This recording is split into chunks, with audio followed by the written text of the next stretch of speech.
What? They should ban your nasty ass, bro. Yeah.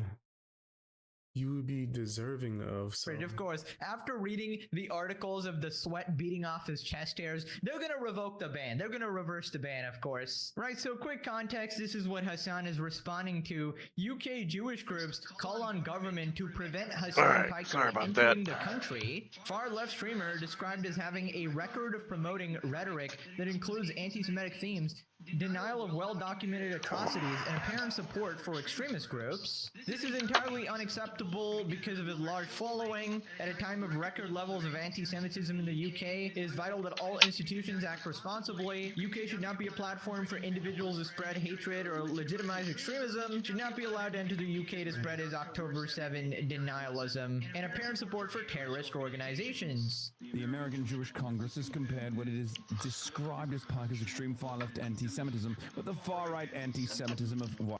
Why you got that fake ass accent on? What's that about?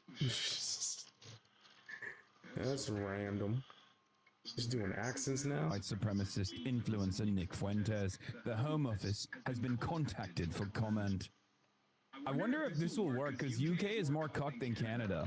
Yeah, if it's up to Shabana Mahmood will be making the final decision.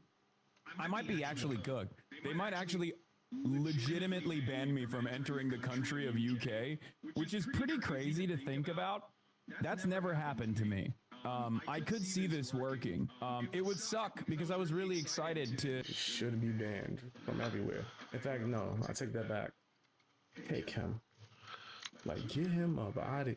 Whoever want to accept him, we don't want him no more over here in America. Just go. Just go. You want to go to Canada with iDubbbz? Nah, that's too close. Go to China. Just stay there. You like all the communist-ish anyway. Have a ball. He's gonna have the time of his life. You can wear that suit if they allow you to. Hey, what's up? And it'd be a great time for you. Started late today. Southwest. Yeah, I started late today. I had trouble getting to sleep last night, so I overslept. In the UK as well. It was like looking forward to it. Some guests I don't even have any blunts rolled. Who have wanted. I don't know why this is taking. Crazy. Don't do this to me. This allows me to actually sue. There we go. Like England has like very different. I wouldn't be surprised because they banned a bunch of races coming in for. Yeah, I got a. Yeah, I got I'm not a fucking racist. I got a short here I could smoke, but right now I'm trying to roll up some blunts. That one was big comedy. At least one. Racist, says Hassan Piker. Okay, buddy. Weren't you just? Yeah, highly doubt. Alright, I could probably get one done right quick. I definitely think that he has a lot of Might as well things about him. grind up the rest of this one sitting here. Someone went into my Discord recently. Join while you still can, guys. But they went into my Discord and was like, hey, I heard all the nasty things that Hassan Piker said about Asians and comparing them to dogs. I want someone to explain to me how what he said was racist. What? No. Listen, if you can't make connections, that's for you. If you think I'm gonna use my personal time to be explaining racism to you, you out your damn mind. I refuse. No. Unless it's literally the topic of what I'm talking about via video. I more than likely did do a video in detail about that. I'm not gonna go and waste my time trying to find it for you. Go search it yourself. Look up racism and things like. But yeah, he says a lot of foul things that people can take offensive, especially towards their race, without a doubt. Like, why the hell? They not go too damn hard, fam. Like, but yeah, what? Like, okay, so first, what racism is? I'm gonna sit there typing to you all day, nigga? No, I'm not explaining nothing.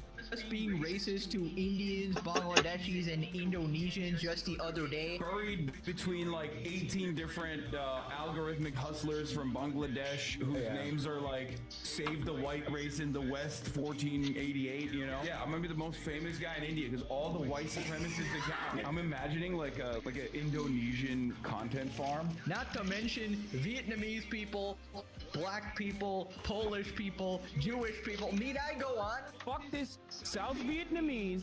You are fucking cancer, okay? You don't understand black people. Shut the fuck up, you fucking bloodthirsty, violent pig dog. I mean, he's Polish, so obviously he doesn't know how to do math. Buddy, I mean, come on, let's not kid ourselves here, all right? You know, a more honest argument would be something like, yes, I, as a biker, am actually racist, but they should allow me in anyways, right? Because I operate under that free speech bullshit you got in the US, right? Where you're allowed to somehow, you know, do terrorist propaganda, support a bunch of terrorist orgs, call your fans to murder capitalists in the streets. Apparently that's just all allowed, right? Anyway, so he says that the UK is more cucked than Canada. Oh my god. Now, a tragedy did happen yesterday, and the Muslim community is very upset at me for all of this, apparently. I don't know what I have to do with any of it. Apparently, my rhetoric is dangerous, and I got a lot of jihadis very upset at me. Now, we're going to talk about it. First, this other person who calls herself a Muslim, even though she is a whore, has been calling me out lately. It's been pretty awesome. You disagree with Hassan Piker, the arbiter. Oh my god, I figured it out. She sounds like female Nux Taku. Female Nux Taku just finished inside of female Hassan Piker. It's not so much that it's a woman voice, it's that she sounds like a woman version of Nux Taku. She sees like the colors white and blue, and then like the neurons in her brains are connecting, and she's like, oh my god, the Israeli flag is white and blue, and the Jews are like in Israel, and they the Palestinians, like, there's no way that's the way her neurons are firing, right? IDF members used to torture Palestinians. Never mind, that's exactly where the neurons were firing. The low IQ inbreds are after me. What will I ever do? But on to the really serious topic. Breaking, police reports an active shooter at the Islamic Center of San Diego, reports of injuries. Essentially what happened was this, it seems. What we know at this time is that there are 3 deceased adult males. And those are the presumed victims at this time. On behalf of the FBI, we extend our sincerest condolences to the family, friends, and the victims of this tragic incident. There were 2 subjects, both teenagers, and both are confirmed deceased. I want to thank our local law enforcement. So 2 teenagers, shot 3 people at an Islamic center in San Diego and then killed themselves, which leaves 5 dead. The 2 killers, the 2 terrorists, the 1 security guard, and 2 people in this mosque. So they say that, you know, this is going to be treated as a hate crime immediately, authorities said, even before they find any sort of motivations. Apparently people were already, every single person that has, like, criticized Islam got blasted for this. The reality is, this is a horrible nightmare. This is an unbelievable atrocity. It is completely unacceptable. Obviously, I condemn it completely. I don't actually believe that there is any acceptable reason save self-defense for extrajudicial killing, or, you know, war.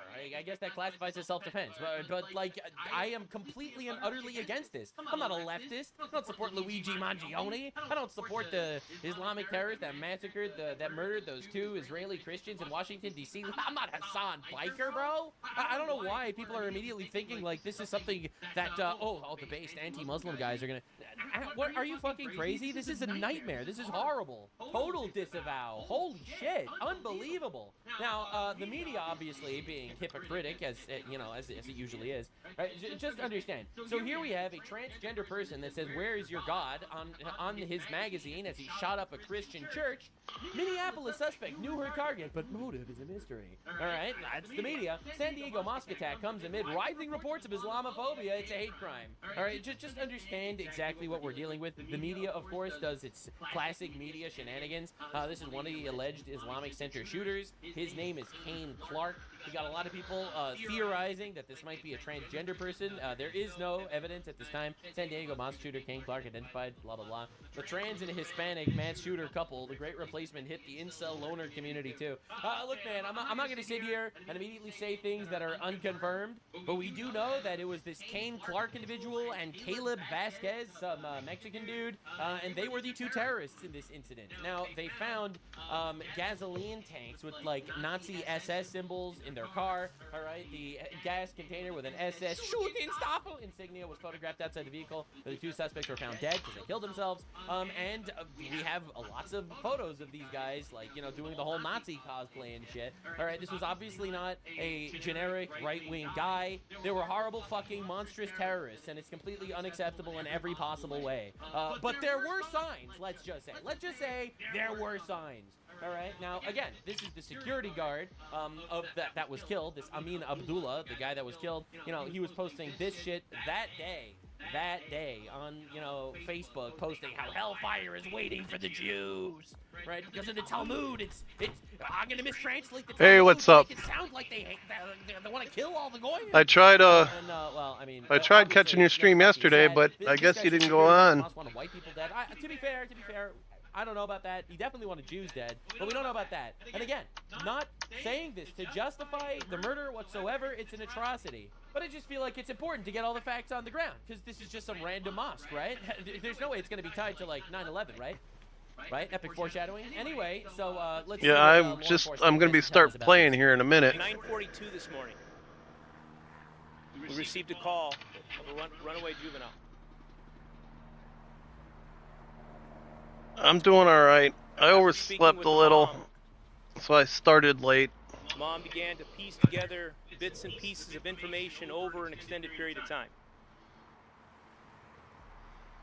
The information that she was gathering and conveying to us began to elevate the threat level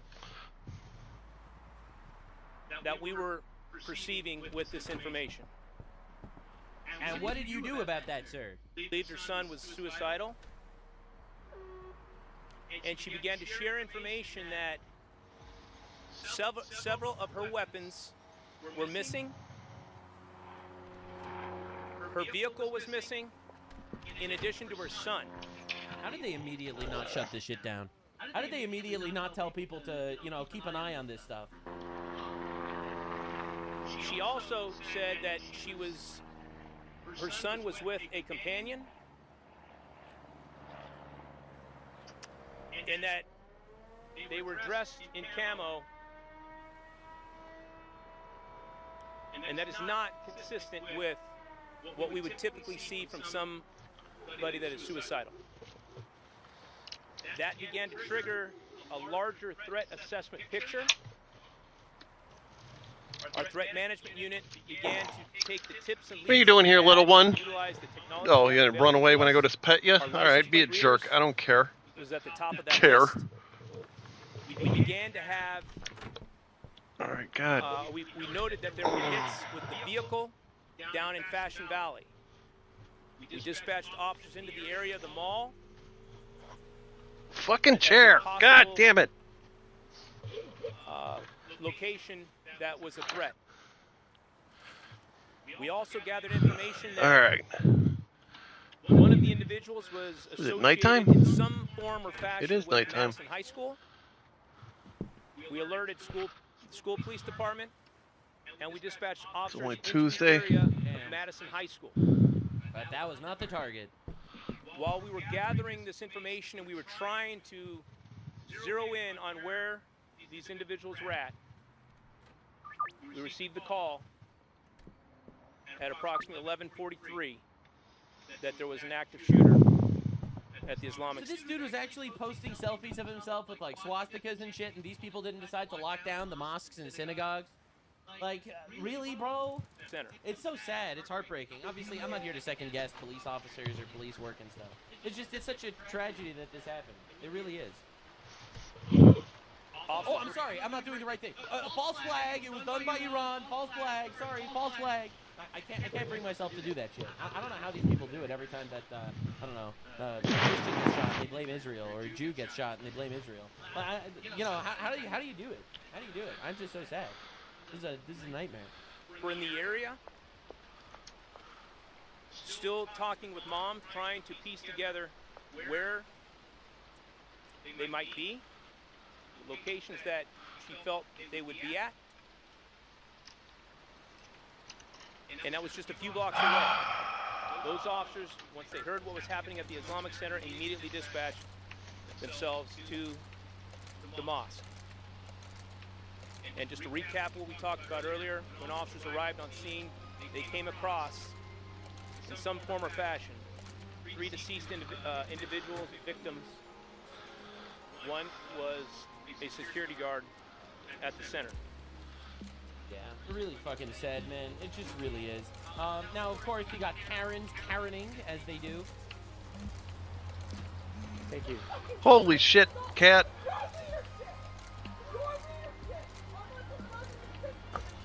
Ma'am, this is a gay Filipino. Could you please cut him some slack?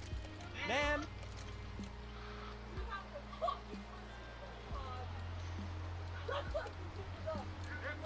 It's ICE, bro. It's ICE. ICE is the reason why a Mexican decided to shoot up a mosque. It's ICE. Zionist propaganda. Wow, they blamed the Jews. That's crazy.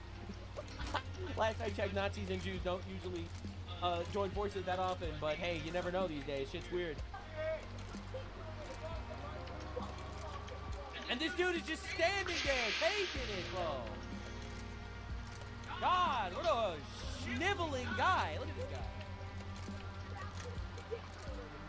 It's Trump's fault.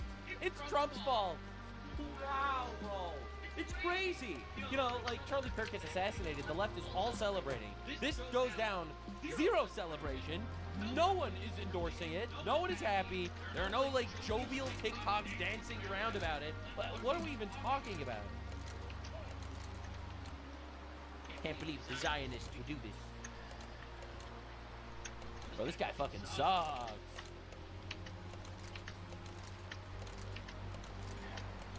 Today our city was shaken. Oh my God, he sucks. He sucks. He sucks, bro. What are we doing?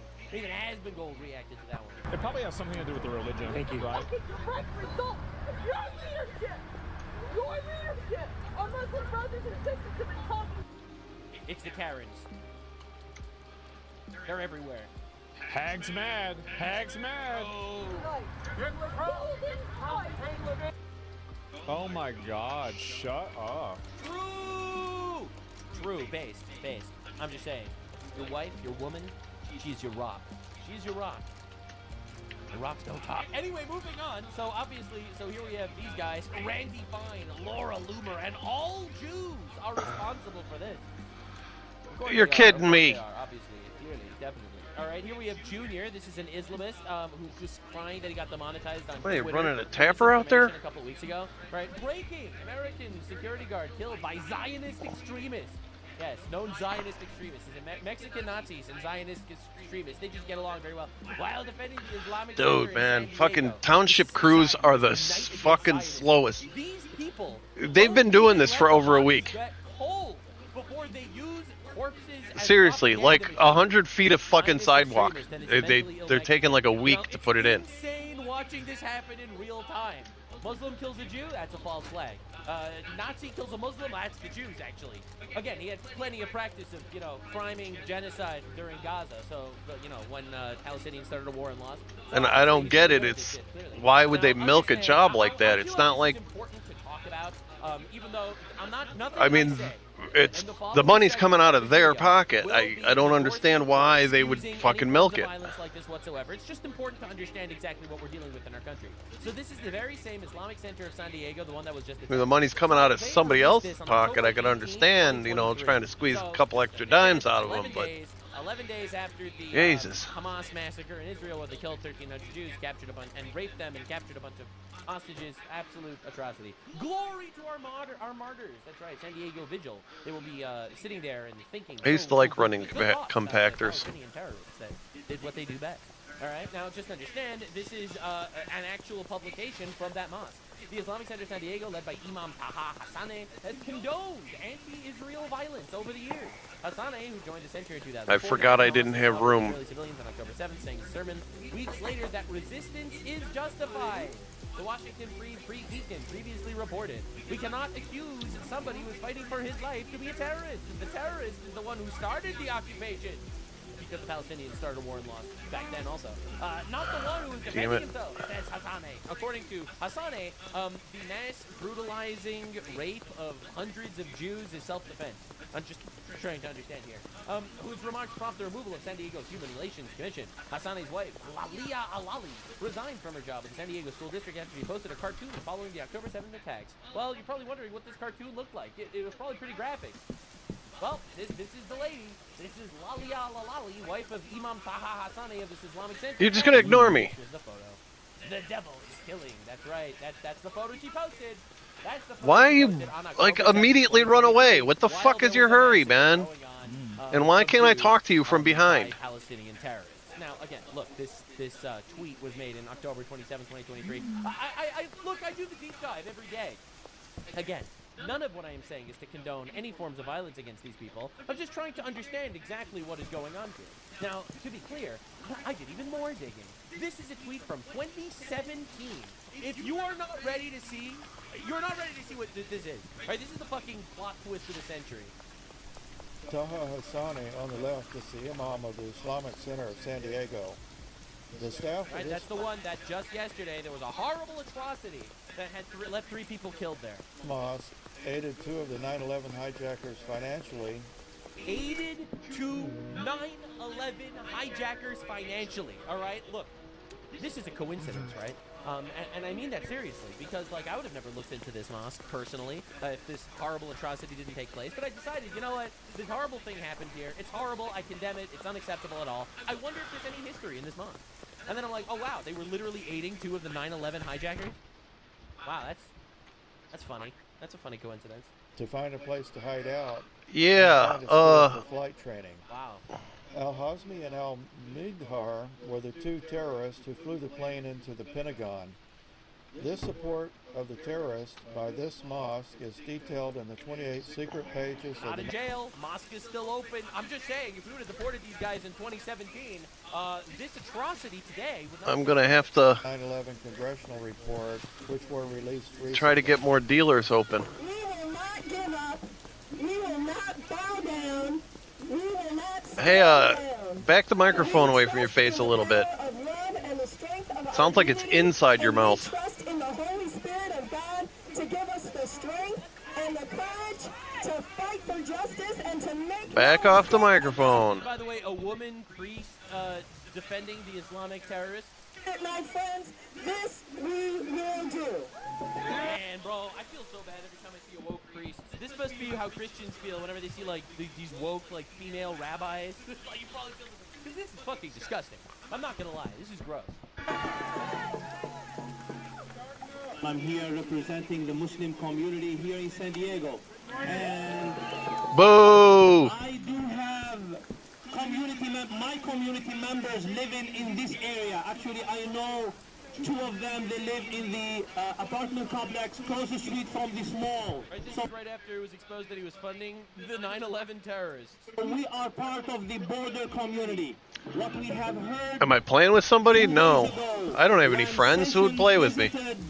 The border in Arizona, describing the border region as a place that I is did at think war. about It is setting very, up to very play frustrating. with my sister sometime. Just let all the illegals in, actually. But no, I'm not currently not playing with anyone. The reality, we are not at war here. No, we want to import all the illegals. No war. We are falling in love with one another. Everyone just loves each other. Gay orgies for Gaza, ladies and gentlemen. I cannot believe that they would call him out for funding Islamic terrorism when all he did was fund Islamic terrorism. I'm so glad that we have our Muslim brothers and sisters fighting for social justice. Why is this guy not in jail? If it turned out that he was actually funding, literally funding, the hijackers of 9/11, like, that are, and they're demanding open borders while they are aiding 2 9/11 hijackers, why the fuck is he still in our country, let alone not in jail? And you know what? If they would have deported him in 2017, we wouldn't have had this atrocity today. So I say with empathy, we gotta deport these motherfuckers with empathy. We have to get them out for their own safety, of course. But once again, I want to reiterate, it's a travesty. It's horrible that this happened. It's unbelievable. Of course I don't condone it. Of course I condemn it. Yes, I think Islam is a bit of a death cult, don't get me wrong. But this shit is awful. It's unacceptable. It's an absolute atrocity. It should not happen, period. And I've seen so many tweets and got so many comments, and I got emails with death threats, basically being like, it's your propaganda, because you don't like when Pakistani rape children, and now these people are dead. And you know what?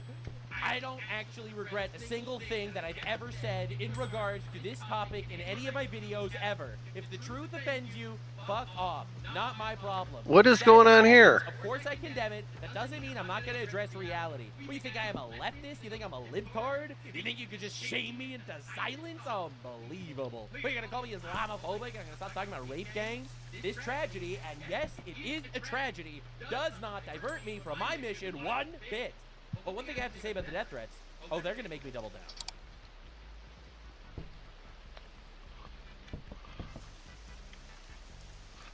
Son of a bitch.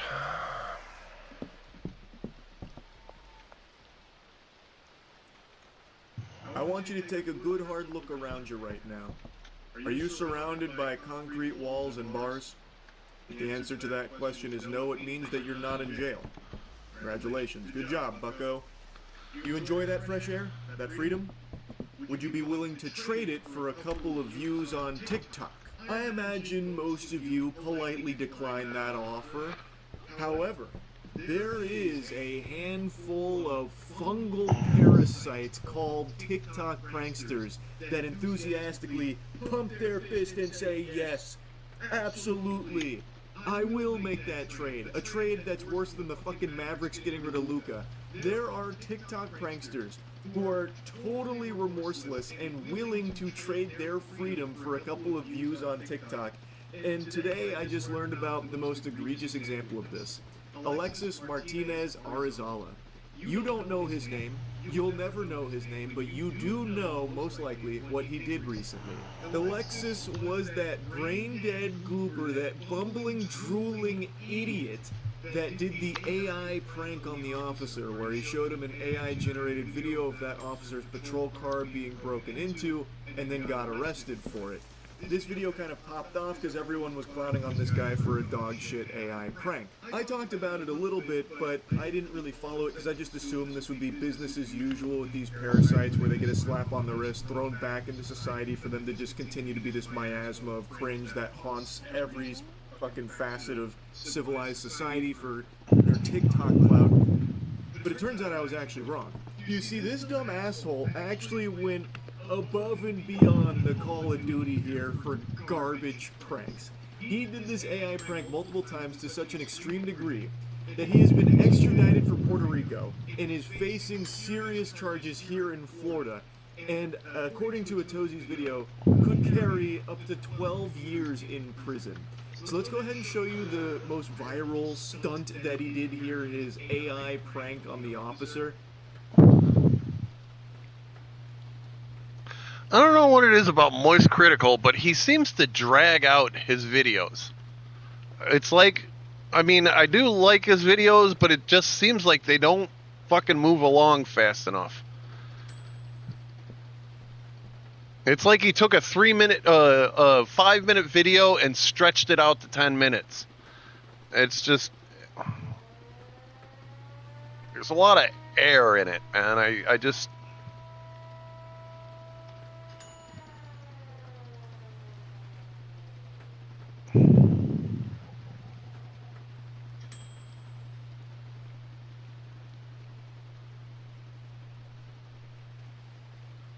If you present a badge and say you're law enforcement and you're not, that's a felony. Right now, you're being detained. I don't understand why. You're impersonating a law enforcement officer. No, okay? not, right? The most baffling thing in policing, a person who talks themselves into a felony case for absolutely no reason at all except ego. And if you're going to do something that stupid, definitely don't impersonate to a police officer. And if you do, you're definitely going to go to jail. This is one of those. You got this guy, roll me up a bad check. You did some work for him. he's got this invoice, and we got the copy of his insufficient check fund. We've tried to, for weeks, get it straight with him. The main problem is he don't want to pay the insufficient check fee. There is a fee for me getting a bad check, and we want to charge him $20 for that. It's just the way it is.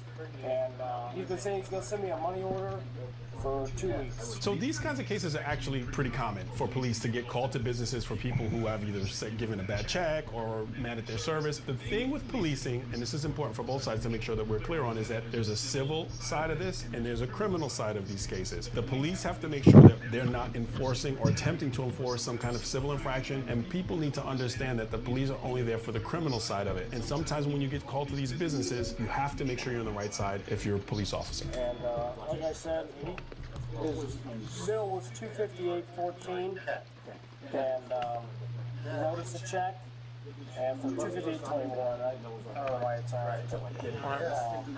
it. Yeah, and it bounced back for insufficient funds, and I got a hold of him, and he says it's our fault, the bank's fault, not his fault, that he'll send us a money order after we argued with him, and he said he sent us a money order never came, and that's how that's going.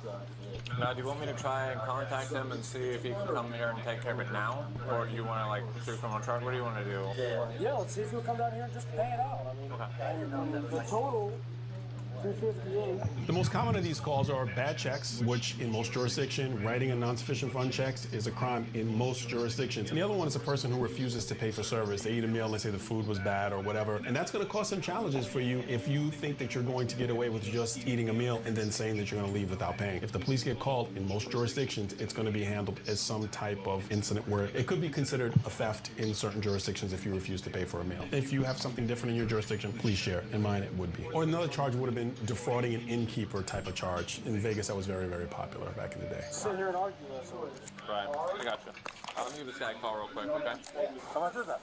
$278.14. Your paid receipt. Yep, 1 minute.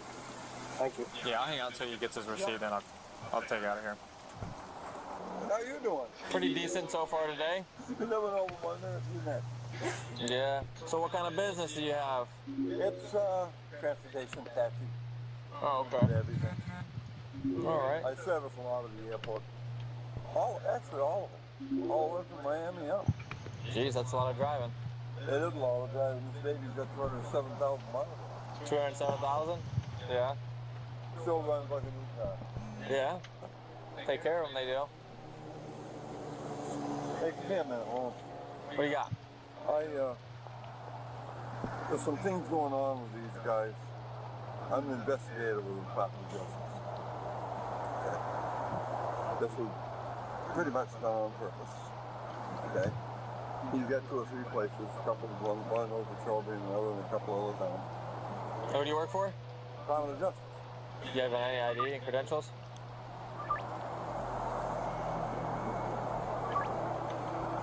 You knew you'd ask. Yeah, just curious. Okay, do you have your ID with you as well? Not allowed to carry it.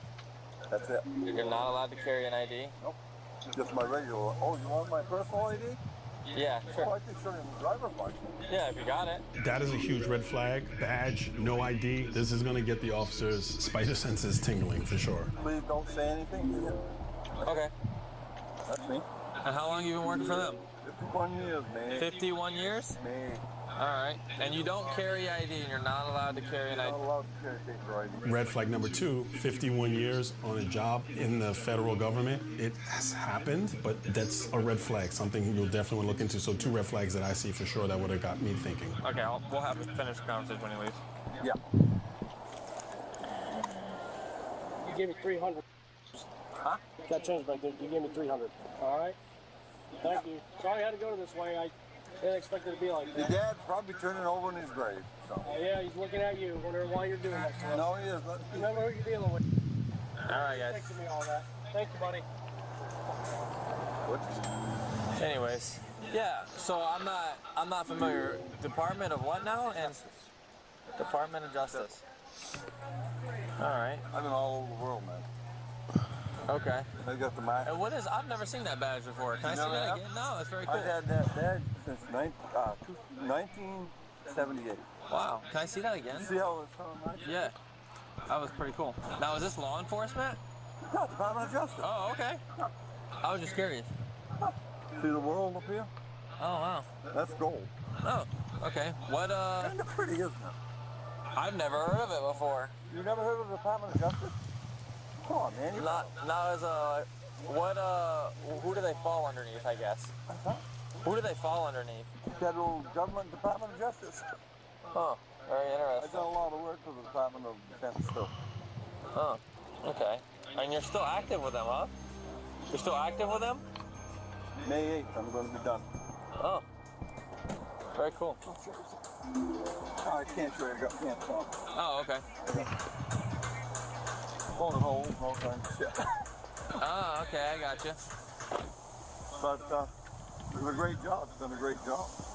Yeah. Work when I want. I'm at the deputy call. So what? I gotcha. This officer's really already super suspicious of this guy, and he's putting together a case, definitely, in his head, and with the little things that he's doing with his phone, taking the picture of the badge and everything. Good stuff. All right. Oh, you're from Sarasota, right? Charlotte. Oh, you're Charlotte. Yeah. I know a few of the guys up in Sarasota. Oh, okay. Who do you know up here? Or up there? Who do you know up there? John.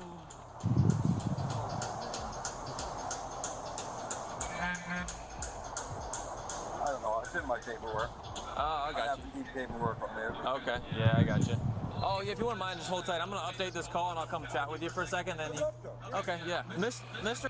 Oh, I'm curious. The Department of Justice, now, they gave you a badge, but they don't give you an ID? You can't carry it. I go to foreign countries. Why would they? Take you to a foreign country, the ID is exactly here. Right, but they don't allow you to carry an ID, but they gave you the badge, and you're current law enforcement. That's strange. Do you have a supervisor that you report to? He can ID himself as this kind of operative. However, he can't give his supervisor's name. So also a very huge red flag. All he's gonna do, he's gonna... Yeah, hey, I hate to tell you, but it's an emergency. Huh? It's an emergency. No, well, that one. Let me show you. Why are you saying that? I don't know if you're aware, but if you present a badge and say you're law enforcement and you're not, that's a felony. I don't use it only when I leave this country. I just wanted to show you a little bit of information. Right, but you presented it to me and told me you're law enforcement, but you don't have an ID. That isn't it. I'm a federal. Yeah, federal law enforcement, right? Okay. Yeah, so like FBI. I don't know what you're talking about. Let me see if it's What's that? I'm going to Paraguay. So what's that? I'm going to Paraguay, March 25th. Okay. I operate out of the country, very seldom. I was asked to do this because these guys are reported to be bringing drugs into the country. Okay. We know that they're going down there 4 to 5 days a week. Okay. Did you have your ID with you again? I'm sorry, your regular driver's license? I don't think you're going to find out too much because they won't give much. They're not going to relinquish that much information? No, they won't. All right. But I don't know what can I do to make you understand that I'm not a patient? Yeah, that's what I was just asking some questions and stuff like that for, just so I can have a better understanding. Because like I said, I've never really had that many actions. I've worked with federal law enforcement before. I used to work for DOD as a military police officer. Department of Defense. Yeah. This is Department of Justice. Yeah, I gotcha. A big difference. Yeah, right, gotcha. All right. That's all that. What's wrong for you? Don't take my driver's license. Yeah, I'm just gonna hold on to it. I'm not stealing that from you, I promise. Hey, we're in this predicament. I'm just gonna read you this real quick, okay? I've read it. I just have to get that out of the way when we have a conversation like this. That's fine. Yeah. Read him his Miranda rights. He's developing the elements. Not looking very good for this alleged federal agent. Did you have your supervisor's number? I can't give it to you. I can't do it. You won't let me if I do. All right. Northport knows who I am. Northport PD? Yeah. They know who your supervisor is? I have their... Who do you know in Northport that would be able to verify who you are? Morales. The chief? Yes, assistant. Assistant chief? Also, I have the phone number direct to them, so if I have a problem, Oh, what's that phone number? You don't have any guns in the car or nothing like that, do you? You armed? Oh, yeah. All right. Here. Okay, that's fine. Leave it there. All right. Real quick, I'll let you get that phone number, but we're going to just change things up. I need you to just shut the car off real quick, okay? Because you're detained right now. Too long. I got to pick it. Okay. Yeah, that's all right. Here, shut your car off for me, all right? Just do me a favor. Shut your car off. All right. Where's your firearm at? Right there. Inside of your shirt? In the shoulder holster, right here. Underneath. Don't reach for it. Don't reach for it. No, it's right. Okay. Yeah. Well, okay. All right. Here's what I want you to do. Okay. You're carrying a firearm? Yeah. Unlicensed. Okay, that's fine. I'm gonna remove it from you temporarily. Huh? I'm gonna remove it from you temporarily because of the way things are. All right. What I want you to do is place your hands over that direction. I'm gonna take it off of you. Okay? Don't reach for it. Don't reach for it. Don't unbutton. Don't unbutton. I'm gonna take care of it for you. All right. You can just keep your hands over there. I'm just gonna pat That's loaded. There's none one in the chamber. I got you. No guns in the car. All right, car's off. All right, just go ahead and face me and we'll have a conversation here, okay? So that's interesting. So the firearm removal is definitely going to be a procedure that an officer is going to do if they're doing an investigation. The person has a firearm on them. And it's kind of dangerous sometimes because we don't know how people load their firearms, if it's in a safe condition. And now it's under this guy's shirt. You got to be safe. It's very challenging. But the guy said something very interesting when he mentioned his firearm. He said, I'm licensed. Police and federal law enforcement people don't have to be licensed to carry firearms. So I don't know if the officer even caught that, but that's a weird statement for a law enforcement officer to make. As I'm thinking about if I ever got stopped, I would never say I'm licensed to carry. I mean, police officers and law enforcement officers are licensed to carry firearms because they're law enforcement officers, not because they get an additional license. Like I said, if this is you are who you say you are, then you'll be on your way. No problem. Here's the Northport direct assistance phone number right there. Oh, okay. And so if I have any problems, they'll assist me. Okay, and who am I gonna talk to on here that's gonna be able to confirm who you are? Chris Morales, I guess. Chris Morales. Yeah. Okay, I happen to know him just because I know. Okay, but I just think that's a little strange that number 2 in command is the only person that knows who you are. You get what I'm saying? Does that sound right? Yeah, it does. Okay. I've been after 51 years, me, buddy. All right. Well, I've got a lot of law enforcement friends and family, and this isn't quite normal, what you'd say. Oh, okay. Yeah. All right. Hey, this is Deputy Chandler here. I'm currently investigating a crime. This is kind of peculiar that I get called to you guys. I don't know if this can be accomplished, but this individual is claiming to be a federal entity of law enforcement, and the only person that is able to justify whether or not he is or not is your guys' number 2 in command. So I don't know if I'd be able to speak to Chief Morales or not, but if it has a possibility, if he's available, that would be good. If not, I completely understand. What department did you say you're with? I'm with the Charlotte County Sheriff's Office. I'm sorry. Yeah. Let me place you on a brief hold, okay? Thanks. I appreciate it. Not a call you get every day. You're welcome. All right. Thanks. Okay, so does he know that you're calling or no? He does not. And again, I know this is strange, but if it's possible, would just so I can say that I checked this box. I know it's a request, but. So this individual is saying that one of the only people that can justify who this our subject here is Chief Morales. So before I go further with investigating this pretty serious felony, I'd like to check the box at least that I reached out. If he does or doesn't know, he can let us know. This is really good. The officer has this speakerphone where this guy can hear this 100% intentional because the guy is now hearing that none of his information is being verified. And the officer is really, really sharp. I love to see this kind of stuff, and that speakerphone definitely wants the guy to hear what's happening on the other end. So, this is where we're at. Huh? I said this is where we're at. You're claiming to be law enforcement. Not law enforcement. Okay, now you changed your story. Department of Justice. I told you. Yeah, but you also said law enforcement. I have it on recording here, and you said yeah. But so that's strange, and then you don't have an ID, and I'm not allowed to talk to any of your supervisors or anyone that's able to confirm your identification. What they're gonna do? Secret agent. So what are we doing here? What are we doing here? Yeah. Right now, you're detained for a crime. What crime? Impersonating law enforcement until I can figure out otherwise.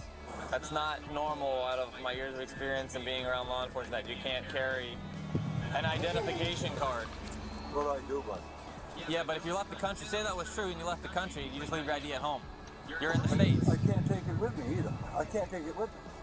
I can't take nothing with me. Like I'm going to Paraguay the 25th. Okay? I can't take no form of American identification. That doesn't make any sense. I'm just You know what that? It doesn't make any It sense. doesn't make any sense. I'm just You're being making honest with shit you. up. That makes no sense. I'm just being honest with you. You just work for Department of Justice as a whole, but what entity of Department of Justice or what law enforcement group of Department of Justice? What I do is I go to different countries and I mediate, let's say there's going to be an uprising or a coup or something like that. I try to mediate that and bring it down to a lower level. That's what my job is. Okay, and you said you're actively investigating this place for a crime, right? I'm not. You just said a minute ago you're investigating I'm something. not investigating. I am giving information back.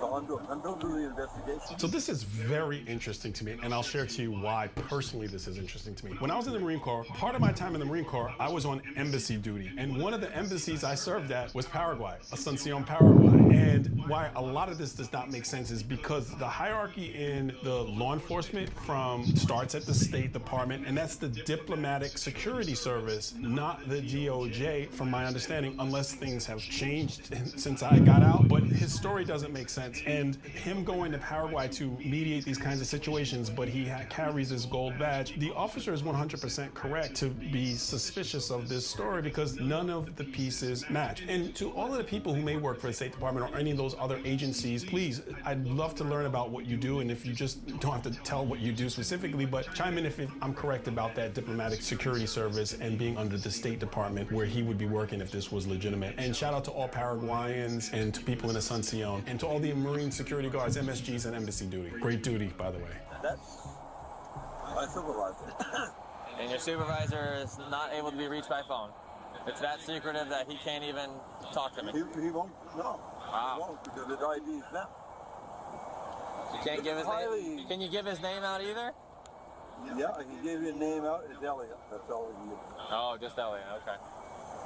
That's all I know him as. That's all you know him as. Okay. And you're going to make me late for this call. You know where I am. You know where I live. If there's any problem, come back. See me. Yeah, that may be, but we're going to hang tight. Hello. Hey. So where do you work for under the Department of Justice? I never know who I'm going to be working for. Okay. The last guy I worked Who's for... your supervisor right now? Huh? Who's your supervisor right now? His name is Elliot. Elliot. I don't know his last name. You can't give it out. Ness? Don't use last name. Elliot Ness? He said he can't give it out. You can't give it out. Okay. Super secretive. All right. Do you have his phone number? No.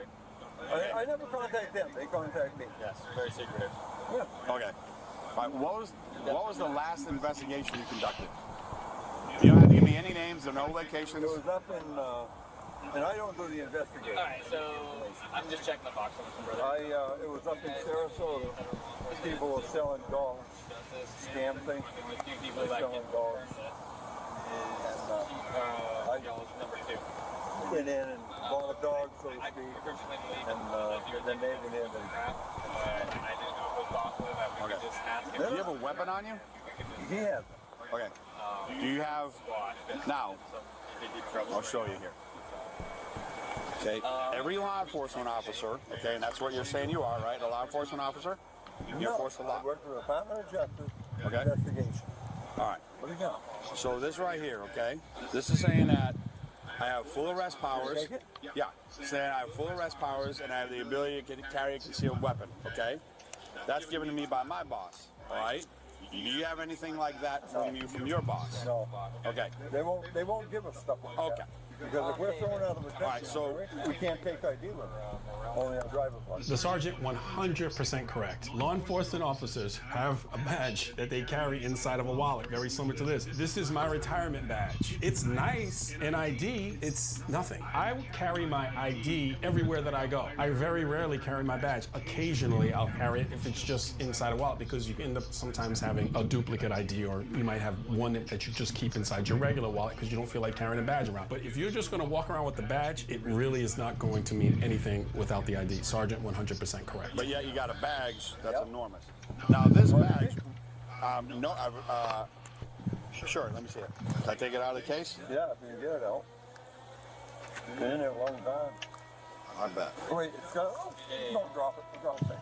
There's no number on the back of it. No, there don't have to be. Yeah. Let me tell you, hey guy, listen. No. This is what we're doing right now. This is what we're listening to, okay? So right now you're being detained. You understand that? I don't understand why. Okay. Because you're impersonating a law enforcement officer. No, okay? I'm not, guy. Okay. I'm not.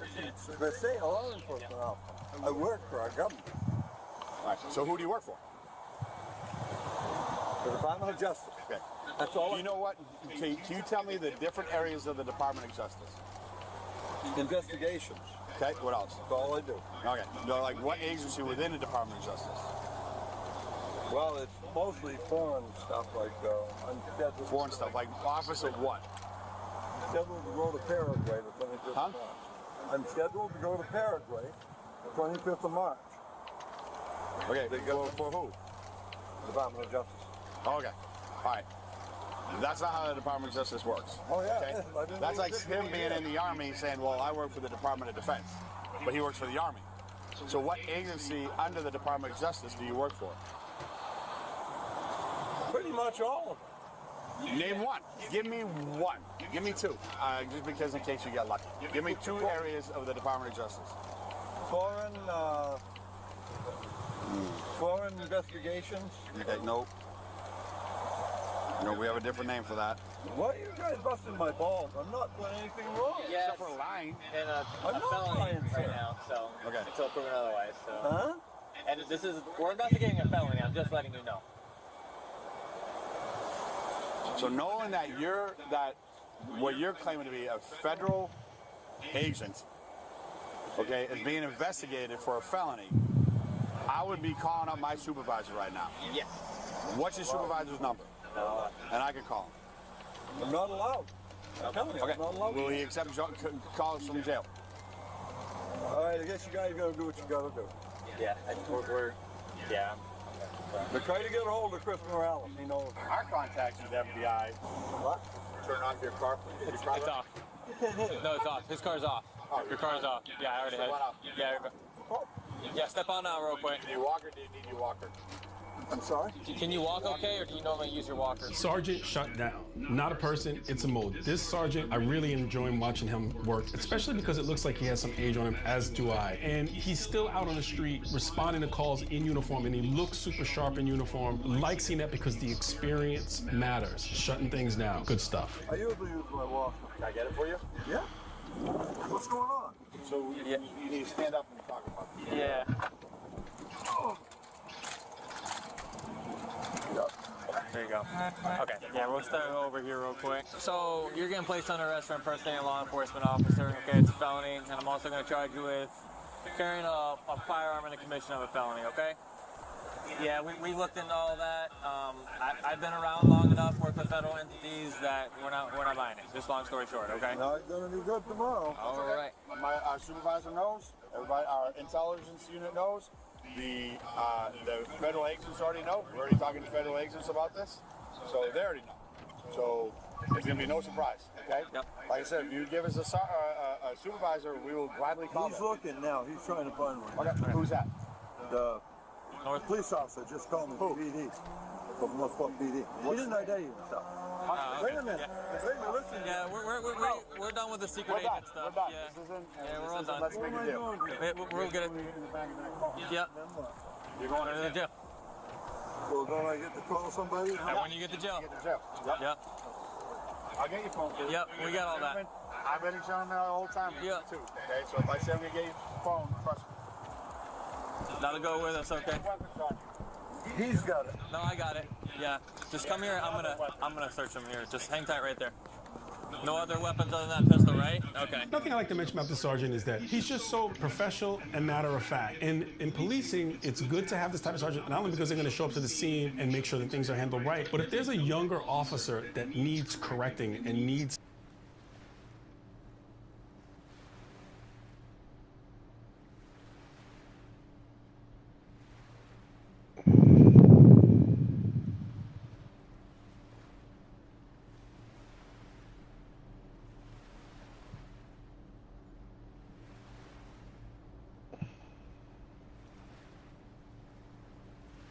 Okay, let's take a look at some meltdowns to the news that Thomas Massey lost his primary race to Ed Galran, starting with Harry Sisson. Tonight is undoubtedly a bad night for American democracy and the rule of law, and unfortunately, a good night for Donald Trump. Representative Thomas Massey, one of the few Republicans with a spine who demanded that the Epstein files be released, just lost his primary to a Trump-picked candidate who Trump spent $30 million on helping to get elected. Now, I disagree with Thomas Massey on basically everything. He voted with Trump like 90% of the time, but he did stand up to him on things like Epstein or the Iran war. And to be clear, Thomas Massey lost tonight because Donald Trump didn't like that he pushed for the release of the Epstein files. And the Epstein class and Donald Trump, they're very happy tonight. And when we think about why Congress is broken and why they can't do anything, I think of these Trump lackeys in Congress who don't do their job, they only go on vacation, they insider trade, and they sit around all day and just do whatever Donald Trump wants them to do.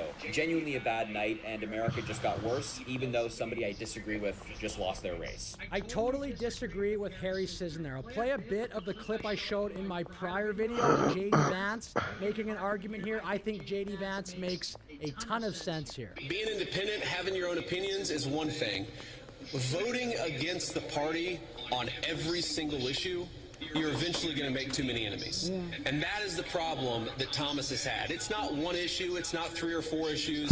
It's that every time that we've needed Thomas for a vote, he has been completely unwilling to provide it. Okay, next clip is going to be from popular streamer Sneeko. Let's take a look. Look at how they get this guy. They give this dude running against Thomas Massey. He doesn't debate Thomas Massey. He gets $35 million of support from AIPAC-affiliated, MAGA-affiliated politicians and donors. Pete Hegseth, the Secretary of War, flies over to Kentucky to campaign for him. The sitting Secretary of War.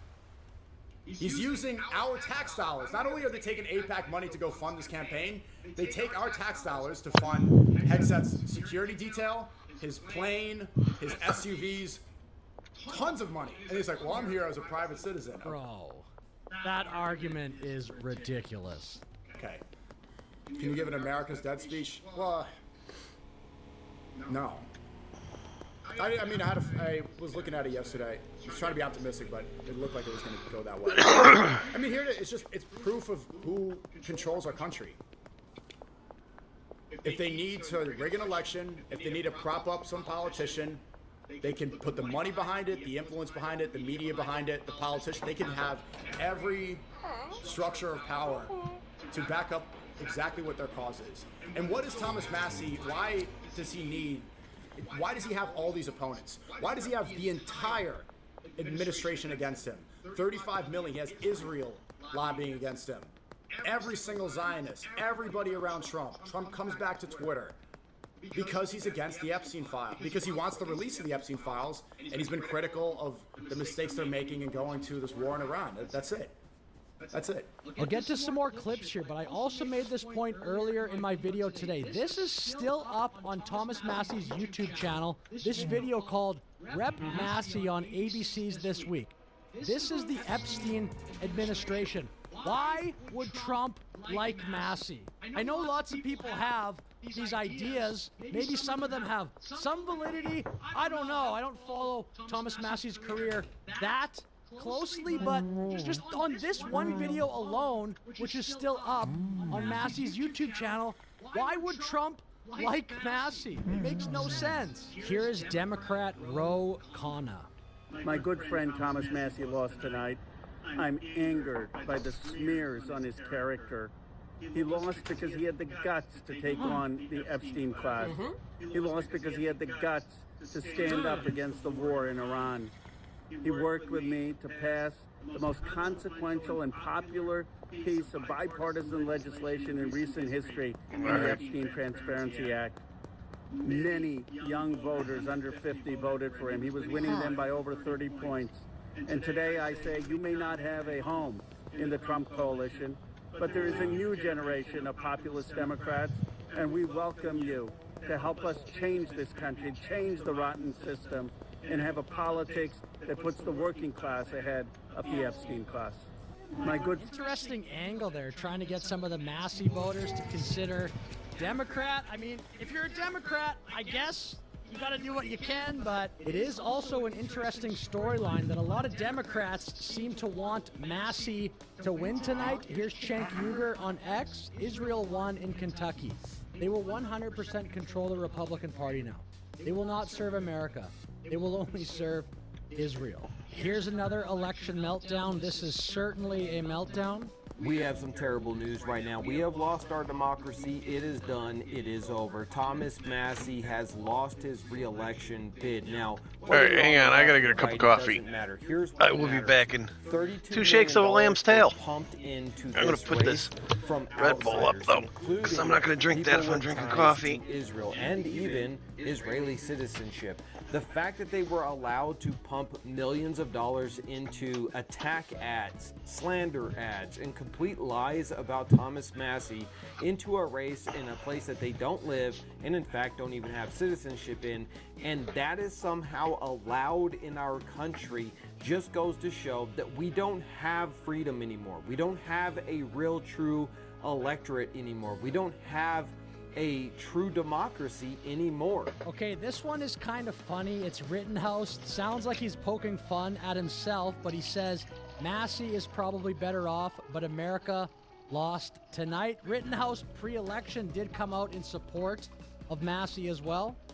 Well, this is the race we have been watching. The projected winner, NBC News can project it as Ed Galrine, winning the Kentucky's 4th district. I mean, Rittenhouse is doing that in a humorous way. I disagree with his point, but the video of him crying there, it's pretty funny. Okay, and then we'll finish this video off with Massey at his concession speech. People in the crowd are yelling 28. Then they yell, President. Jeez.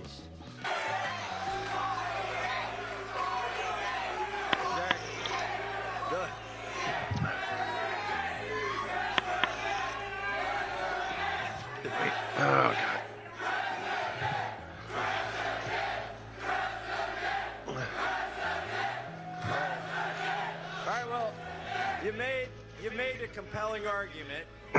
You spoke your piece, but I need a medical margarita right now. So with that said, I'll finish my video here. But if there's any person it's going all right with Trump right now that maybe has like a 1% chance of at least gaining some traction, it's probably Tucker Carlson. No, I didn't want to quit. I want to go back to the game. I certainly am not saying it will be Tucker. I think Rubio and Vance are way ahead of every other potential Republican nominee for president. But I do think if you're going to go to that whatever faction of the party, whatever you want to call it, Tucker is at least super famous.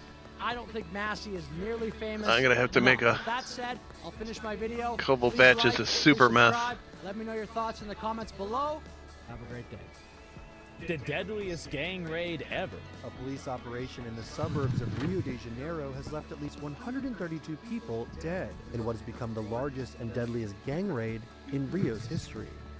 The grisly operation saw explosions and gunfire ring out in the Brazilian state, and left neighborhood streets no, I didn't. Wait, I didn't no see way it. Everybody is sitting there I'll check it out here in a little bit. With all the dead gang members.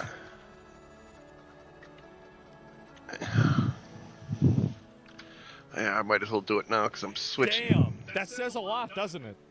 It really does. Just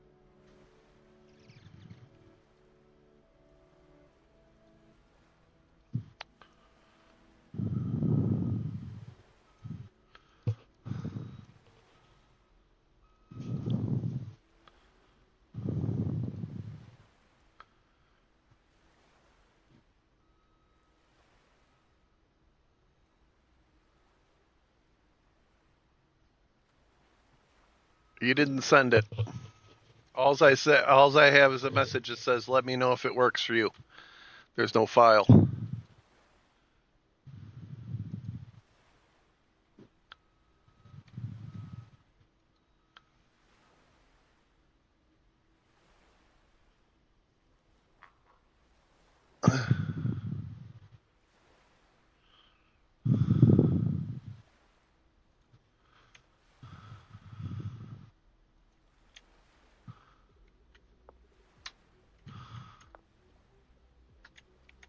I'm running out of room to store weed. Come on, you guys got to sell more.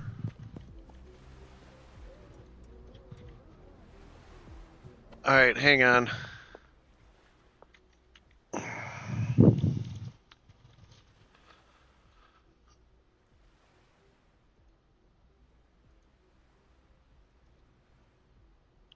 Yeah, I ain't got nothing.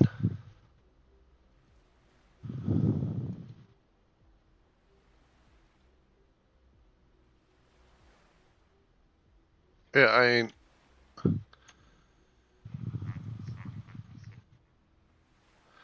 All right, I'll take care of it later. I'll deal with it later.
All right, I'm gonna give out some of my exploding weed.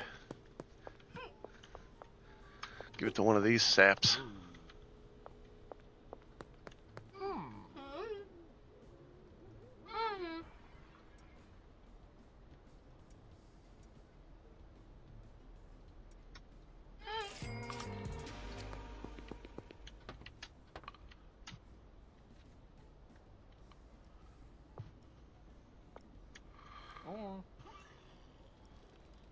There's the puke. A couple more minutes, she'll explode.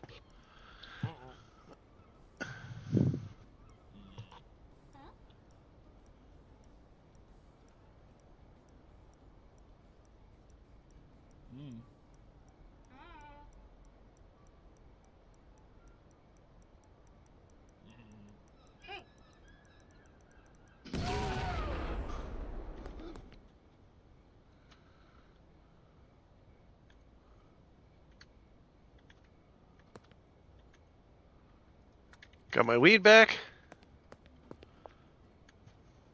Oh, I'm...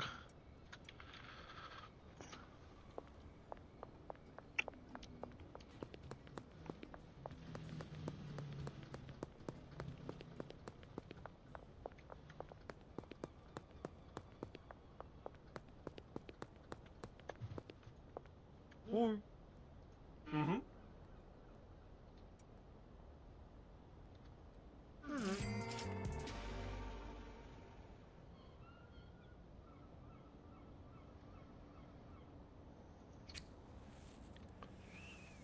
Yeah.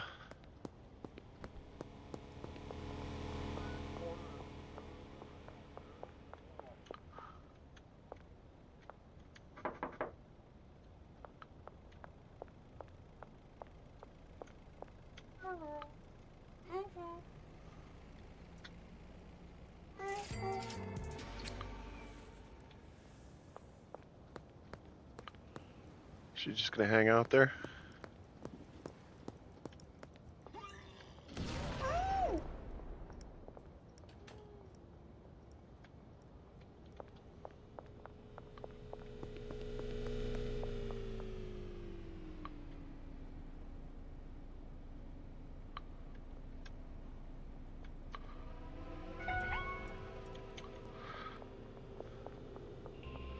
You ain't cuffing me, buddy.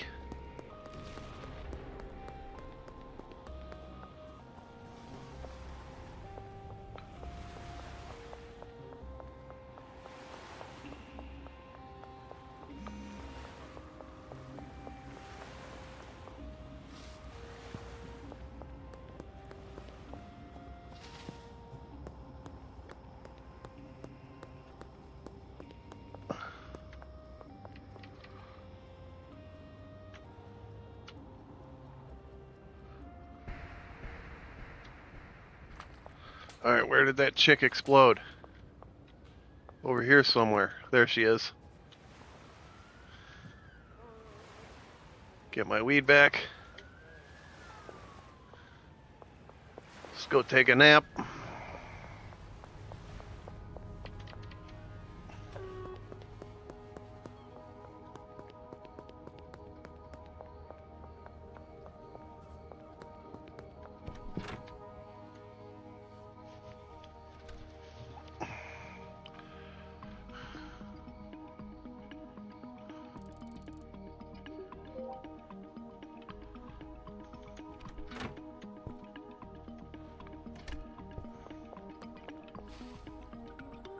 It's only Saturday.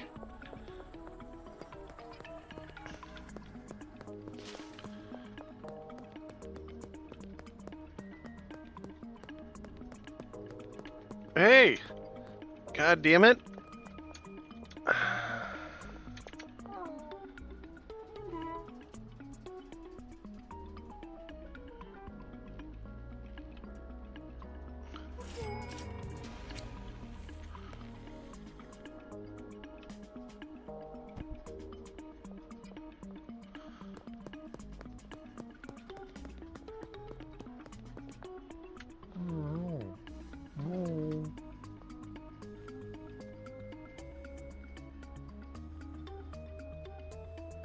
You know what?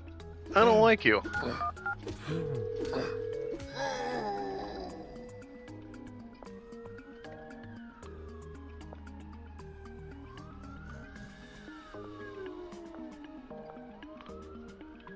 Come here, punk.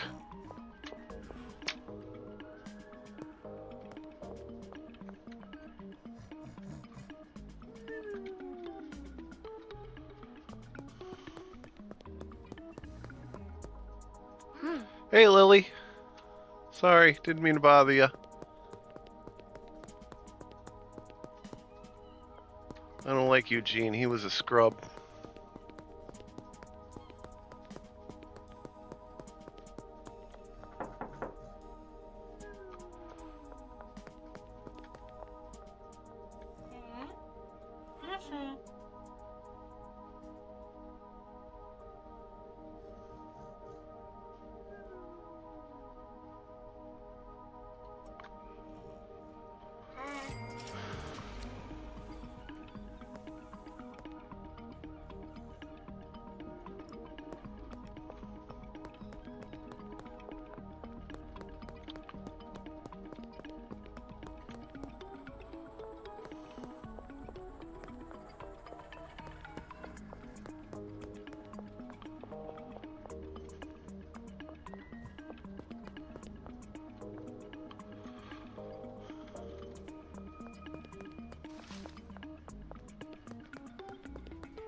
Did I ever launder money?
Oh, for Christ's sake.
Guess I'm gonna...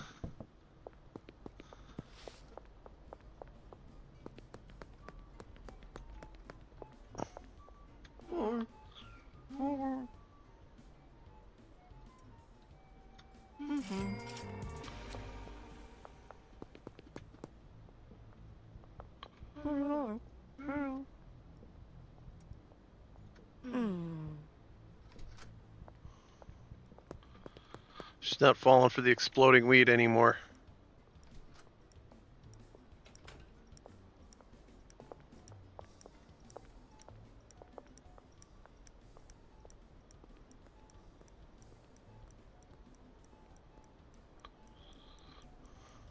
Think he'll make it to the corner? Nope.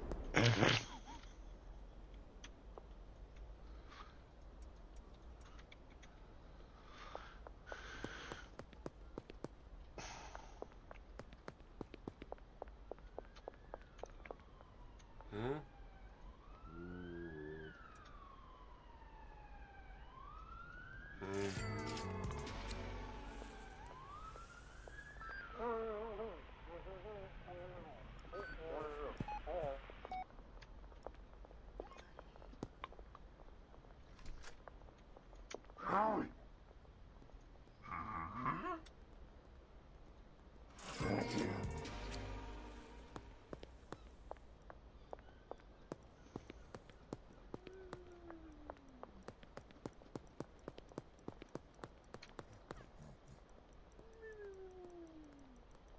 Boom! There you go. That's what we were waiting on.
Boom.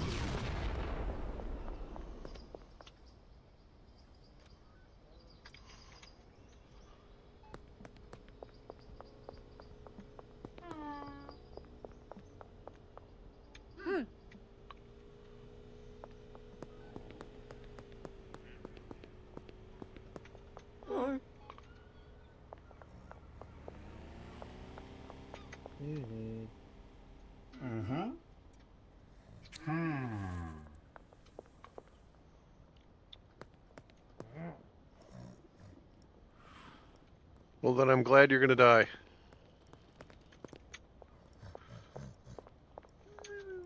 That chick walking around with eyes closed.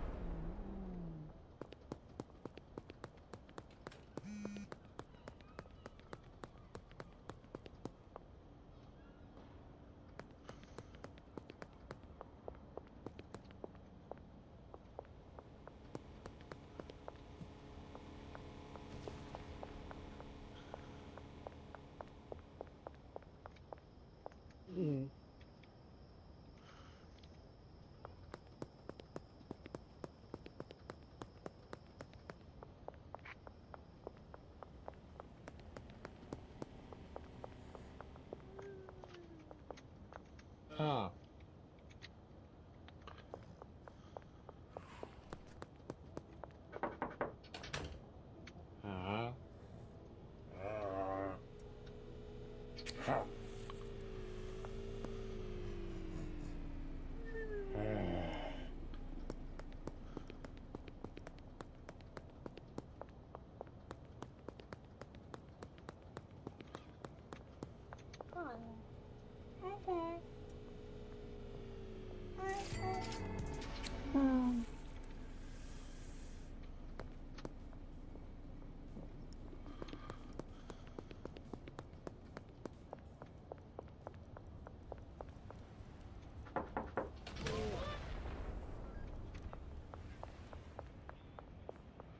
Dude, where you going?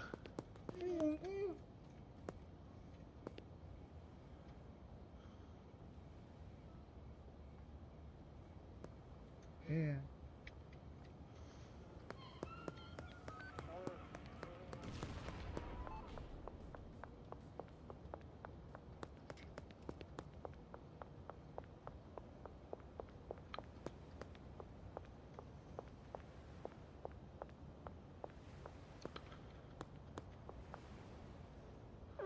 Thought I saw somebody explode down here.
I'm only looking for downtown people.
Big boat goes on that shelf. Gee, I want to grab this, put that up. I'll grab this, put that up. What is this? Thick cookies? Wait, I thought there was thick cookie here. Oh, that was the one I took off. Well, let me...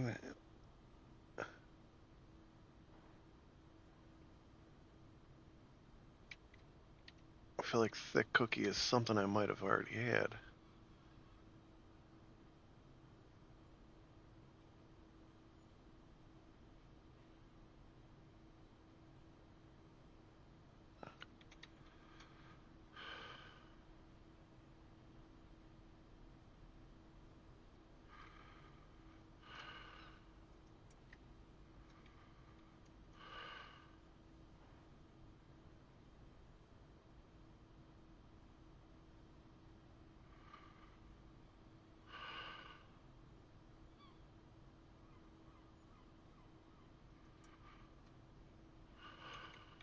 There was Miracle Haze somewhere else.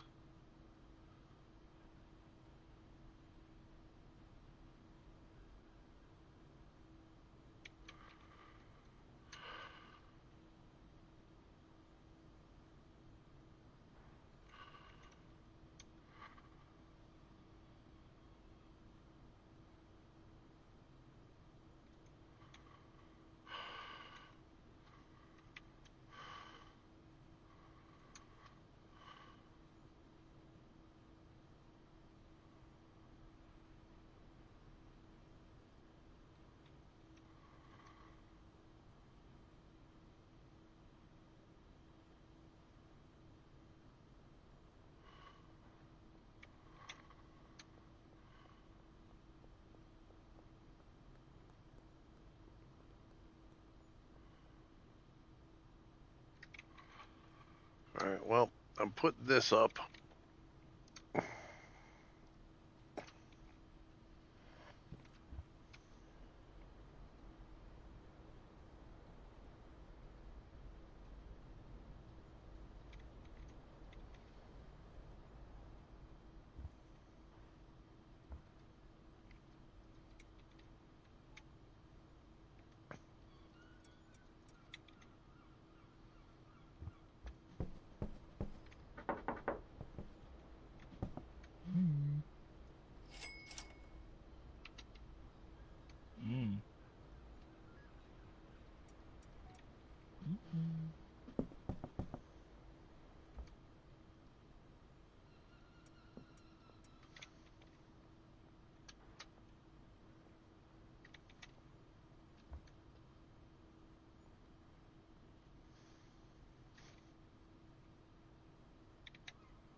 Oh shit.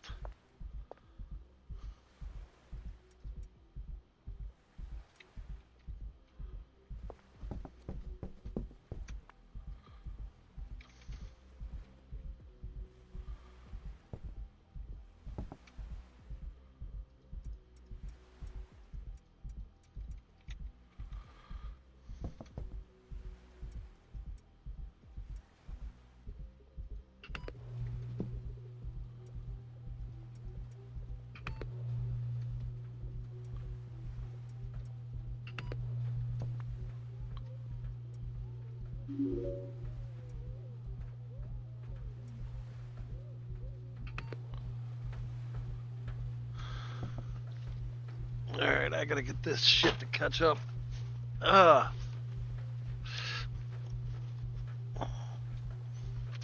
me put some coffee.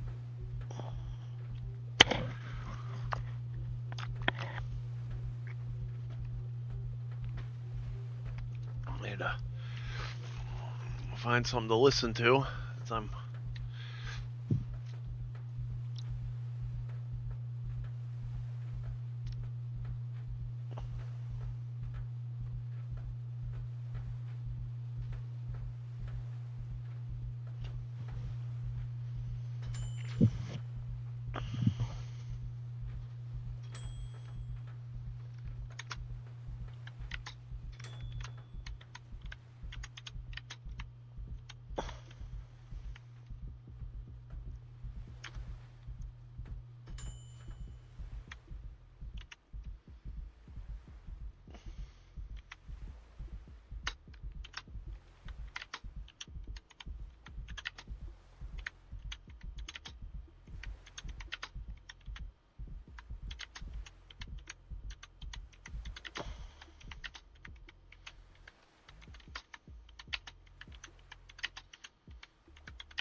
Alright. There, you got to see me troll somebody on Twitter.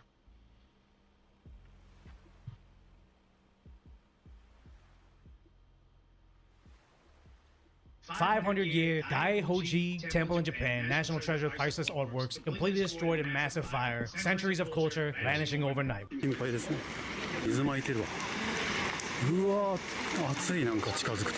at least the curry's good.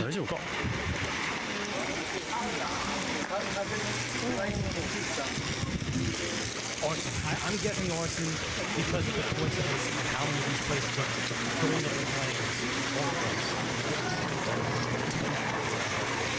Easily just walk in. And how is it 500 years old, surviving World War II, and only now is it on fire? It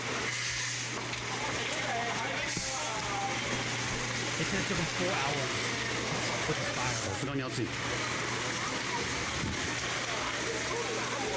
And the simple fact is, again, they got a couple firefighters there. It doesn't seem like they had the capability to fight fires at this scale because they've never had to do it before.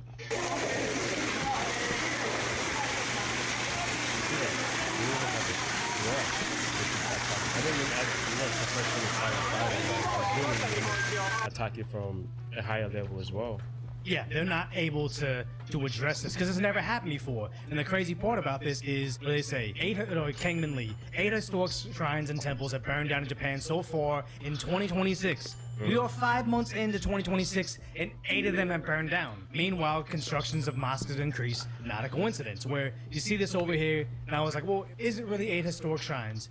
I found some random thing, Japan News Now, talking about sacred shrines that have survived 400 years of earthquakes, wars, and typhoons are burning to the ground. 7 of them in 4 months. 1 week ago, meaning since a week ago when they posted this, as of, 2 days ago, another one's on fire. This cannot be a coincidence. But we don't know how the proximity of all the shrines. Are they different, like cities? Well, Japan is like the size of California, so it's like it could be different, like Northern California, something. It's all happening at one time.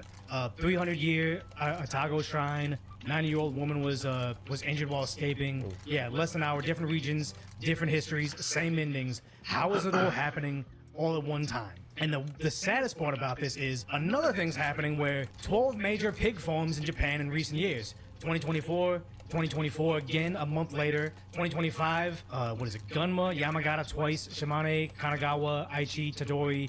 4,000 pigs plus deaths. And also this year, Hokkaido, Aichi, Mizaki plus more. Who hates pigs this much? And again, it's Holly Rose saying we're not pointing fingers, but who would simultaneously not like these shrines and not like these pig farms? Interesting stuff, because when they say, this guy's angry about Japan, he's saying diversity's arrived in Japan. Like I said, it didn't seem like they had the capacity to fight this fire the same way they don't have the capacity to fight this level of crime of people that would do this. Are they locking up vending machines? What is that? They didn't have to before. There's so many 7-Elevens in Japan. I wonder if I could find this video real quick. It's intense. What kind of mechanism are they using to lock it? And it's the police locking up vending machines, not even just whoever owns it. I can't find the video right now, but it was I did the video on it. Was the girl that went to the Apple store and she's like, oh my god, everything's unlocked. I'm getting a lot of girls. What is it? Was it in America?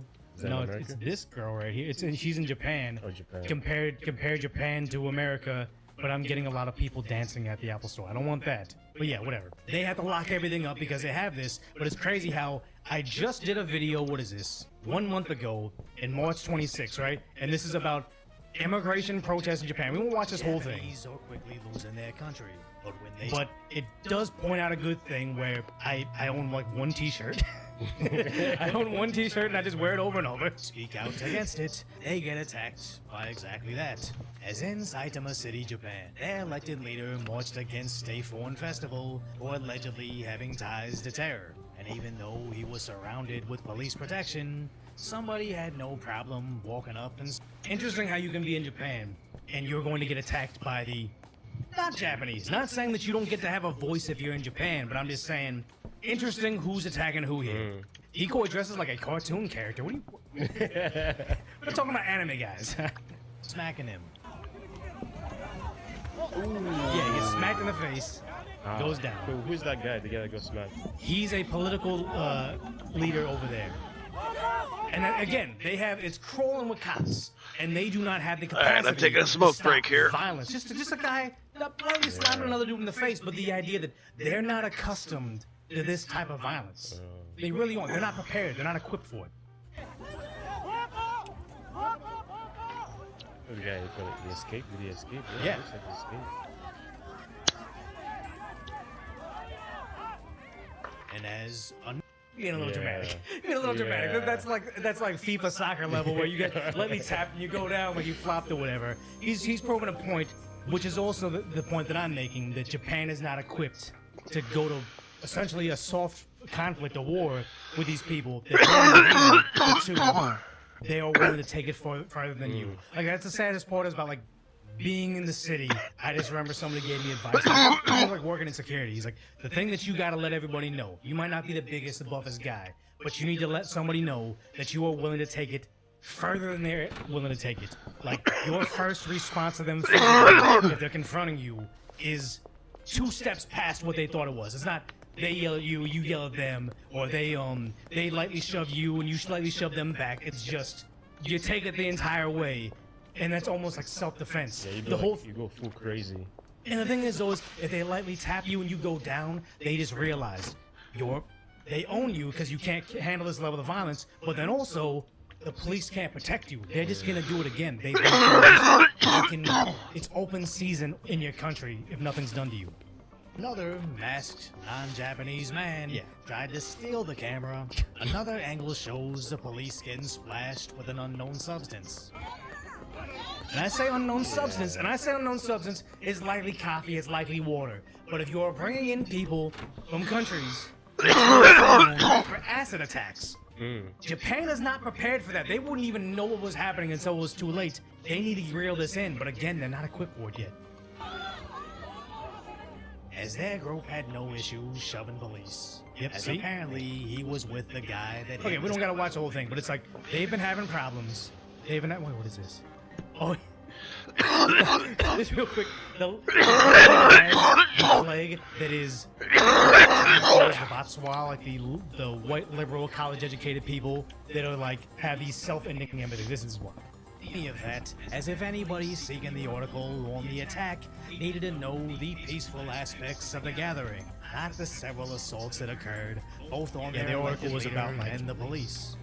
Their article was about how like, oh, it wasn't all bad. It was they were just having it was the Kurdish like dancing festival. It's like, well, a politician got physically assaulted. We don't care about the dancing, but here we go.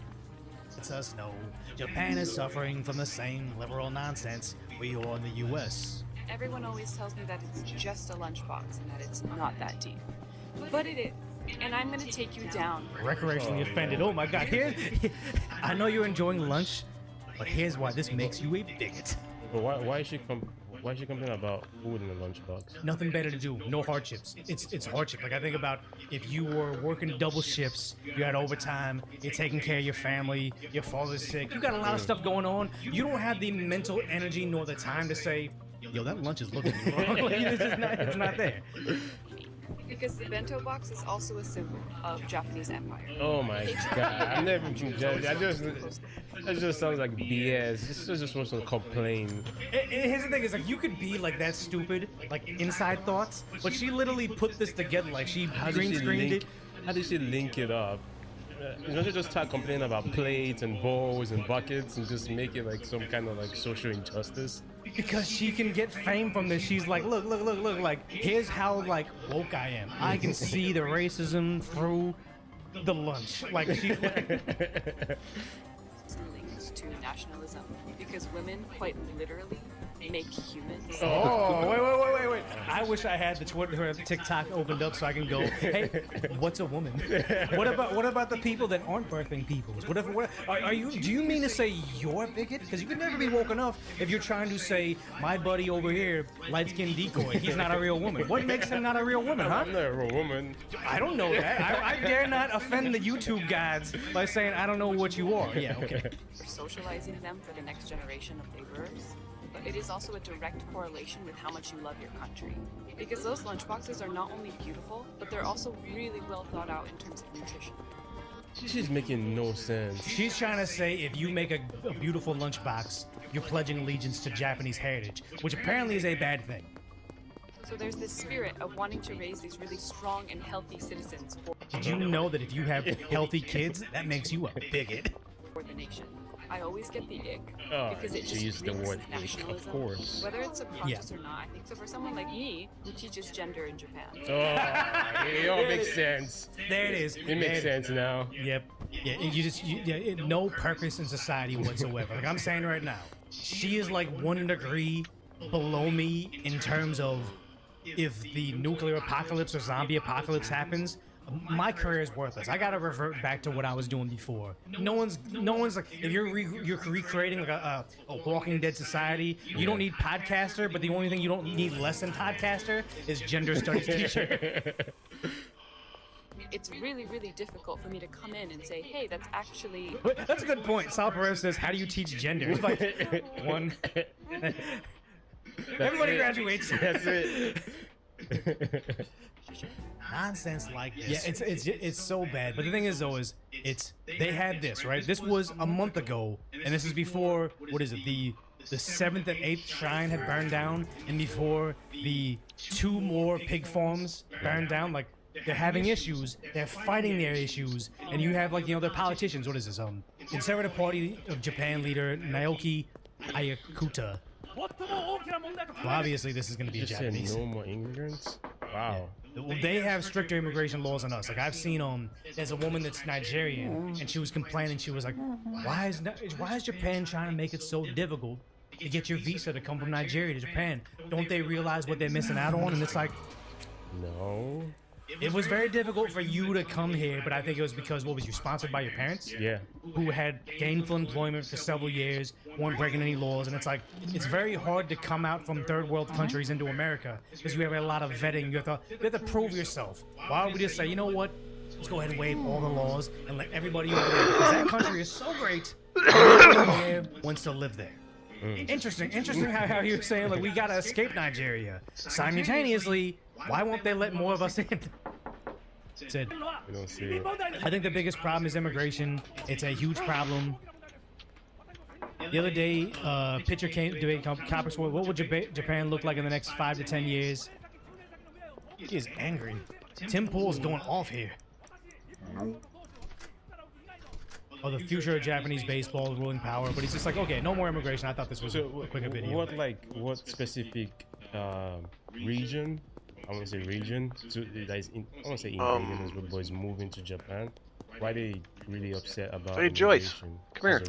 I think they're upset about a certain religion that's incompatible with Japan, because you see this over here. I don't like Thousands gather to protest the construction of a first mosque in Fujisawa. The proposed mosque would be much larger than nearby Shinto shrine and active propagation. And here's the thing: historically, Japan has no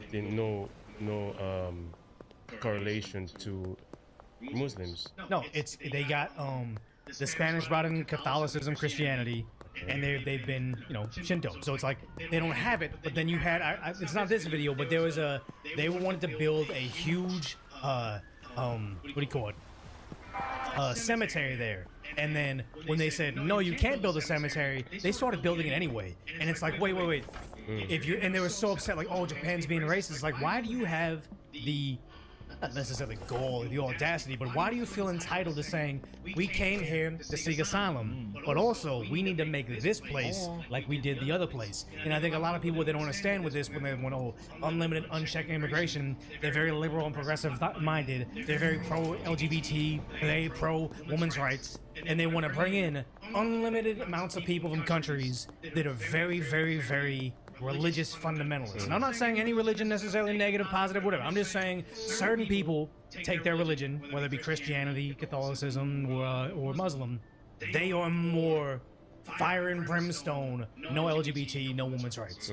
Why do they think it's compatible with each other? But it's because there's constant brainwashing like that. It's like a self-ending empathy. But you see this. They say they don't want the mosque, they don't want the cemetery here.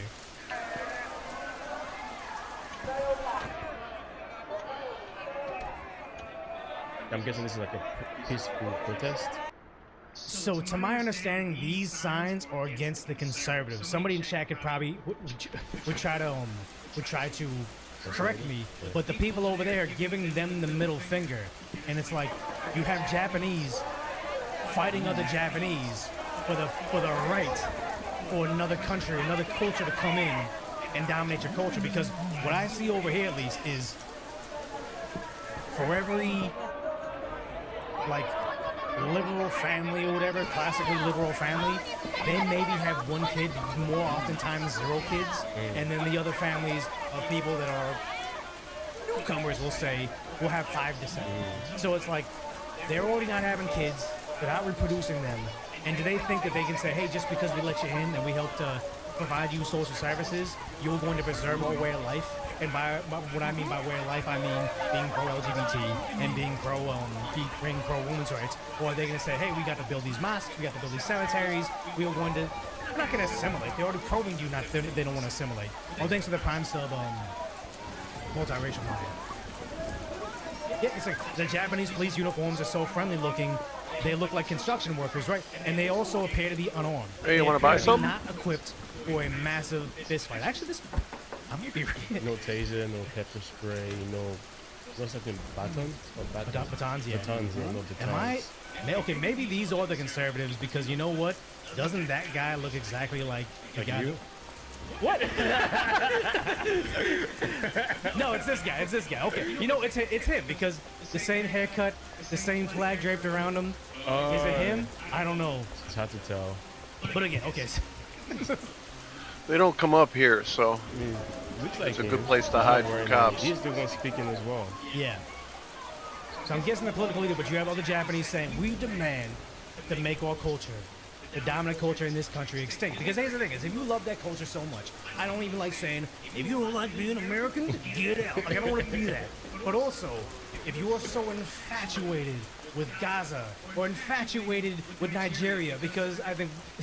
We're not going to name names, because he probably doesn't watch my channel. The guy we know, you're African, he was African-American. He seemed to love Africa way more than you. You had the necklace going. The wooden Africa. The music. I think the funniest thing is when that movie, Black Panther. When Black Panther came out, he was like, guys, I saw it 3 times on the opening weekend. He was all about it, but it's like, he would not survive in Africa. Like, he loved Africa, having never been there, but he made it his entire identity. But I think, not to like go off topic, but Black Panther was kind of a bad representation of how African life. Although it's a movie, he still doesn't depict how Africans really live as well. Oh no, the worst part. This is how we know that the country's fucked. Is flights to Wakanda trended on Google. After Black Panther went out. People were searching on Google flights to Wakanda. You didn't know that? I mean... They thought Wakanda was a real place. Yes. Oh my god. And then there was even people on TikTok, maybe they were trolling, maybe they were being genuine, but they were saying like, look, like, where would you rather live? Would you rather live in Chicago? The white man made Chicago. Or would you rather live in Wakanda?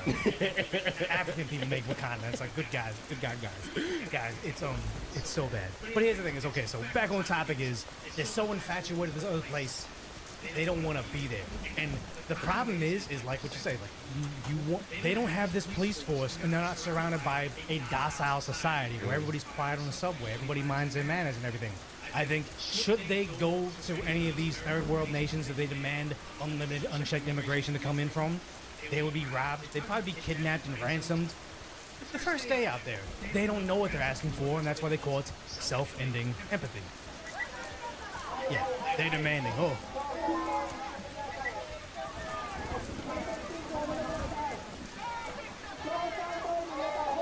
Okay, so somebody here is chatting. I don't know what that is. Wakanda forever. Okay, yeah, but it is sad. But then you see this where neighboring Korea, they have a sign for a Asia Mart that says foreigners exclusive lounge, where they say Koreans not allowed. Because when you go to Japan, there's a lot of places saying foreigners not allowed. Or also, I think in China they'll be like coffee 10 yen. No, that's Japan. What's the won? 10 won. And then in English it says coffee 21. It's like wait, so that means upped it up. If they upped it up for foreigner. For foreigners, right? And it's like, why do they think that when you go to the country, they're not going to start to say, hey, we're in your country, but there's enough of us, we're going to exclude you from it. Yeah, Wakanda's elections, lethal combat. I mean, the craziest part about, like, you know, with Google and everything, the AI trying to protect these idiots is when I was doing a video and I was talking about how if you watch Black Panther, and we're getting kind of sidetracked, but watch Black Panther, T'Challa versus Michael B. Jordan, right? T'Challa is a MAGA conservative of Wakanda. He wants all the resources, America first, Wakanda first, don't expand, we don't want that. And then Killmonger, Michael B. Jordan, he's all about like, oh, we need to start being imperialists, we need to start helping us out there. And it's like, both of these political ideologies are like the enemy of what progressive liberals want. They want unlimited immigration or whatever. It's like Wakanda had a literal force field that could eliminate anybody. Even they can't even see your country. And it's like, I was trying to ask ChatGPT, and I'm like, hey, give me all the examples. I got a couple, but give me all the examples of how Black Panther is a example of MAGA conservatism, and it wouldn't do it. Oh no, it wants this, and it would give me even a graph in ChatGPT of all the ways that MAGA conservatives think and what T'Challa and Black Panther and Wakanda thought, and it's the same thing in both parts. It's just like listing them off, and I'm like, do you realize that you're not making any sense? Like you're proving my point. And they said, I'm sorry, I'm just not supposed to connect MAGA conservatism in Black Panther Wakanda. I'm like, see, they're so desperate. They're willing to just bold-face lie to you and also explain why they're lying to you because they need to protect their thing so much. But gotta ask Grok would do it exactly. But also this, Koreans not allowed. They come to your country and they want to exclude you. And the same thing has happened, like, what is it, over in the UK? The same thing, yeah? Not on the music, but you have all these people waving the UK flag, and you have liberals singing it and literally crying tears. How dare this country where I am safe? And I guess her boyfriend's wearing a mask in this year, so yeah, that kind of makes sense. But yes, so she's crying because they're protesting to protect their country. I think they're trying to keep England British, but they're like, oh my god, it's racist. Like, guys, I saw all the Netflix movies. We can all be multicultural together. And the sad part is, it's like, yes, multiculturalism is something you can accomplish. Yes. If you want to assimilate to a similar culture. Like, I remember someone saying nobody's gonna die for the multicultural economic zone where we share no values, we share no like common religion, we share no, like, there's nothing that puts us together that says, hey, I like the American way, I want to protect it. Case in point, Ukraine. When you had all those Nigerian and all those Middle Eastern refugees seeking refuge in Ukraine, beautiful country, they're there. And also, oddly enough, I knew like a couple Ukrainian girls. They're Ukrainian, they're from Kiev, or Kiev, I forget how you pronounce it now. They're from Kiev, but I never knew they're Ukrainian. They always told me they're Russian. They spoke Russian because they're ethnically Russian, but their nationality is Ukrainian. So it's like, you have a lot of Russians almost in Ukraine, like it's got a you have Y lot in it. of, people seeking asylum in Ukraine, and then once Russia invaded, all the, like, I just knew Nigerians were fleeing in mass, and they're like, oh my god, it's so racist because they're not letting us leave. And there's like, I'm not dying for Ukraine's war. And it's like, okay, I don't think that seeking asylum means you die in the front lines, but also this is not a system that can be sustained because wars are inevitable. We're gonna go to war with somebody's gonna invade America. It's only a matter of time. It's like, if everything is going well, there's peace, they're like, oh, it's all nice, but when everything goes to shit, like, yeah, I want a divorce, I don't want this anymore. Well, it's like, how can you say, I'll accept your free housing, and I'll accept your SNAP cards and your EBT cards and your pocket money, but I will not accept anything that makes me want to work for these free services. Like, it's sad to say, but it's like, this is reality. It's not a Pixar movie where everybody can it's like, you have to earn it at some level, and I don't like the idea that it's like, okay, we're gonna give you all these services, but once you have to protect the system that provided you those services, then they go against it. Then they have to go, because it's like, okay, I don't want to be the next country, because what happens if China invades America? Do I want to start giving you guys free housing and EBT cards and pocket money for you to say, hey, once we get invaded, now I'm gonna go leech off of Canada next? Now we got some issues, guys. But again, if you were a conservative woman in the UK or America, or even a liberal, bleeding heart liberal in Japan, crying tears because they don't want that. And the sad part is, you see this over in the UK, it's like, the way some people think about it is disgusting. Why should English people pay for you to have a house? That's a legitimate question. Yeah. Maybe they give me house, they give me anything I can need there. And the sad part is, how much English proficiency did you need before they let you come over here? I mean, you do need to prove that you could, you know, talk fluently. Not even just know the general grammar. Yeah. But be able to, they interview you and they ask you a bunch of questions and they expect some kind of level of proficiency and even defending the reason why you want to go over there. It could be something as simple, just starting a better life and creating a better life for my family and hopefully contributing to the country and culture. What can you do for us? That's what it came down to. It wasn't, are you here for food stamps? You know what I mean? The thing is though, is the UK. So look what you see behind you. Why do they want to cry tears that you don't want more of this? This is abject poverty. This is making the UK suffer, and I don't know. I don't think he's Nigerian. I think he's more like Cameroon, maybe. Him, maybe Kenya, Cameroon, but you know he's not Nigerian. Yeah, he's not Nigerian. It's crazy how it's like Asians can detect what a Korean Japanese person. It's like we were last time you were on the show. We were at an Asian restaurant. And I was like, those guys are Nigerian. Like, yeah, they are Nigerian. I'm like Neo in the Matrix. I'm starting to see it. This guy's not Nigerian. But yeah, no, it's like, this is suffering. And they say, okay, how is this sustainable? Because we took maybe how many millions of people in Nigeria are? How many millions of people in Africa?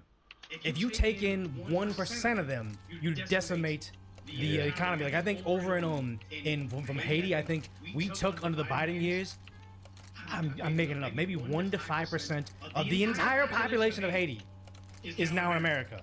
It's like it's unsustainable. So Haiti's gotten worse, America's gotten worse, and now you say the only answer is more of this? It's unsustainable. Like you said, this is suffering, but in their head, it's suffering, but it's suffering in a developed country where they can even get more assistance. Like no one is gonna help them back in Africa or wherever they come from.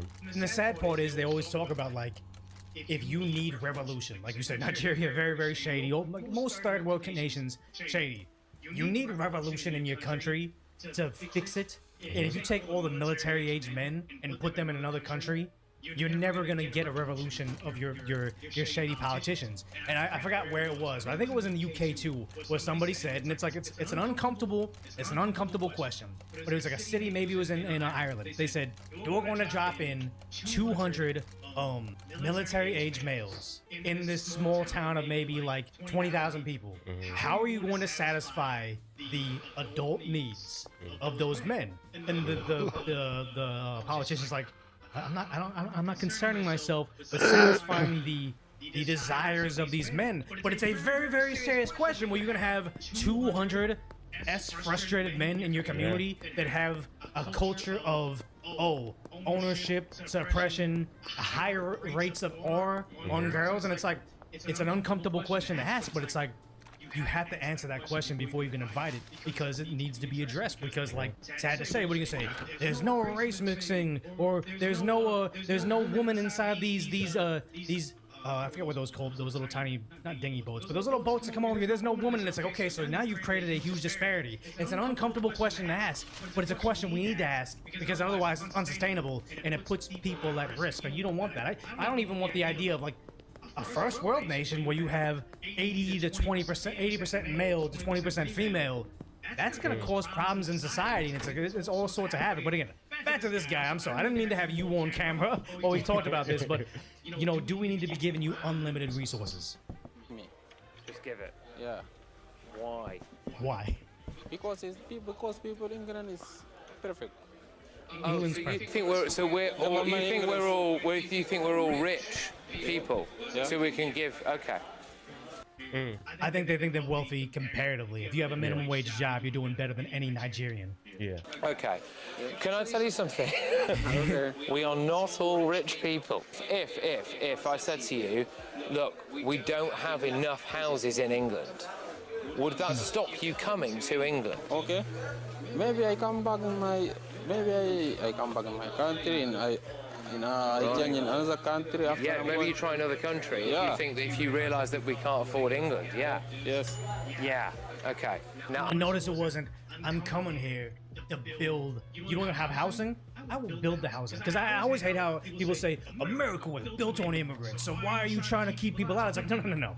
Somebody coming here for a EBT card, government housing, and pocket money is not the same person that came here on the Mayflower to say, I'm going to go on the Pioneer. I'm going to turn dust into civilization, meanwhile fighting the plague, fighting the wilderness, fighting the Indians, the indigenous people. They're not the same thing. Like, there's nobody here that looks like the Pilgrims, at least to me. I think one thing too, where maybe I'm not just specifying to the British, but the government of any other country, is that they don't really create jobs for these people, or have jobs for these people or maybe the people don't even want to work, like you said, they just want the EBT and the free money and the house. But there's no way they could even pay back the country that brings them in.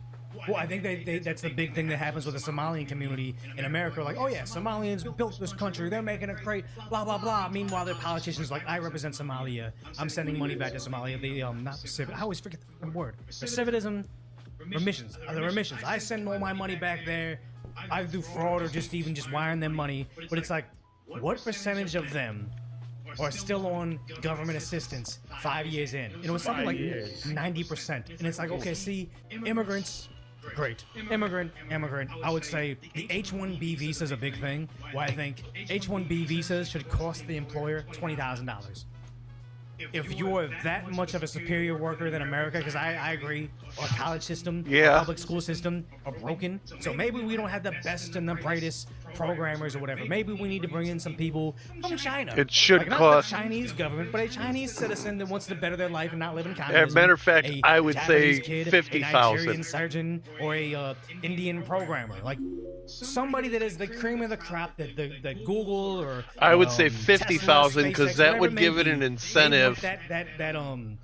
They want that candidate so bad they're willing to give the government $20,000 off the top just to get that talent to hire to train an American. But not opening up dude, for $20,000 you could train an American to do the job you want them to do.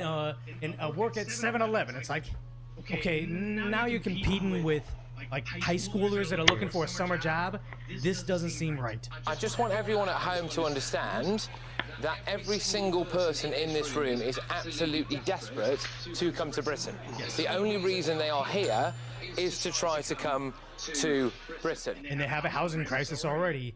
And this is not like, let's settle these guys, then we can close this shelter down. It's like, no, once you settle these guys, another wave comes in, a bigger wave. They need more and more and more. It's like, because those guys are gonna see, oh, these people got accepted, now they're leaving, they're getting all this free stuff, and they get all these houses. Of course we're gonna come. It's better not to do anything. And the sad part is, it's like I can their struggle. I can see it. It's like if I was in Nigeria, if I was in Cameroon, if I was in India, I would want to come to America too. I don't blame them for wanting to have a better life. I blame the system for selling them on the idea that they're going to have a better life here, because so many of them, like with all those immigrants that were dropped off in New York City, they got put up in the Roosevelt Hotel a couple days, and they got kicked out in the snow. They're like, what the heck? I was in poverty, but at least I was in tropical weather. Now I'm in poverty and I'm freezing in the snow in New York City. And then also, a lot of those girls got sold into slavery, and the Democrats turned around. I play this clip often. They turned around and said, but this is survival work, guys. We can't outlaw survival work. They need something to provide for their families. It's like, so you mean to say Joe Biden's like, we don't got kids in cages? We got girls walking the street. Like that was the thing that he sold to the American people, and that's the thing that a lot of bleeding heart liberals still try to provide. It's like, yes, I want everybody to be nobody suffering from hunger, everybody to have a home, but I live in reality, and I'll be back in the morning. And this is what reality looks like. Yeah, so okay, it's that, and then also, do you want to turn into this? This is Paris. Paris was the city of love. Oh, there's music, but yeah, this is Paris. A lot of people going to Paris, going to the Eiffel Tower, and be like, this doesn't look like the first world. This is not. Wow. It's like, it looks like, and this is what New York City looks like too. All the people setting up their blankets on the street, selling things. And it's like, this right here looks no different than the shelter. This looks no different than the countries they fled, and it's like, there's a way you can make it to there if you do it the right way. You can immigrate. You can immigrate to these first world nations, not topple their economies, not turn their capitals into the third world. Yeah. Are you immigrating or are you importing your culture? It just looks more like easy I access. think that's. We could come in. Oh, we could sleep on the street. Oh, we could get this free stuff. Oh yeah. My entire family and we all do the same. I mean, immigrants have to understand. Country. But it's always going to be a it's thing not as long as you have people like the these. land. Crying tears, or not it's even not your crying location tears, that fighting makes. with their politicians. It's and the screaming culture. In their mouth, It's allow this to happen. Allow this to happen. They live in a fantasy world. But again, like that girl that was in the girl that was in Japan. It's like a fat arguing, person I'm a gender moving to studies Japan teacher, to lose and here's weight. Why your lunch That's not the way it That's why works. you're You have racist. to Like, indulge you in the always have these culture. issues because It's people not have too just much free being time. in They have too much Japan. free time. You have to Capitalism their has diet, provided them their too much exercise, prosperity. their They need to find things work to be ethic. Essentially a mother You to. have Like to they say, adopt the if they don't have a culture. family It's of their not own, the they try to make location society that their family. They want to nurture. grants Things- the I've always said this. the Liberalism benefits, is just man. literally feminine energy. Americans don't Conservatism flourish is because of masculinity. where I they don't live. wanna They be flourish like because this of how they snake live. tattooed guy smoking my cigar, my sunglasses indoors, saying that's why women are liberals or whatever. But it's like liberalism is about taking care of people outside your bubble, and conservative is about protecting people inside your bubble. That's just kind of how it drills down. Yeah. And sad to say, that's how they have self-ending situations where their culture can go away overnight because they didn't have the mental capacity to understand, hey, it's not a Disney movie. We don't have unlimited resources. I'm just gonna wait If until she anything, you sells saw out the and then- And that's the thing that Because what I wanna- makes people think resources are unlimited. You know, because they live in unlimited resources. You have people that live in very wealthy circumstances and wealthy environments where they've never had to want for anything, and they just assume that's the default. They live in their suburbs, they live in their city, and they walk to their car at night and think everything's fine because we have a well-funded police force that shoots criminals, and they think that's how things are everywhere. Let's grab these people from places that have corrupt police systems, that have kidnapping and murder rates and R rates out the roof, and they think we can bring that in because they've never seen it. And the sad part is they have very, very limited resources. I just think about this little video I had posted the other day.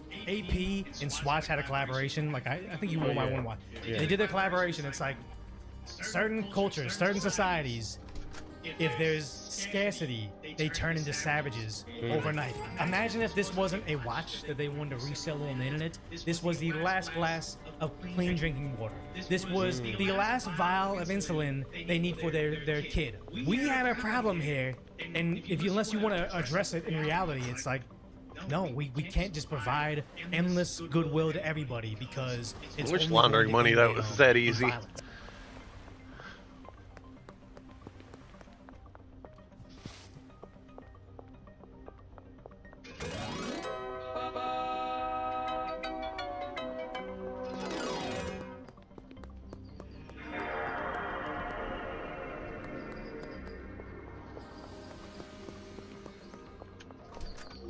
Welcome back to the Papa Me channel. How you doing? How you doing? Come on and sit on down because today we're talking about game consoles. When big video game companies announce their brand new gaming consoles, it's always big news. It becomes the talk of the internet, talk of the town, and often that leads to greater and greater anticipation for the official launch. You guys remember the Wii?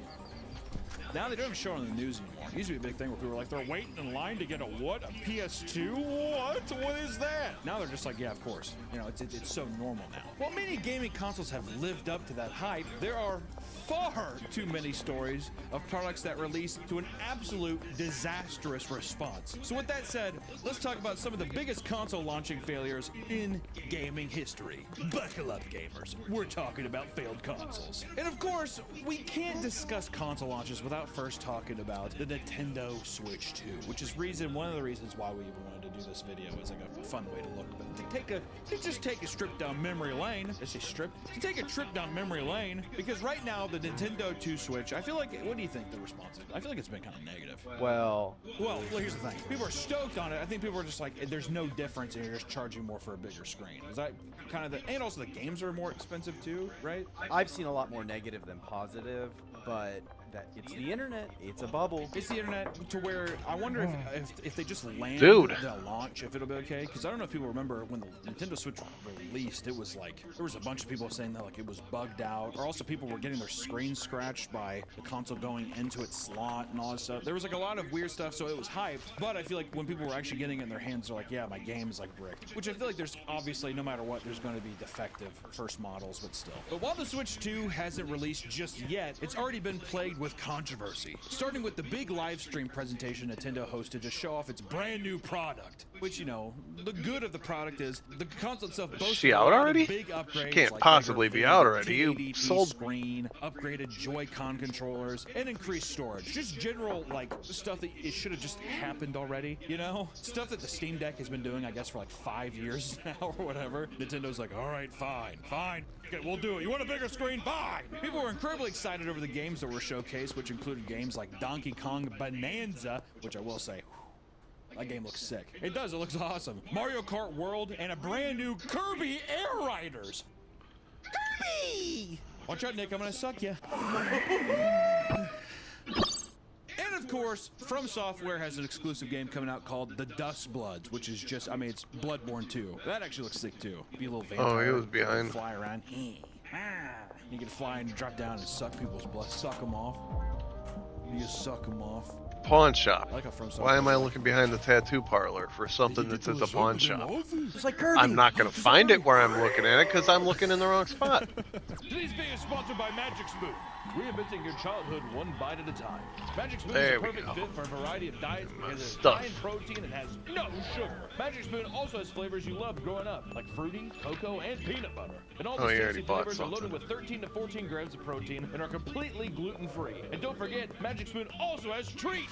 These protein bars are crispy, crunchy, and completely guilt-free. They are the perfect snack to have in the morning after a nice workout. And featuring flavors of marshmallow, chocolatey peanut butter, and double chocolate, and even blueberry muffin. Each bar has 12 grams of protein and 1 gram of sugar and 2 grams of carbs. Plus, Magic Spoon also added granola to the mix. Try honey, almond, or peanut butter for breakfast and get 13 grams of protein. Why don't you treat yourself? Use code PAPAMeat or click the link in the description to try Magic Spoon treats or granola today and get $5 off. You can also find Magic Spoon on Amazon or in your nearest grocery store. And Magic Spoon is so confident in the product, it's backed with a 100% happiness guarantee online. So if you don't like it for any reason, one of refund your these. money, no questions asked. So click the link in the description or go to magicspoon.com/PAPAMeat One of or scan the these. QR code on screen for $5 off. Thank you, Magic Spoon, for sponsoring this video. Back to the video.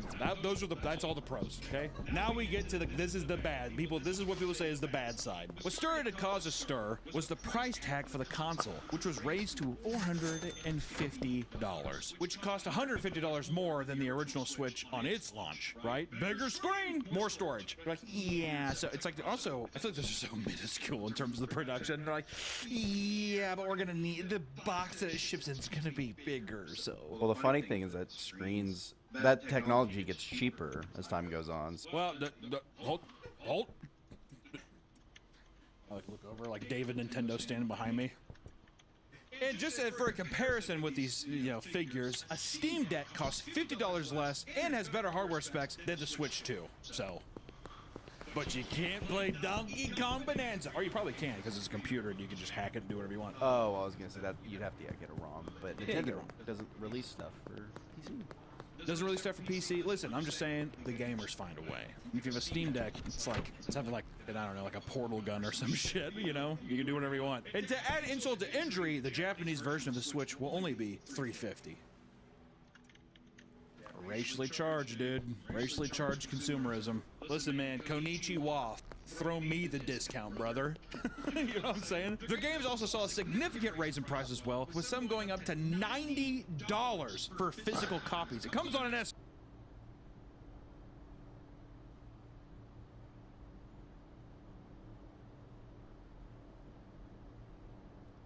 The Donald dropped a tweet. If Iran surrenders, admits their navy is gone and resting at the bottom of the sea, and their air force is no longer with us, and if their entire military walks out of Tehran, weapons dropped, hands held high, each shouting, I surrender, while wildly waving the representative white flag, and if their entire remaining leadership signs all necessary documents of surrender and admits to their defeat, to the great power and force of the magnificent USA, the Mailing New York Times, the China Street Journal, the corrupt and now irrelevant CNN, by the way, the China Street Journal is the Wall Street Journal, and all the other members of the fake news media will brilliantly have the headline that Iran had a masterful, brilliant victory over the United States of America, but they're gay, the media's gay, the Ayatollah's gay, and these orgies will not be tolerated, it isn't even close. That's the longest sentence probably in the history of the presidency of the United States of America. The Democrats and the media have totally lost their way.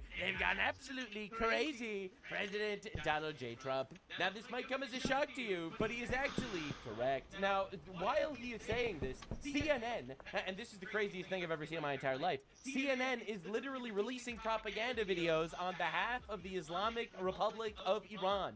All right, the Islamic Iranian regime has approved CNN to do quote-unquote news coverage in Tehran. All right, literally showing at insane levels of barbarism. Regulating threats from the White House. Ordinary. Oh yeah, that's us with our child soldiers. Look how based Iran is, guys.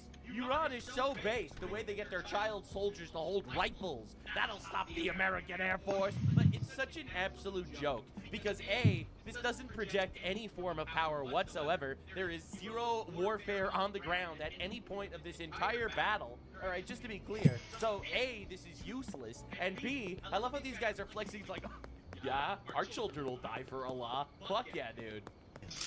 Now being urged to prepare for war. Right, well, these rallies or gatherings have been taking place every single night for the past several weeks, and so they're not new. But what is new is the introduction of weapons and these kiosks. Just understand how depraved this is, okay? So the Islamic regime in Iran shut off the internet for the entire population of the Iranian people, because the Iranian people, obviously, they don't like the fact that they're being oppressed by these deranged religious extremist pedophiles. And yes, unlike how the Democrats call everyone that's Republican a pedophile because of Epstein or something, you know, the top Democrat donor, Epstein, you might have heard of him. No, these guys actually, 2.3 million children are married in Iran to adult men, okay? All right, so the pedophile regime in Iran is shutting off the internet while they massacre Iranians in silence and allow CNN to release footage about how actually the Giga Chads in Iran are arming children to fight against the American Air Force. It's like, oh yeah, you see these children? The ones that we're not raping, we're literally arming with crossbows. That's right, they're going to be riding donkeys to victory. Our winged camels will fight against the American Air Force. Tout sweet. That was French. That's the language they speak in the Islamic Republic of Paris. Strapped to the teeth with my 24 caliber camels and sheep of mass destruction, you know, after they finish having sex with it, of course. And here we have CNN literally releasing infinite Iran propaganda. It's the most insane thing I've ever seen in my entire life. Now, the craziest thing out there, just in, United States has rejected the latest Iranian peace proposal. Yeah, it's really not looking good for these guys, and it looks like we were about to bomb the shit out of them until this happened. Donald Trump makes the following statement. I am asked by the Emir of Qatar, Tamim bin Hamad Al Thani, the Grand Prince of Saudi Arabia, Mohammed bin Salman Al Saud, and the President of the United Arab Emirates, Mohammed bin Zayed Al Nahyan, to hold off on our planned military attacks against the Islamic Republic of Iran. I guess the Arabs control America or something. Which is scheduled for tomorrow. And that serious negotiations are now taking place, and that their opinion as great leaders and allies, a deal will be made, which will be very acceptable to the United States of America as well as all countries in the Middle East and beyond. This deal will include, importantly, no nuclear weapons for Iran. Based on my respect for the above-mentioned leaders, I have instructed Secretary of War Pete Hegseth, Chairman of the Joint Chiefs of Staff General Daniel Kane, and the United States military, we will not be be doing the scheduled attack on Iran's butthole tomorrow, but we will further instruct them to be prepared to go forward with a large-scale assault of Iran at a moment's notice in the event that an acceptable deal is not reached. Thank you for your attention to this matter, President Donald J. Trump. Now, because I see the most low IQ commentary drivel by literally anyone in politics, I'll explain to you what this actually means. Before getting too deep into the chaos, free cash was promised to me 3,000 years ago. One thing I recently added to my daily routine is using free cash for a few minutes here and there. If I'm gonna play games as a time sponge, I might as well make some money out of it. Free cash is a fun and easy way to earn real money by doing simple tasks while already on your phone. Play games, complete surveys, do simple tasks, and turn your bathroom break into an investment. I've been enjoying playing Call to Dragons on Free Cash, a high payout strategy-based building game. You get instant payouts with a really easy process through PayPal, Amazon, or Visa. There's already over $250 million paid out to over 60 million users worldwide. It's a win-win. They get someone to test out their games and fill out their surveys, and you get paid. Use the QR code on the screen or click the link in the description to sign up and get a $10 bonus today. Now, back to the chaos. Every individual sign up literally supports the channel, so if you could click the link in the description and do the thing, that would be very appreciated. This means there's a fucking plan. Now, for any of you that's been paying attention, Qatar, Saudi Arabia, and the United Arab Emirates were all struck by Iran over the course of this conflict. They have done strikes on Iran. Well, not Qatar, but both Saudi Arabia and the United Arab Emirates have actually done strikes on Iran. The United Arab Emirates just yesterday had their nuclear site hit by Iran. They fucking hate them. All right, they hate them on a literal level, they hate them because they're at war with each other, and they hate them on a religious level. The Sunnis and the Shiites have been fighting forever. More Muslims have been killed by Muslims than killed by literally any other group of people on the planet. Never forget that every time Muslims scream that they're getting genocided when they start a war and lose, like happens all the time, you have to understand that there is an unbelievable amount of Muslims that are getting killed by Muslims that no one's talking about. All right, we got 650,000 Muslims killed in Syria. We got 377,000 Muslims killed in Yemen. Literally no one gives a fuck about these people. Heartbreakingly, but that's where we're at, you know, in Sudan, in the Congo. Millions were killed in the Congo and Rwanda. Literally no one gave a fuck. Because, well, you know, it's Muslims killing Muslims. I guess that's just what they do. So understand, these are our allies. This isn't Pakistan saying that we're close to a deal and therefore you shouldn't attack. All right? Which is not an ally. Pakistan fucking sucks. No offense to any Pakis in the audience. All right? But I'll be real here. These are our allies. You know, Qatar does deals with America. Maybe even too many deals, I would say. All right? Saudi Arabia and the UAE fucking hate Iran and want us to obliterate them. Hang on, I gotta run to the bathroom right quick. Because this is part of the war plans. You will see, I guarantee you I will be right over the next coming days. This tweet is an op. It's part of the plan and part of the deception. This is part of the 4,000 IQ Donald Trump strategy. And the fact that he listed all these guys by name, it means that they're all in on it. That's right. We are witnessing the United States of America, the country of Israel, Saudi Arabia, United Arab Emirates, and Qatar all working together, all right, in a literally unprecedented alliance to obliterate this Islamic Republic. And you're going to see I'm going to be right. Now, the Presidente answered a couple of questions in this regard. Well, other countries have come to me and they've said we were getting ready to do a very major attack tomorrow. I put it off for a little while, hopefully maybe forever, but possibly for a little See while. what happens. Because we've had... Tell me to stop fucking goats. A little condition. Please just stop. Leave the goats alone. Every mullah we kill is so many goats rescued, and I don't hear a word from any of the animal rights activists. very big discussions with Iran, and we'll see what they... We will be implanting pressurized landmines inside the rectum of every goat in Iran. Anytime the landmine is pressed, it will immediately blow up the rapist. amount to. I was asked by Saudi Arabia, Qatar, UAE, and some others if we could put it off for 2 or 3 days, a short period of time, because they think that they are getting very close to making a deal. And if we can do that, where there's no nuclear weapon going into the hands of Iran, I think, and if they're satisfied, we will be probably satisfied also. We've part of the plan. It's part of the op. You'll see. You'll see. It's all part of the plan. Informed Israel. We've informed other people. Yeah, because we tell Israel what to do. For those of you that pay attention to geopolitics, we actually control Israel. People in the Middle East that have been involved with us, and Israel, by the way, they've been wanting to bomb Iran for like the last forever, okay? The fact that they're literally sitting back and not doing things because Trump is telling them to means that basically they work for us, sort of. Again, I don't want to be giving them $3.8 billion a year, whatever the fuck. But if we do, they better listen.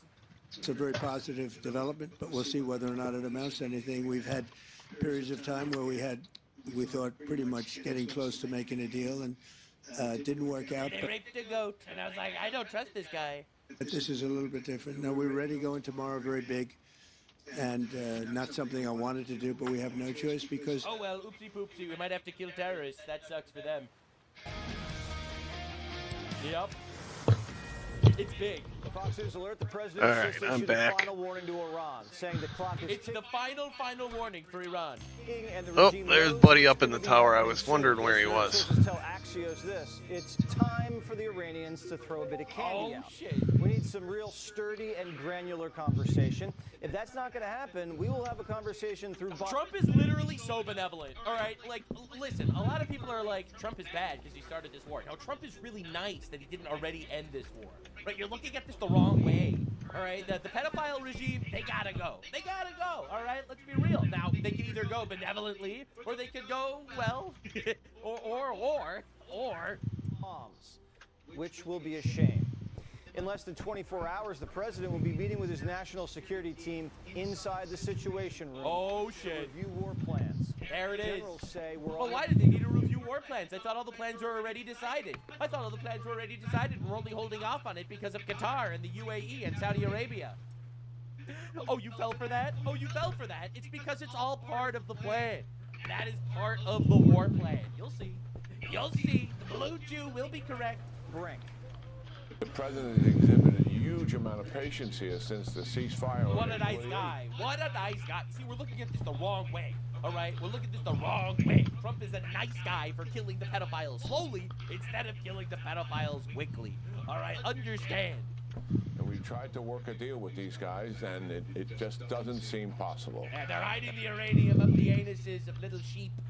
It's really awkward because we don't like to go there. And where we are, we're on the cusp of going back into military operations. When we stopped, Bill and Dana, we had 2 weeks to go, a little less than 30% of the targets. Those targets remain, but we have better intelligence now after these 6 weeks. So that target list is expanded. It's considerable. That was a hiatus, by the way. That operation ended. I hope you're understanding what's going on. So we had Operation Midnight Hammer, where we obliterated the nuclear facilities like 9 months ago. Then we had Operation Epic Fury. It was a 2-week-long operation. We obliterated their entire military, navy, and all of their ayatollahs and shit. All right, and then we took a break on that one. Now there's Project Freedom. All right, we got the blockade going on. It's pretty awesome. The next Is the operation, truck gone? Yeah. the Operation Circle of Death. But I do. More comprehensive. The Iranians sent a new proposal late Sunday night, but it was only token improvements from the last offer. You know, the same one. God, I love that he's not backing down. Like, he knows that this war is being used to spin so much propaganda against him. You know, they're calling him a war criminal and shit like that. And I love that he's not actually falling for that and just taking a bad deal. He's like, no, you're either going to give us all the things or you're going to die. And that's how war works. You know, a lot of cucks, they just don't want you to win wars. Like, a lot of these absolute dipshit retards, they just don't want you to win wars. And the Donald's just sitting there, at my signal, unleash hell. You know, bro is not interested.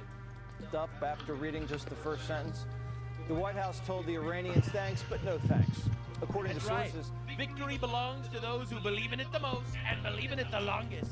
The pressure's on them to be responsive in the right way. But they haven't been showing us the right signs. This weekend, Iranian drones hit a nuke plant in the UAE. Really? And now you think the UAE is asking us not to attack them? Please do not fall for the mainstream sludge. That's why you have me. These people are lunatics. The president told Fortune, quote, they scream all the time. And you know, man, if you can take a beating, Iran, or if you can give a beating, you can take one. I can tell you one thing. They're dying to sign a deal. But literally. Make a deal, and then they send you a paper that has no relationship to the deal you made. I say, are you people crazy? Yes. Despite that, the president's giving them one last chance to have a come-to-Allah moment. Just moments ago, POTUS told Pete to take his finger off the trigger. We were getting ready to do a very major attack tomorrow, I put it off for a little while, hopefully maybe forever, but possibly for a little while, because we've had very big discussions with Iran, and we'll see what they amount to. I was asked by Saudi Arabia, Qatar. You quote Achilles from Troy, you know, back when he used to not be transgender. I didn't come here to fight. I came here to win, and that's what we're doing, man. UAE and some others, if we could put it off for 2 or 3 days, a short period of time, because they think that they are getting very close to making a deal, and if we can do that where there's no nuclear weapon going into the hands of and if we're satisfied, we will be probably satisfied also. The president has firm demands. Hand over the uranium, and then and only then will Iran get any relief. If the Iranians can't agree, the president has instructed the Pentagon to be prepared. It's really tough. It's really tough for a death cult to be like, no, actually, I don't want to die. It's really awkward for them to have to admit that. To go forward with a full, large-scale assault of Iran, which could come on a moment's notice. There could be another option. The circle of death. There it is! Wants to get the nuclear dust. There's another way to do it. I talked to him about it yesterday. Draw a circle around where we know it's at. Call it the circle of death. Anybody goes inside This guy fucking loves war. the circle is going to die. Everyone who comes into this circle, we're gonna kill you. The way to deal with this, the goal is to make sure they can't retrieve it. They can't make a dirty bomb. They can't further enrich. Their enrichment capability has been obliterated at least for a couple of years. The circle of death freezes their nuke program, but it doesn't open the strait. Carg Island's gone 10 days without loading up a single tanker. They're maxed out, and the wall of steel's holding strong. That's right. 85 turned around. That sucks Block for them. isn't trying anymore. They are dying. They're overflowing. They're out of space. They're out of oil. They're dumping that shit into the sea because they have no place to contain it anymore. We might take Carg Island, by the way, which is something I've been like wondering about since the beginning. If part of the Trump plan is just like, all right, we'll kill a bunch of Ayatollahs, and as recompense, we will take your oil island. We now have a tremendous, we built really a steel wall where no boats are blockade, where no boats circle are of death, able bro. not one boat has been able to get through our blockade. Look, our military is Wow, the they have Trump right where they want him. greatest military anywhere in the world. They just left shit. China. There's a Pakistani guy mashing prompts into like his little Glock AI generated bullshit right now, seething about how badly we're losing. And I will say President Xi was very, very complimentary of our military. Besson Sure went they to were. France to tell our allies. Mr. Trump, Donald Trump, may I rick your ballsack? Very fantastic brains. Banks to blackball the mullahs. We call upon all our G7 and indeed all of our allies and Bro, the can we rest stop of the funding world these guys? to Can we stop funding all these people? all the sanctions regimes so that we can crack down on the illicit finance that is fueling the Iranian war machine and get this money back to the Iranian That's right. people. It's not just as long as this quote-unquote ceasefire goes on, Iran dies. All right, we're pressuring people not to send the money. We're not letting them actually get their oil out. They're literally fucking dying. the Iranians who are feeling the pressure from the blockade. It's also the Chinese. That's right. Beijing just announced their economy's in a little bit of a slowdown. Oh my God, there's no way. You mean to tell me that we're squashing every single one of our adversaries around the entire world just by a couple of military operations? You mean to tell me that Donald Trump actually had a plan the entire time? Wow. Wow. Spending just hit a 4-year low, and investment in real estate are deteriorating. One analyst says Guess they'll have to start buying all their shit from us. Hi, how the turntable. Quote, the oil shock has now arrived, and it's hitting the economy harder than expected. And China's declared the frozen straits Hitting economy harder than my daddy hit me. created severe Emotional conditions damage. and are now saying publicly it needs to reopen. Everyone's getting squeezed. That's right. U.S. Well, Treasury except for us, kind of. yields are almost at a 20-year high. That's a warning sign. This summer, there's going to be an energy crunch. We'll be all blasting our air conditioning and driving and flying to vacation. Basically, it's supply and demand at this point, and it's going to push prices higher. The president knows Americans are facing an energy shock, so he's giving peace a chance. He's But trying. if the gay Ayatollah stays persnickety, The gay 47's ready Ayatollah. for a love tap. According to him, could be before Memorial Day. Man. One way or the other, the street's bullish on the U.S. military getting the job done. Does the Strait of Hormuz need to reopen almost at any cost? It will eventually be reopened. I don't know. I don't know. You know, you're talking about the military. The military's been planning for things like this for 40 years. They have plans. I don't know what those plans are.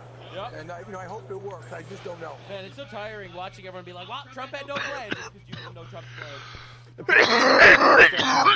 Wall Street Journal reports that the administration could break the stalemate using privateers to attack enemy shipping.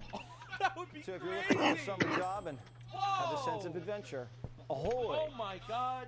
And that is big game hunting. That's the most American shit I've ever heard in my life. Defense companies are already stepping up to the plate, deploying robots with next-generation sonar technology, clearing a wider and wider route for when the president hopefully restarts Project Freedom. And the Brits are letting us play with their toys. Yeah. The Royal Navy sending us Sea Fox drones and Kraken catfish and needlefish vessels to detect and Whoa! The United Kingdom would go up against their Islamic handlers like that? That's crazy. England out there writing strongly worded letters on how sending them to Allah faster might actually be a good thing. Now, for those of you that actually care about the markets, the S&P 500 erased all its losses, turned green on the day. All right, this is after everyone said that it was going to crash. And there's one guy who actually disagreed with literally the entire, like, all the experts that were saying this shit was going to crash on Monday. Well, they were all wrong. There was only, like, one guy who disagreed with them. You know what this means? This means that the stock market is going to hit an all-time high on Monday. Pay attention, boys and girls. The Jew is calling it, all right? So listen, I could be wrong, but I'm probably not. So I was not wrong, actually. Crazy how that happened. Many such cases.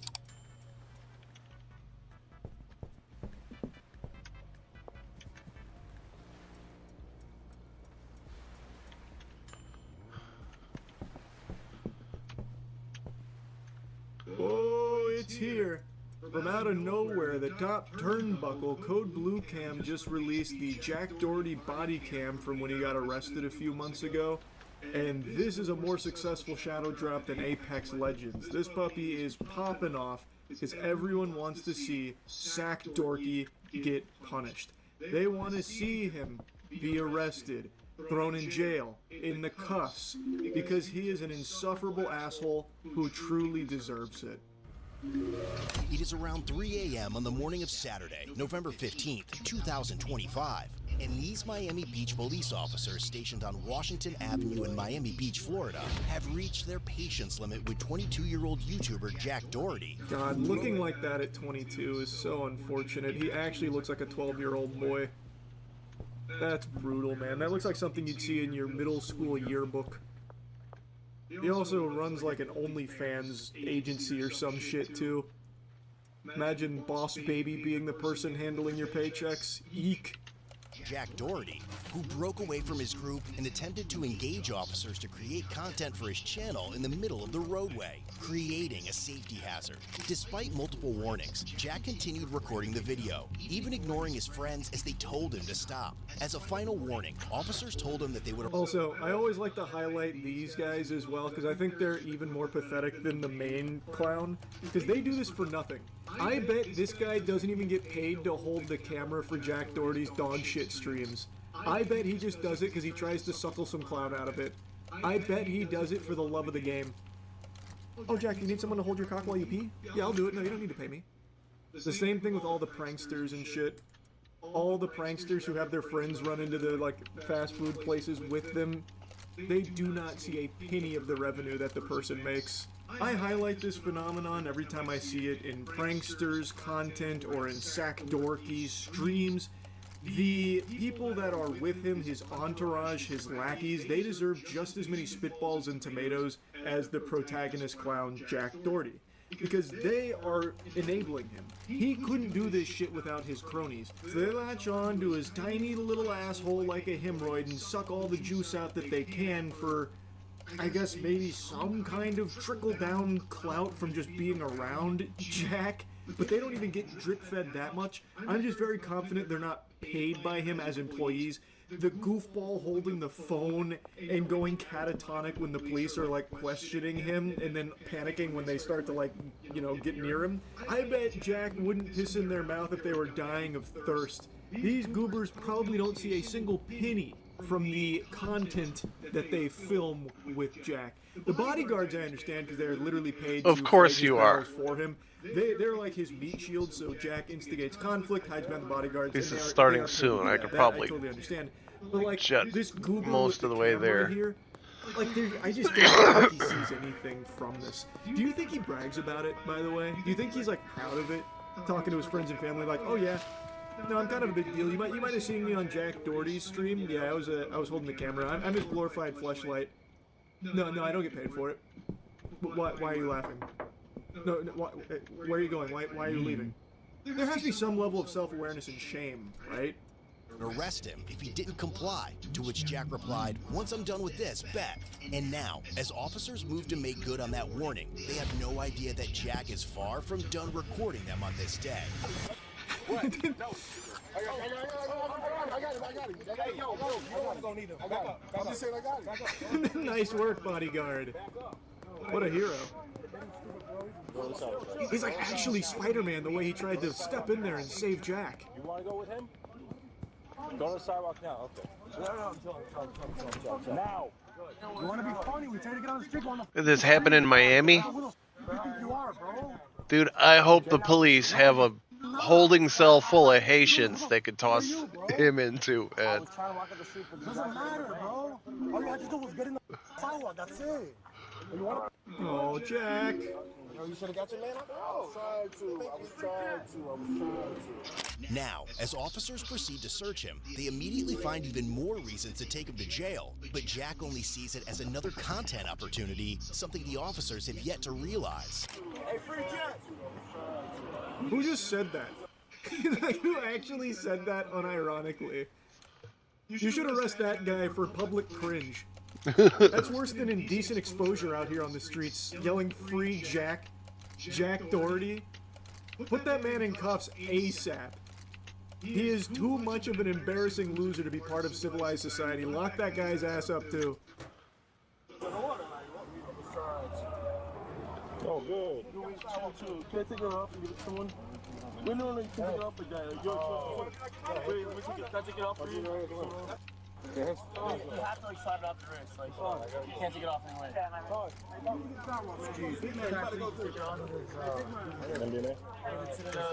I'll check it out. No, you really can't take it off that way, sure. Jack's got all the cool stuff in his Batman utility belt. Oh, wow. Funny. Listen, I'm not even doing that. Listen, I get you. I'm just telling you. I know. We talked about a bunch of times. No. It's not even that. No, you're cool. I was telling you genuinely. I apologize on his behalf. Why?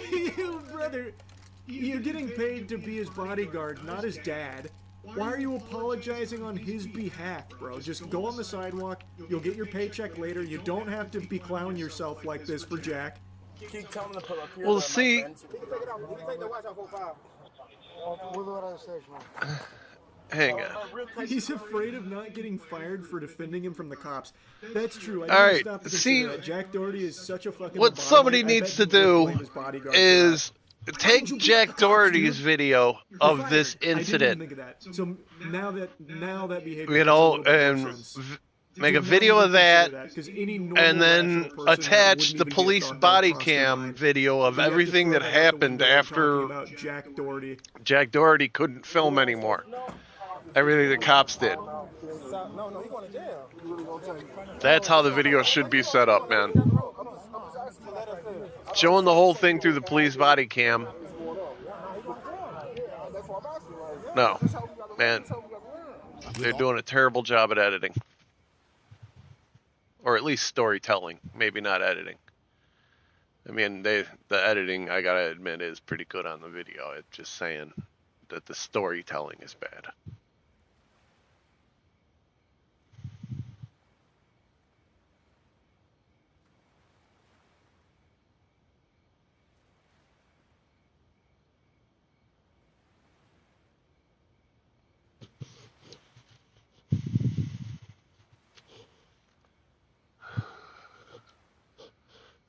The sun is the bane of my existence. I see. I don't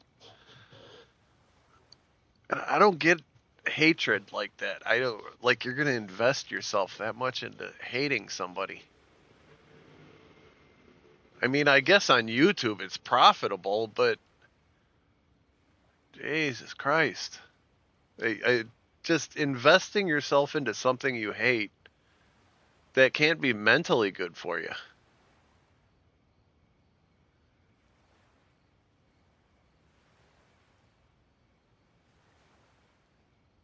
So we've had a clip right here. This is another person trying to get me in trouble. The only reason really that I respond to this kind of stuff is because I don't want people to create a narrative that like this is what I said. If it wasn't for that, I wouldn't even really respond because I think everybody knows what I'm trying to say. And Aswell responds to us on and claims black people are genetically inferior. I said that black people are genetically inferior. I mean, this is the Elon Musk style.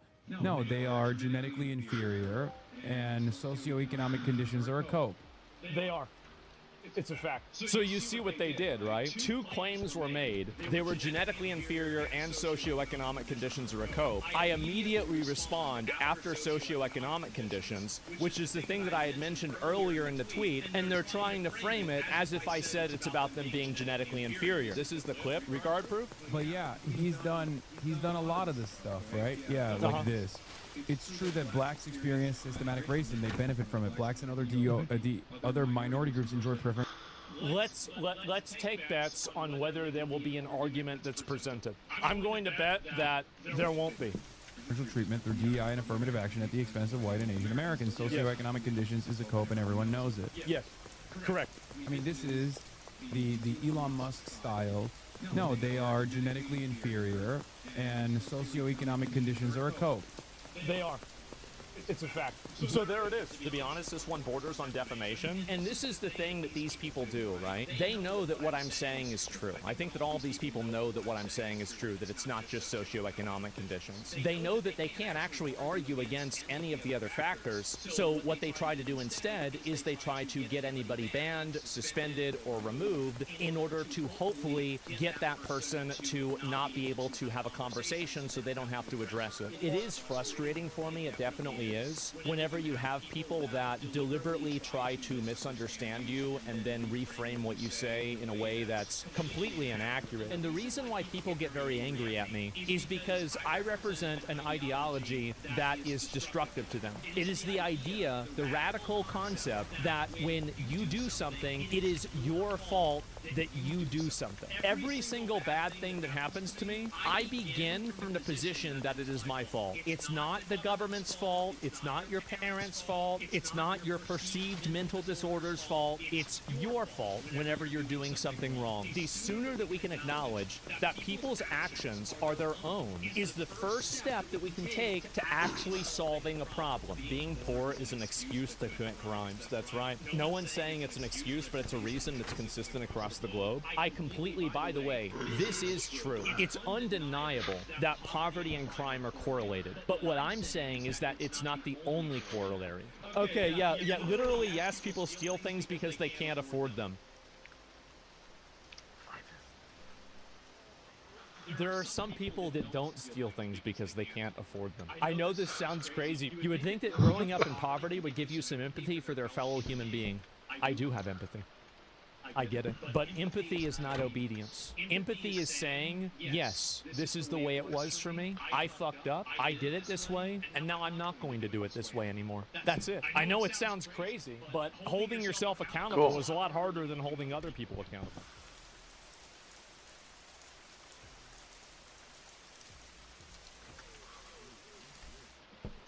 To understand the depths of depravity of our enemy, which is an enemy, don't make it.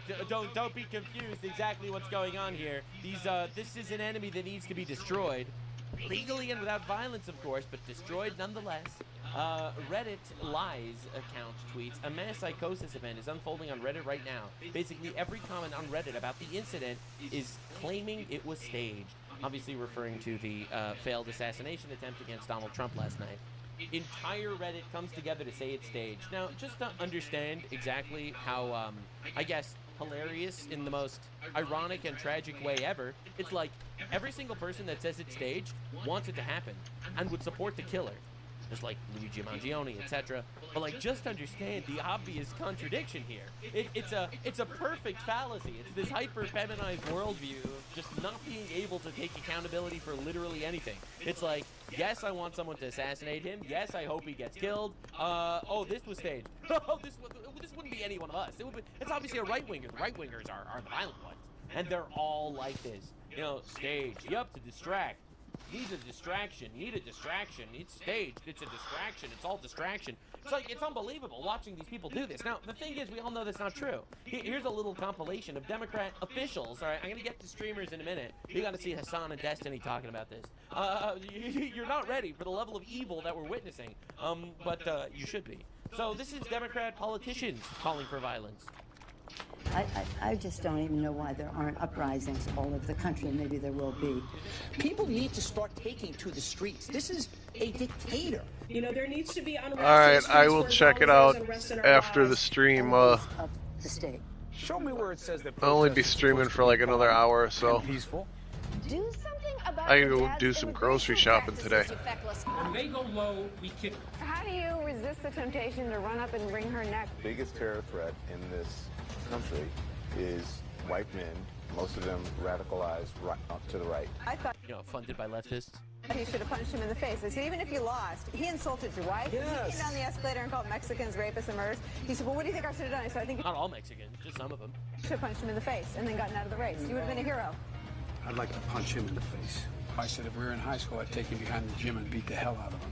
Punch some people in the face! When was the last time an actor assassinated a president? They're still going to have to go out and put a bullet in Donald Trump, and that's a fact. Look as his character is stabbed to death. Where is John Wilkes Booth when you need him? I have thought an awful lot about blowing up the White House.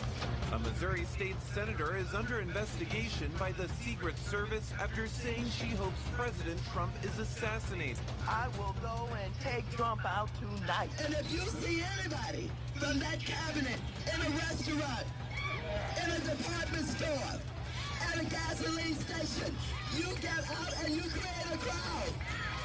And you push back on them. Wow. And you tell them they're not welcome anymore, anywhere. And sad. How could this rhetoric, how could someone actually have done something like this?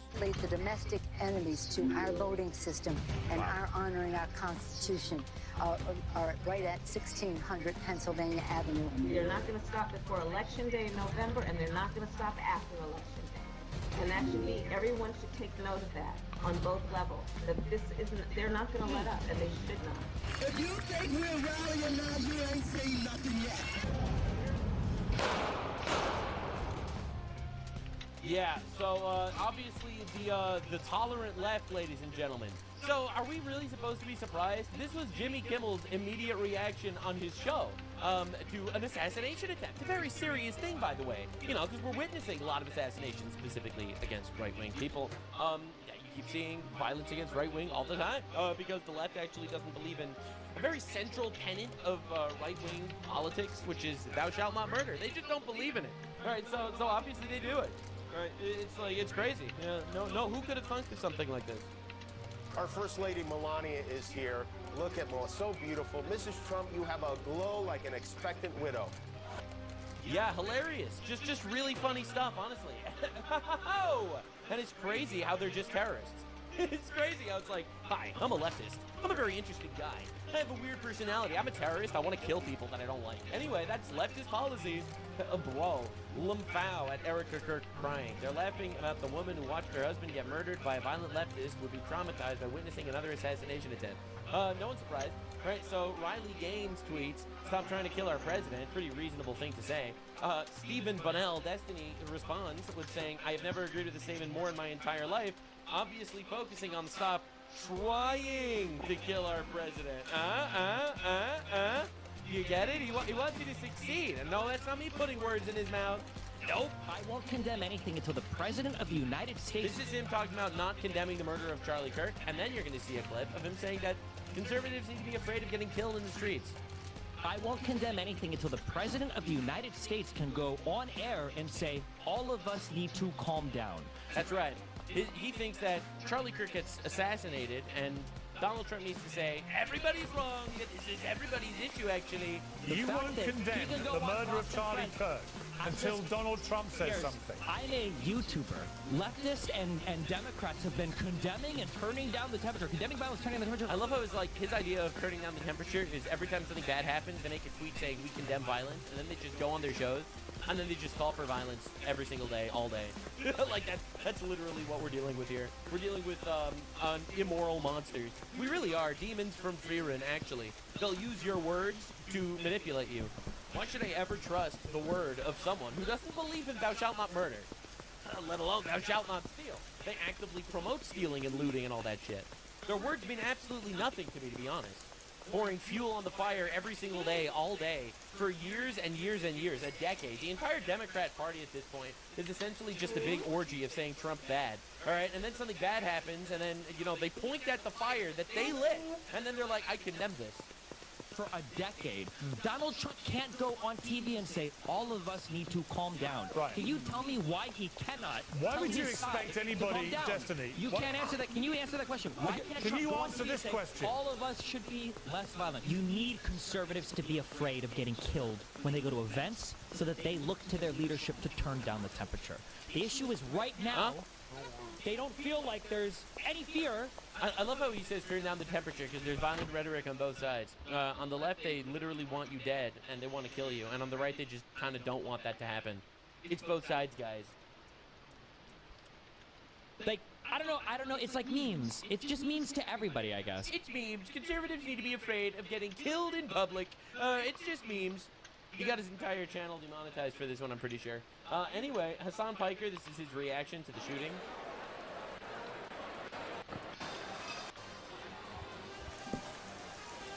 Wait, they started running. Shots fired! Shots fired at the White House Correspondents' Dinner? Look how excited he is. Oh my god! Oh my god, look. What the fuck? This is exactly what he wants, by the way.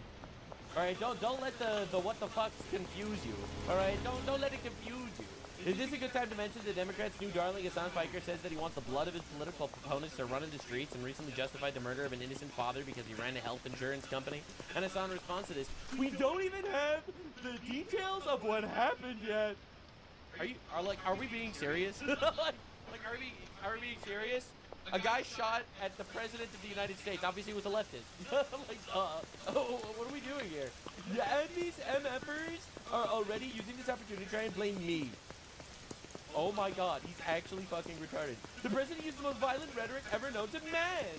Perhaps that's why it's usually his own supporters trying to shoot him. That's right, obviously, his supporters support him so much they try to kill him. Like, you can't even, like, discuss with these people. It's like, they're like, you need to unify. We need to get together. We need both sides to turn the temperature down so we can become besties. No, we can't. We literally cannot become besties. How are you ever going to rationally reason with someone that thinks that Trump it's his supporters that keep trying to kill him? How are we even supposed to, like, engage with that? This dude literally supports every terrorist organization on the fucking planet. And then when terrorism happens, he's like, another right-winger. And I love how, like, the president's violent rhetoric is like, we will end this civilization, and then Iran immediately makes a peace deal because they're scared. It's like, that is the president's violent rhetoric, true. Hassan and Destiny, these two guys, they both go on, like, all these shows, these college campus tours, these college speeches. Zero security at all, right? None of them have any security. Charlie Kirk had so much security, and they still managed to kill him, all right? And the craziest thing is, we all know why. It's because there isn't going to be some right-wing guy that just goes and kills Destiny. That's just not going to happen. Thank God. I don't want it to happen. Don't get me wrong. I do not want it to happen. But I'm confident that it won't. Again, this is Hassan Piker. Well, my understanding is that the property owners who have properties there choose just not to rent it at all. Yeah, kill them. Kill those motherfuckers. And murder those motherfuckers in the street. Let the streets soak in their fucking red capitalist bloods, dude. Largest leftist political streamer on the planet, by the way. All right, this is him advocating for Trump's assassination.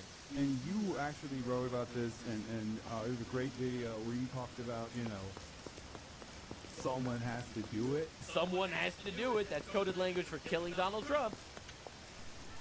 And everyone laughs because they all know exactly what he means. I say that. Everyone knows exactly what I mean. Yeah, they do. Everyone does. Everyone knows what you mean. Oh, I'm so cool and edgy. I'm calling for the assassination of the president, but I'm using cool emojis to let you know what I'm exactly saying instead of saying the words, the magic words. Which is, I think, saying the N-word, that's bad. We should kill you for saying the N-word. Saying that you're basically trying to get someone to assassinate the president of the United States. Oh, wholesome chungus. I love democracy too. Zoran Mamdani, pro-terrorism. Political violence is unacceptable. I'm glad the president and his guests are safe. Yeah, all right. Yeah, really, bro? Really? Like, what are we even doing here, man? Like, these people are all absolute fucking jokes. All right, so, you know, President Trump said we need to build the ballroom because they can have, like, a secure location that they could actually have these sorts of dinners without, you know, being worried about assassins and shit. Pretty reasonable. That sounds like, oh my god, it's a false flag, guys. Oh my god, it's a false flag. It's so false. He let himself almost get murdered so he could build a ballroom, guys. Just to be clear, the theory that the leftists are running with is that Trump administration somehow convinced a registered Democrat to volunteer to go to prison for the rest of his life so they could use him as a patsy for a third-staged assassination attempt, one that they apparently believe was concocted mostly to justify building the White House ballroom that's already being built anyway. That's the theory, by the way. In case you were unaware, that is the theory we're working with. And the funniest thing is, like, they're all coming up with this, like, absolutely... Leave the conspiracy theories to the right wing, guys, okay? Please, please, please. What are we fucking dealing with here? This is toddler conspiracies. But the truth, Nuke, is they don't even believe these conspiracies. I think they just say them. And, you know, they try to repeat them enough times until it becomes part of just, like, the public dictionary. It just becomes the public vernacular of these retards. They'll say it enough times until the mass psychosis sets in and they just start believing it. Because the thing is, they all want him dead. They all want him assassinated. They all want the assassins to succeed. They would all celebrate the assassin that actually does succeed, if, God forbid, it does happen. So why? In their own worldviews, do they really think that all of these are staged? Except, unless they don't. Unless they don't. The third worlders probably do, but they don't. There's no way. 22% of liberals under 44 say it's okay to feel happy when a political opponent dies compared to 6% of conservatives their age. That is like such a big twist. It's almost like it's ideologically based. It's almost like ideologically, leftists are just, I don't know, fucking evil. Anyway, this is Hassan Piker this week. Talking about how he understands murdering people who are guilty of his subjective view of social murder. Engels wrote about the concept of social murder. Social murder is not a real thing. It's gay and it's fake, and it was created by dipshits and retards. Social murder is not a real thing. And Brian Thompson, as the United Healthcare CEO, was engaging in a tremendous amount of social murder, the systematized forms of violence, the structural violence of poverty, the for-profit poverty is not violence. paywalled system of healthcare in this country. And thank God for this country's healthcare. That's why you know, people in Canada and in England, they send their patients to America because our healthcare is so much better, and we don't have the bullshit communist healthcare like they do in Canada and England, where they basically die before getting an appointment.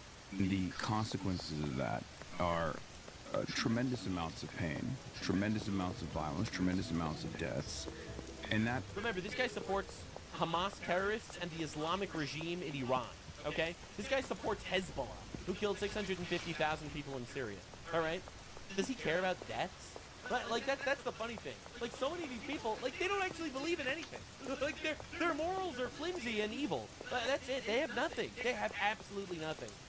Was a fascinating and you'll story. see, at some point, the switch will flip, and you probably don't believe me right now. I'll be real. I'm trying my best to radicalize you guys. I am. Oh my God, no, right pipeline.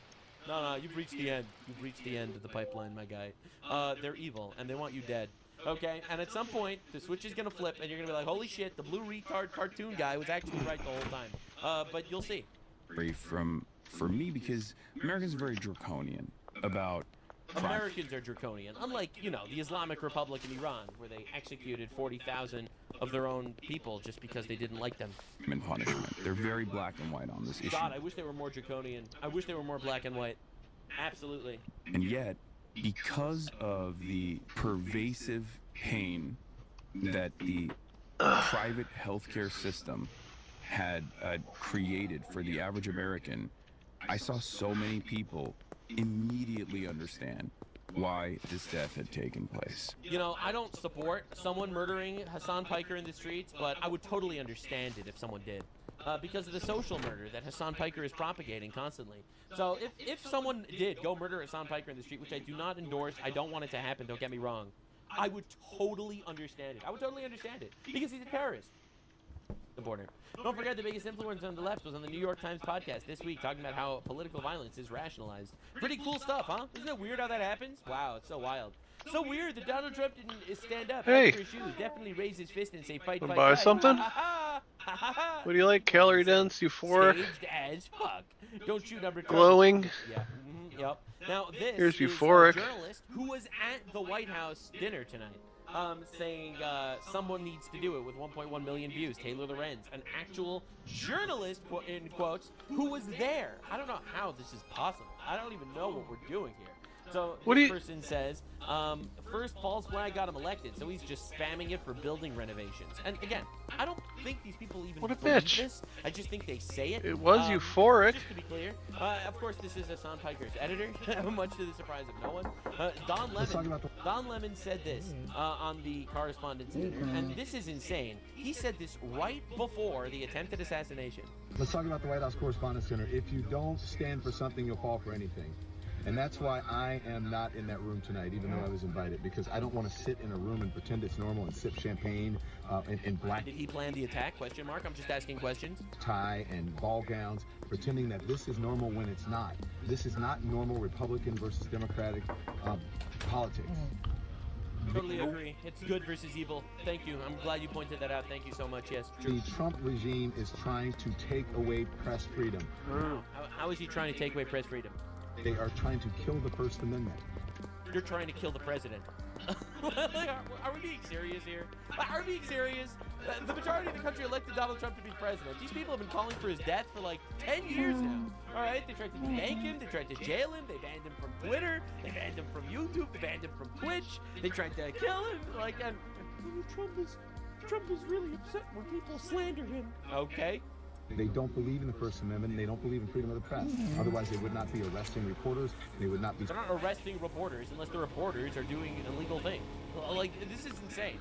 Like, I think our relationship went bad that one time that But I'm wearing a press vest, so therefore you're not I allowed beat to him up because he wouldn't buy anything. Get the fuck out of here. What are we doing here? Searching their homes. They would not be taking their cell phones. They wouldn't be trying to investigate them because they write a story that you don't like. Hey, you want to buy something? All of those things. I can't believe the White House Correspondents she looks Association invited crazy them shit. to So be in that room. I don't understand it. I don't get it. You have to take a stand.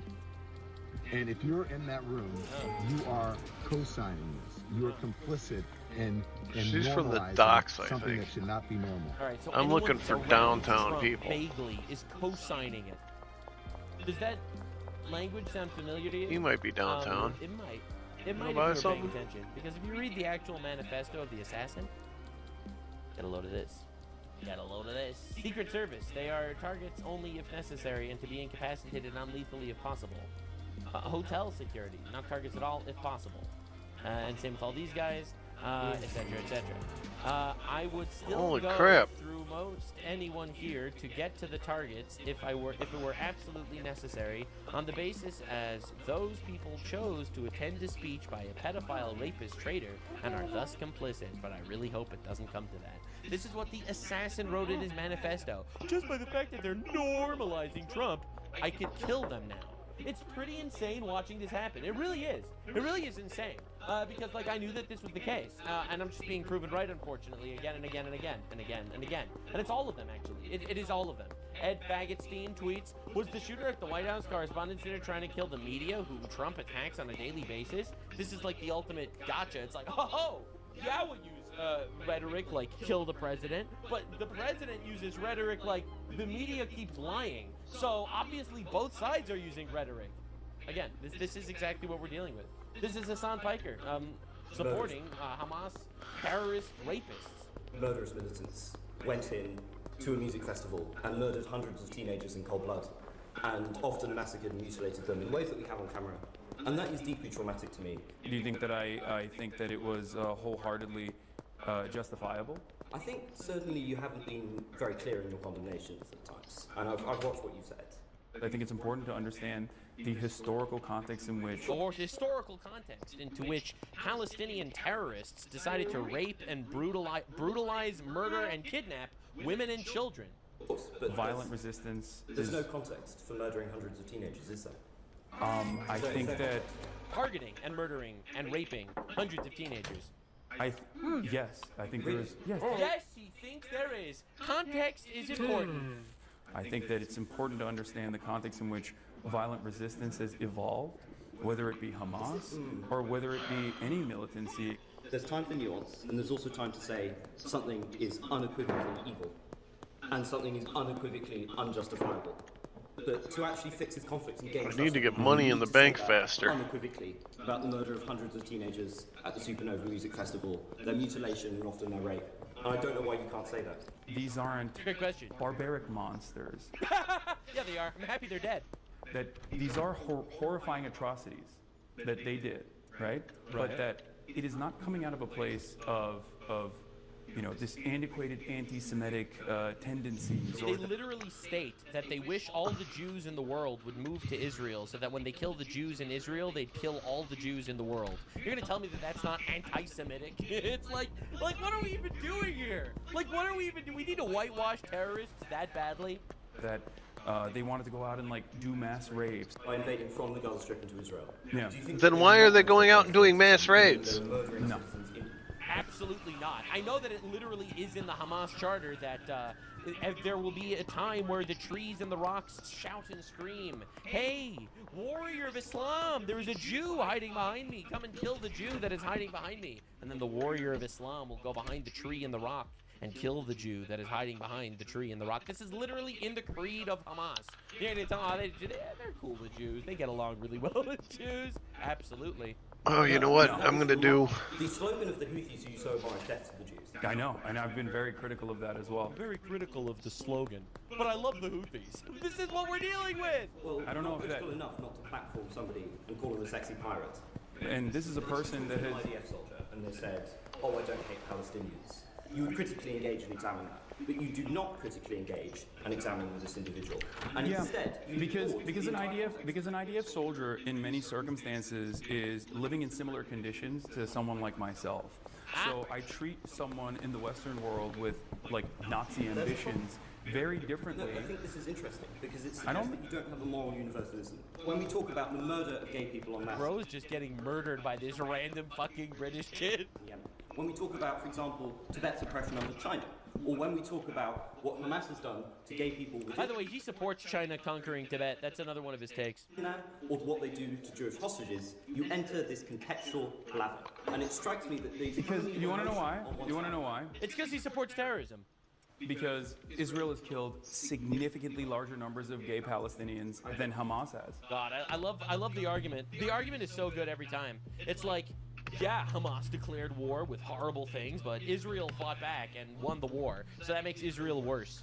Because if you look at the numbers, Israel should have totally let Hamas kill like 70,000 Jews so that then they can kill 70,000 Palestinians. All right, like, but since Hamas terrorists are ineffective retards, aside from being barbarians, they only killed like 1,500 Jews. So therefore, the Jews should only limit their killing of Palestine. Like, do you understand the level of retard we're dealing with?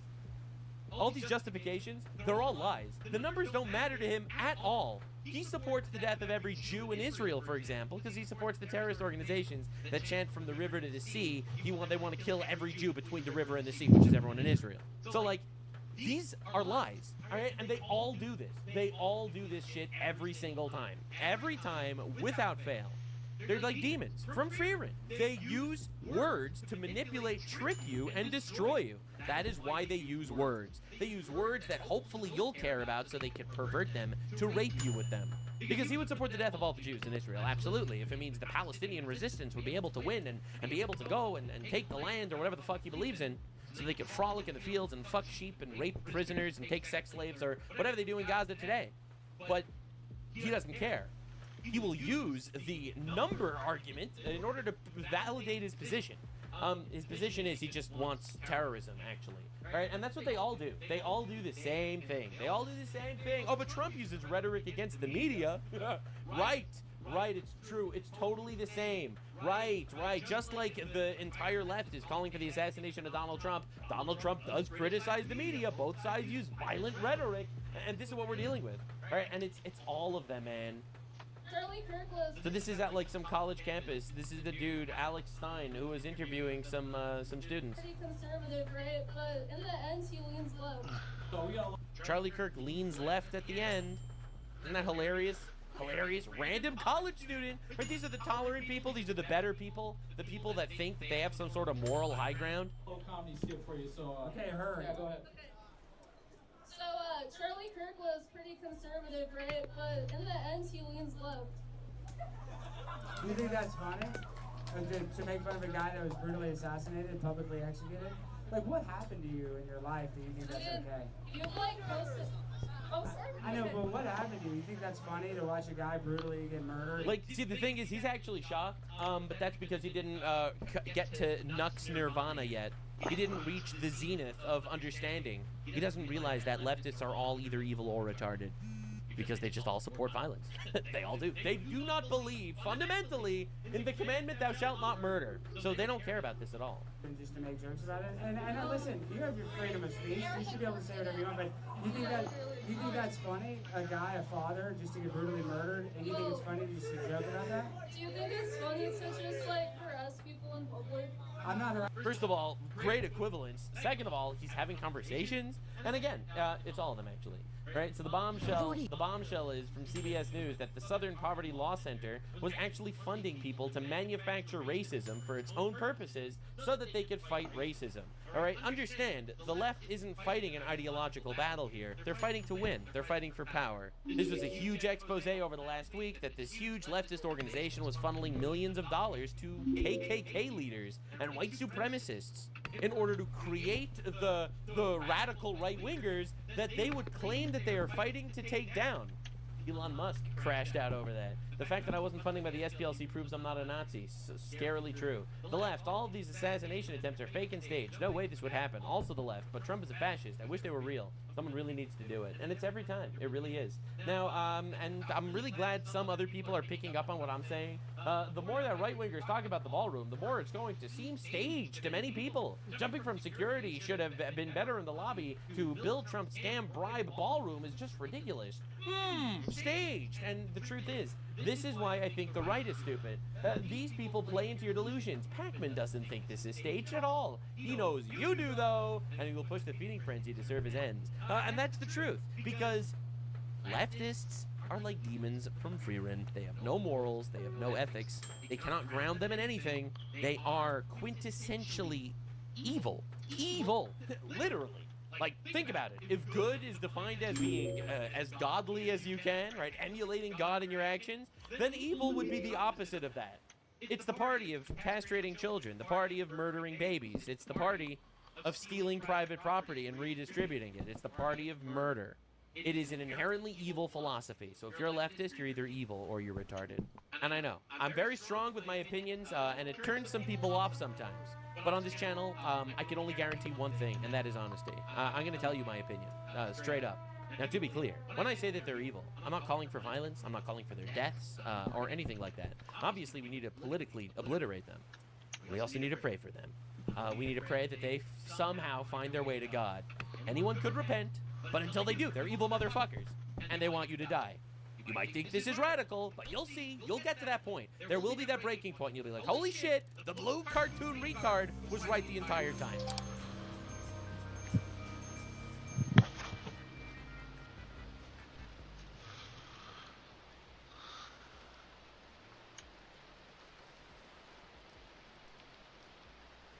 I don't even really know how to say this without feeling like I'm living in like some kind of like weird dystopia.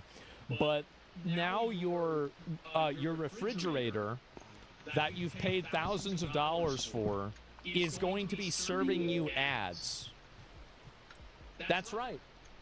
That's right. You're getting ads for being in a for buying a refrigerator. Can we talk about why there are ads on my Netflix that I pay for or my Prime? Like, excuse me. Because you're paying for it. You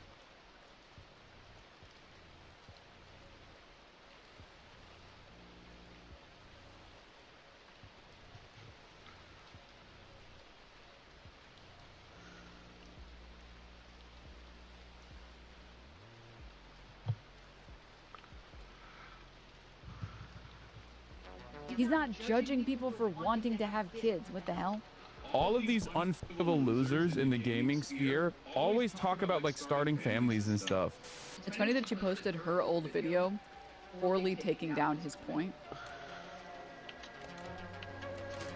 He literally said, if you hate women and you're literally a fucking incel, why do you care about people going and wanting to have babies? What the hell? Which is a normal, like, that's a normal ass stance.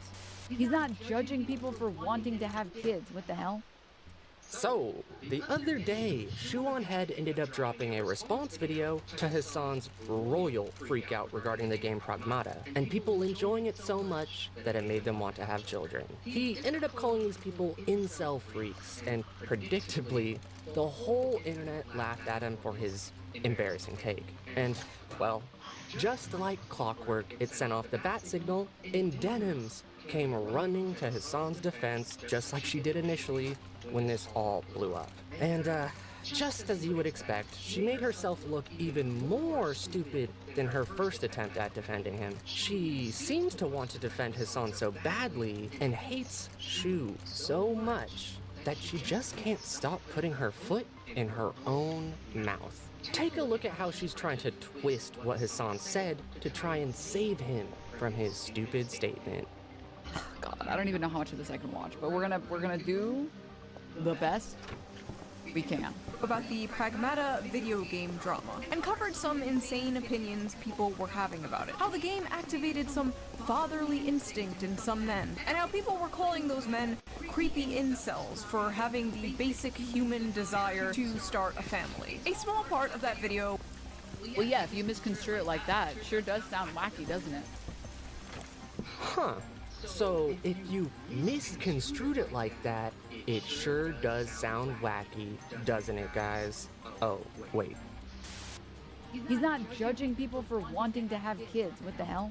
All of these unfuckable losers in the gaming sphere always talk about like starting families and stuff. If you're a lonely gamer who has never been around a woman and will never have sex with a woman, why do you care? Like, why do you care about having children or like riding for having children? Like, it's just not something that you're gonna experience ever for your life, for the rest of your life, right? When he's talking about unfuckable losers, he's talking about the type of people that don't even play that game, and then talk about how excited they are that women are having their ovaries activated. If you're a lonely gamer who has Holy never shit. been around a woman Yeah. and will never have sex with a woman, why do you care? We're not talking about the people who play the game. We're not talking about people who like the game. We're talking Wait, about the people that talk 9-4, like that's 13. Ah, yes, that was so heavily How much did she want? misconstrued and taken out of context. He clearly only meant this poster and not lonely gamers that haven't touched women as a whole. It's almost like Denims doesn't even watch what Hassan says before That's trying 14. to defend him. She's so firmly on his side that the only 15, thing running through her brain 16. when she's watching something like this is, how can I make Hassan look not stupid? How can I make him seem like he is right and the 17. people that are questioning him are the stupid ones? And it's no surprise why she does this. It's the same reason why she treats the channel like a Hassan waiting room and starts streaming the second he comes online. Because she knows her audience entirely consists of Hassan's fans, because she's a leech. So even if Hassan is just clearly and blatantly wrong, she has to sit there and defend it. Now watch as she First, we're gonna rewatches do the Meg. same argument for the new Shu response, and watch how differently she responds to it this time. What's really interesting about this Where the hell is all she? of these There she is. unfuckable losers in the gaming sphere always talk about like starting families and stuff. And I don't understand like why this has become a thing that Let me read this post. Behind the Capcom, casino, Pragmata, it's behind the making auto thousands of shop, people suddenly want to have West kids. Wharf. You play That's as where you we're a headed. soldier stranded on a ruined lunar research station, and your job is protecting the childlike android Diana while fighting rogue This AIs should at get me home. the. Even streamers who say at the start they don't like kids end up breaking down in happy tears. Many are openly admitting behind the it made casino. them want to have children of their own. Yeah, dude, the person who wrote that is a fucking incel who probably didn't even play the game. You have to understand, the people that are actually writing this incel fanfic don't play video games. I'm telling you guys, they don't. Hold on, guys. Let me read this post that I didn't even read the first time before defending Hassan, so I could try and find a reason as to why Hassan was right the entire time. It's like she doesn't realize that she just showed her cards. And I find it funny that she's bashing on people for making posts like this because they haven't even played the game, even though she has no idea if they actually did play the game. But what I do know is she hasn't even played the game. And if you did play the game, you might understand as to why everyone is saying it makes them want to have a kid. But do you know doing that's gonna make Hassan look stupid, so she can't do that. She has to make it try to seem like the only thing Hassan was doing was criticizing people that made posts like this. Even though Hassan quite clearly said if you're a lonely gamer that has never touched a woman, why would you care about kids when it's something you'll never experience? Like, it can't get more black and white than that. Well, it seems like Denims might have got wind of people making fun of her for blatantly lying about what Hassan said and just claiming he never said that. Shoe on Head's gonna show this same clip here in this response video to make her point. I took And it all off of a the market, sudden, didn't I? Denims Yeah. has a drastically different take And than she did last Molly's time. out of shit. Watch this. I'm on my way, Like, Molly. if you're a gamer, you should care about things that you actually experience. You should care about things you actually enjoy, right? If you're a f***ing lonely gamer who has never been around a woman and will never have sex with a woman, why do you care? Like, why do you care about having children or like riding for having children? Like, it's just not something that you're gonna experience ever for your life, for the rest of your life, right? This is something that I never understand. Wow, maybe there's a reason people are yearning to start a family and can't afford to have one and can't seem to find a partner. They feel alienated from their work and atomized from their community. If you're a loser, She why posted would you her own want video, things? Poorly taking down his point. He literally said, if you hate women and you're literally a fucking incel, why do you care about people going and wanting to have babies? What the hell? Which is a normal, like, that's a normal ass stance. And then her response was, well, maybe they care because society. And they, maybe they want to. Did you think about it? It's like, you just ignored all of his points. What the hell? He's not judging people for wanting to have kids. What the hell? It's like she doesn't even remember what she said the first time to defend Hassan. This is actually comedic. She has entirely changed the way she's trying to defend him on this. Something tells me she's probably seen people making fun of her for her horrible cover for the first time and try to figure out a better response. She said Shu was being disingenuous with her first video with the criticism, but now all of a sudden, apparently Denims agrees that he was making fun of incel gamers as a whole and not just the poster. But now, instead of her being like, he didn't say that, lol, it's now, well, of course he said that. That's cause he's correct. Lol. Let me give you a little bit of advice, Denims. When you're trying to defend Hassan at every single corner and shit on Shu for just stupid shit, maybe do a quick review of the last time you did it so you don't make yourself look so stupid by saying the literal opposite of what you did last time. Like, I don't know, maybe take some notes or something like that, because honestly, I'm just kind of embarrassed for you right now. You look like a clown. This is almost as bad as that time that she said the shot caller photo was doctored. Second, the taped photo is doctored, dude. You fell for misinfo. Congratulations, bro. This image, you can clearly see the tape. The tape image is a doctored photo. I took this from the VOD directly. And when you look at the fucking artifacting on these photos, it's very obviously a fucking Photoshop job. Like, you literally fell for misinfo. Congrats. She really just can't help but to make herself look stupid when defending Hassan. It really comes down to this. She is a sad imitation of a man that already has an extremely surface-level understanding of politics. So when she tries to defend him, she's basically just not equipped mentally to think of any sort of coherent response, which is why she hinges her argument on the most stupid, nothing points every single time. Just watch. That was 3 minutes of a Kick ass. long video. I didn't Thank think you. much of it. Thank you, sir. I just uploaded it and moved on. The next day, I woke up, and my YouTube homepage was flooded with videos like "Shoe on Head just ended Hassan," "Shoe on Head destroys Hassan," "Shoe on Head finishes on Hassan." Wait, what? His response to me couldn't be that bad, right? I like one of the sources there is Tectone. Yeah. Let's see. Who are the people that are on my side? Oh. Uh-oh.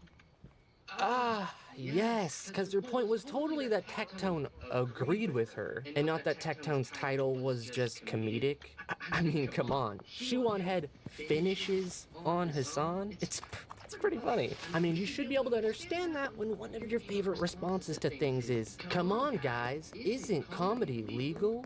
Comedy is legal, people, when you do comedy. She's making a stink about a 2-second passing joke because she wants to attach Shoe on Head to Tectone. Because then it just becomes really easy for her to write off anything that was said because she knows her and Hassan's community hate Tectone's guts. So when she says that they're aligned with each other, it just becomes an easy dunk to her audience, at least. Just more extremely surface level criticism that doesn't actually address anything, but to signal to her audience that Shoe and Tectone are aligned with each other.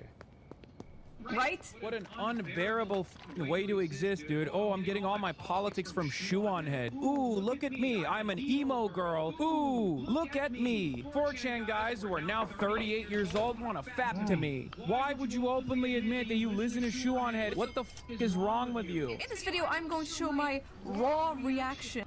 I like how he's not actually mad, so she has to, like, edit it to make it seem like he's, like, madder than he is. My point is, I haven't changed that much. And the things I have changed my mind about, I'm very open about. The way he's framing people changing their minds, changing their political opinions over time as like a bad thing is bizarre, especially as a guy who... Okay, fine, but let's watch the clip. Okay? Why? What do you want me to do? Myself in the face, not die in the process, but at least lose significant chunks of my brain so I can operate at the same substandard, suboptimal IQ level that Shoe on Head and her dumb audience operates in, so I can do a regular response to that? Is that what you want me to do? Why is he so mad? Ah, yes, he totally isn't angry, guys. He isn't absolutely seething, guys. He didn't go into this bizarre rant of Shoe on Head being emo, and 4chan guys fapping to her, and him John Fetterman himself. He totally didn't say that her political takes are irrelevant all over a chatter saying, "Did you know you were in Shoe on Head's latest video?" This is a totally measured and reasonable response to a comment like that, guys. God. This is what I mean. Denims tries so hard to defend Hassan and make Shoe look bad with the most absolute nothing burgers. Her argument is literally, lol, no, he isn't mad, to him freaking out at the most mundane comment.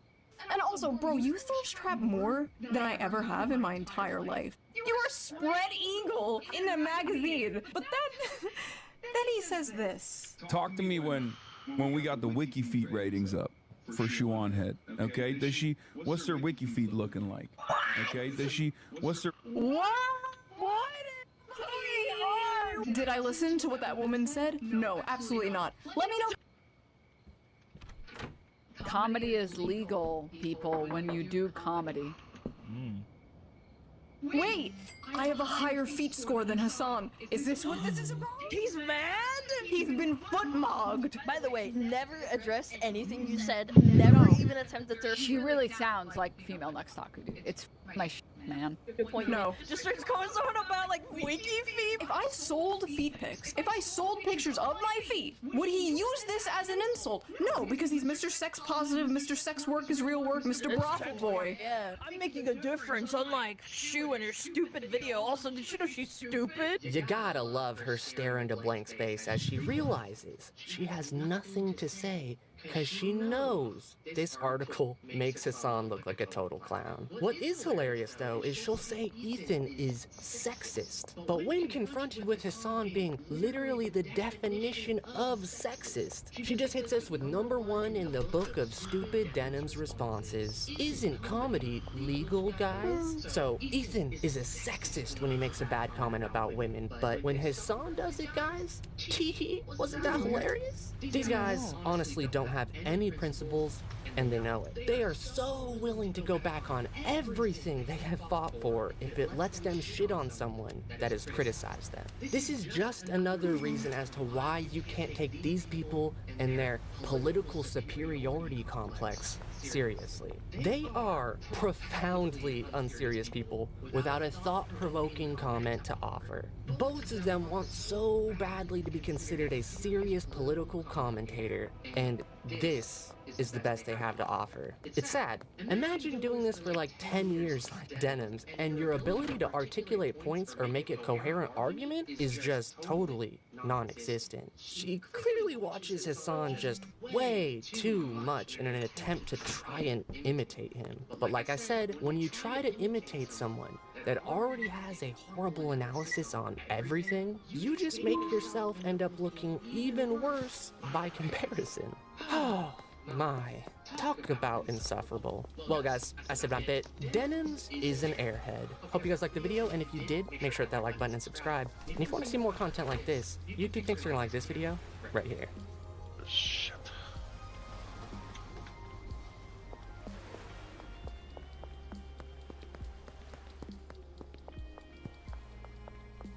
You see, everything got so bad, actually, that it's I think the looping barn around and is becoming 20 awesome grand. instead. You see, it's become such an unbelievable, universal tragedy that there is a bright side showing up.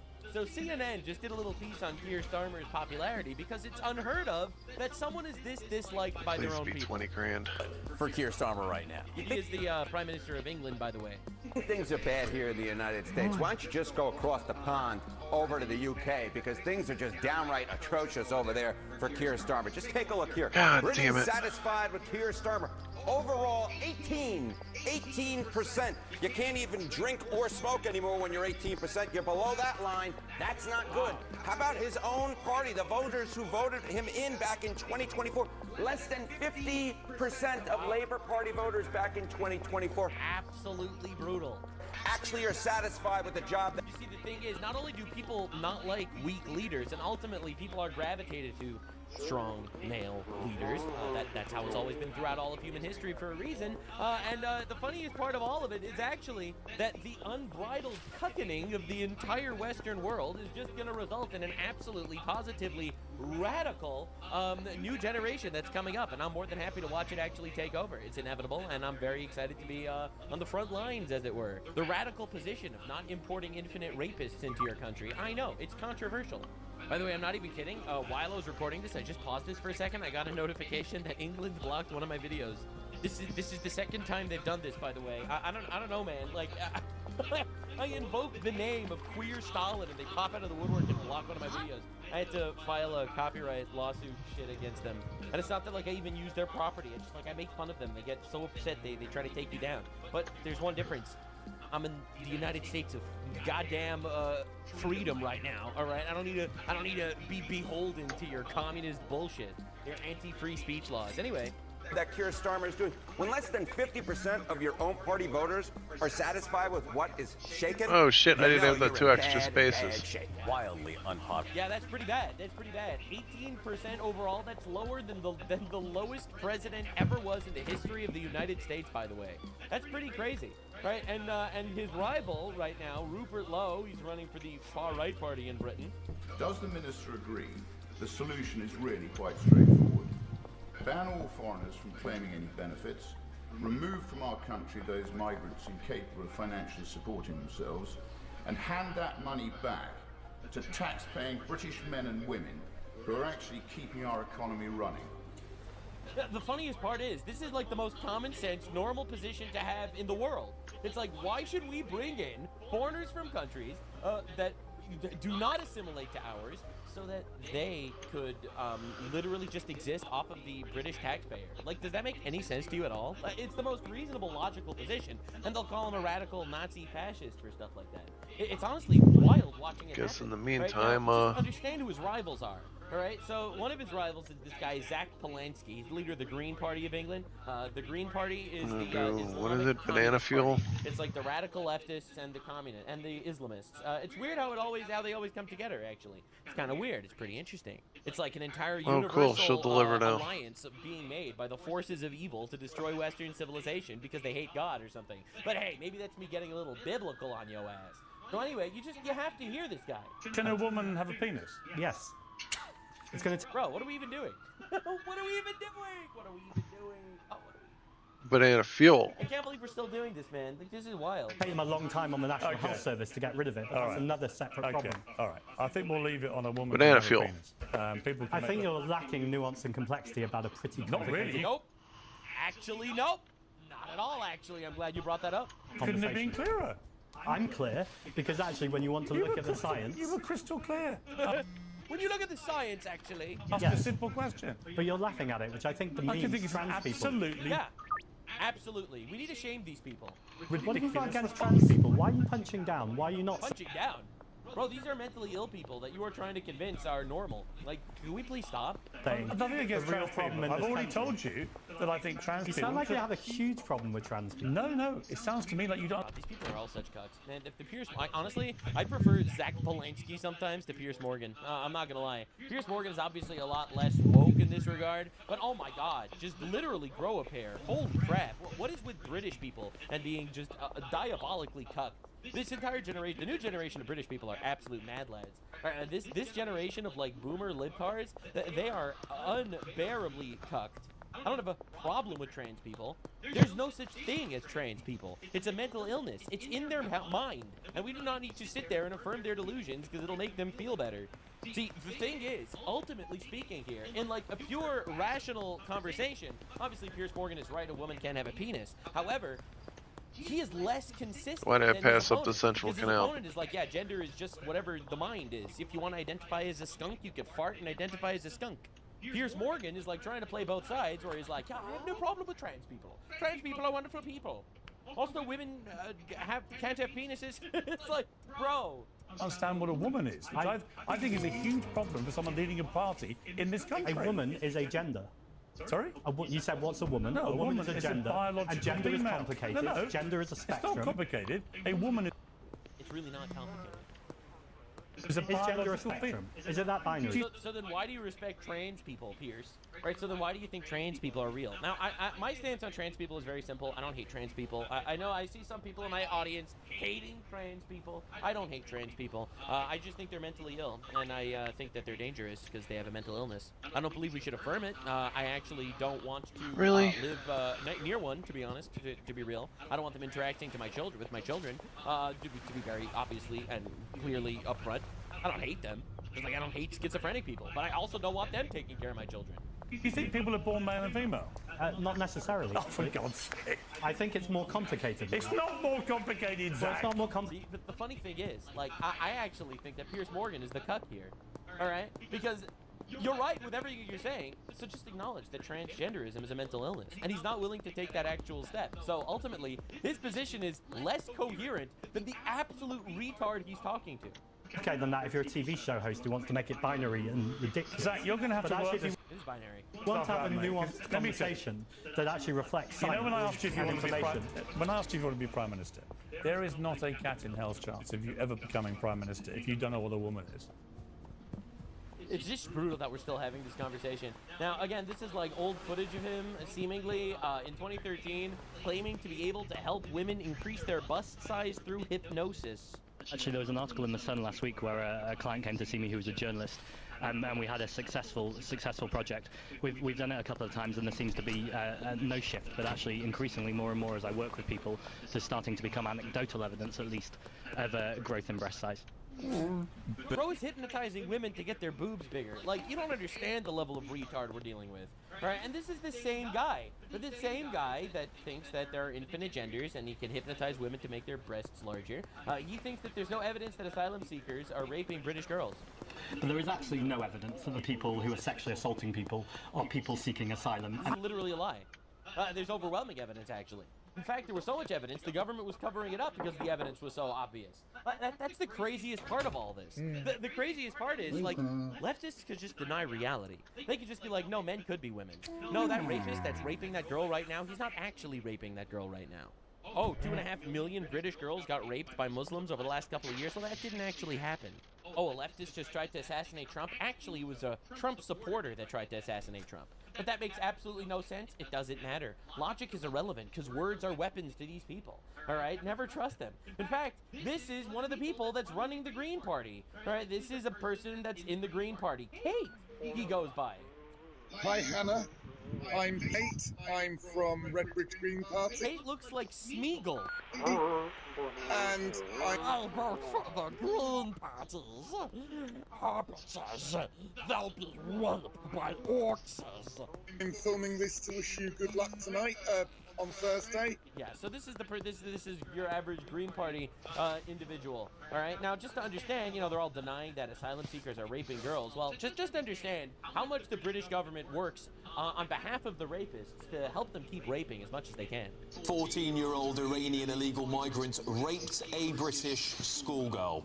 No prison, no young offender institution. Instead, our clearly sick justice system is putting him through consent classes. I'm not gonna lie, one of the most black-pilling professions of all time these days, even below YouTube content creator, has got to be British media guy. Can you imagine being a British reporter and every single day you have to talk about how your justice system is like saying, see that illegal alien rapist that just raped 47 children?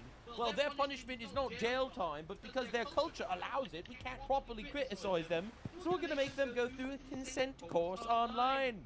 That's right, then we let them back into the public. Let that sink in.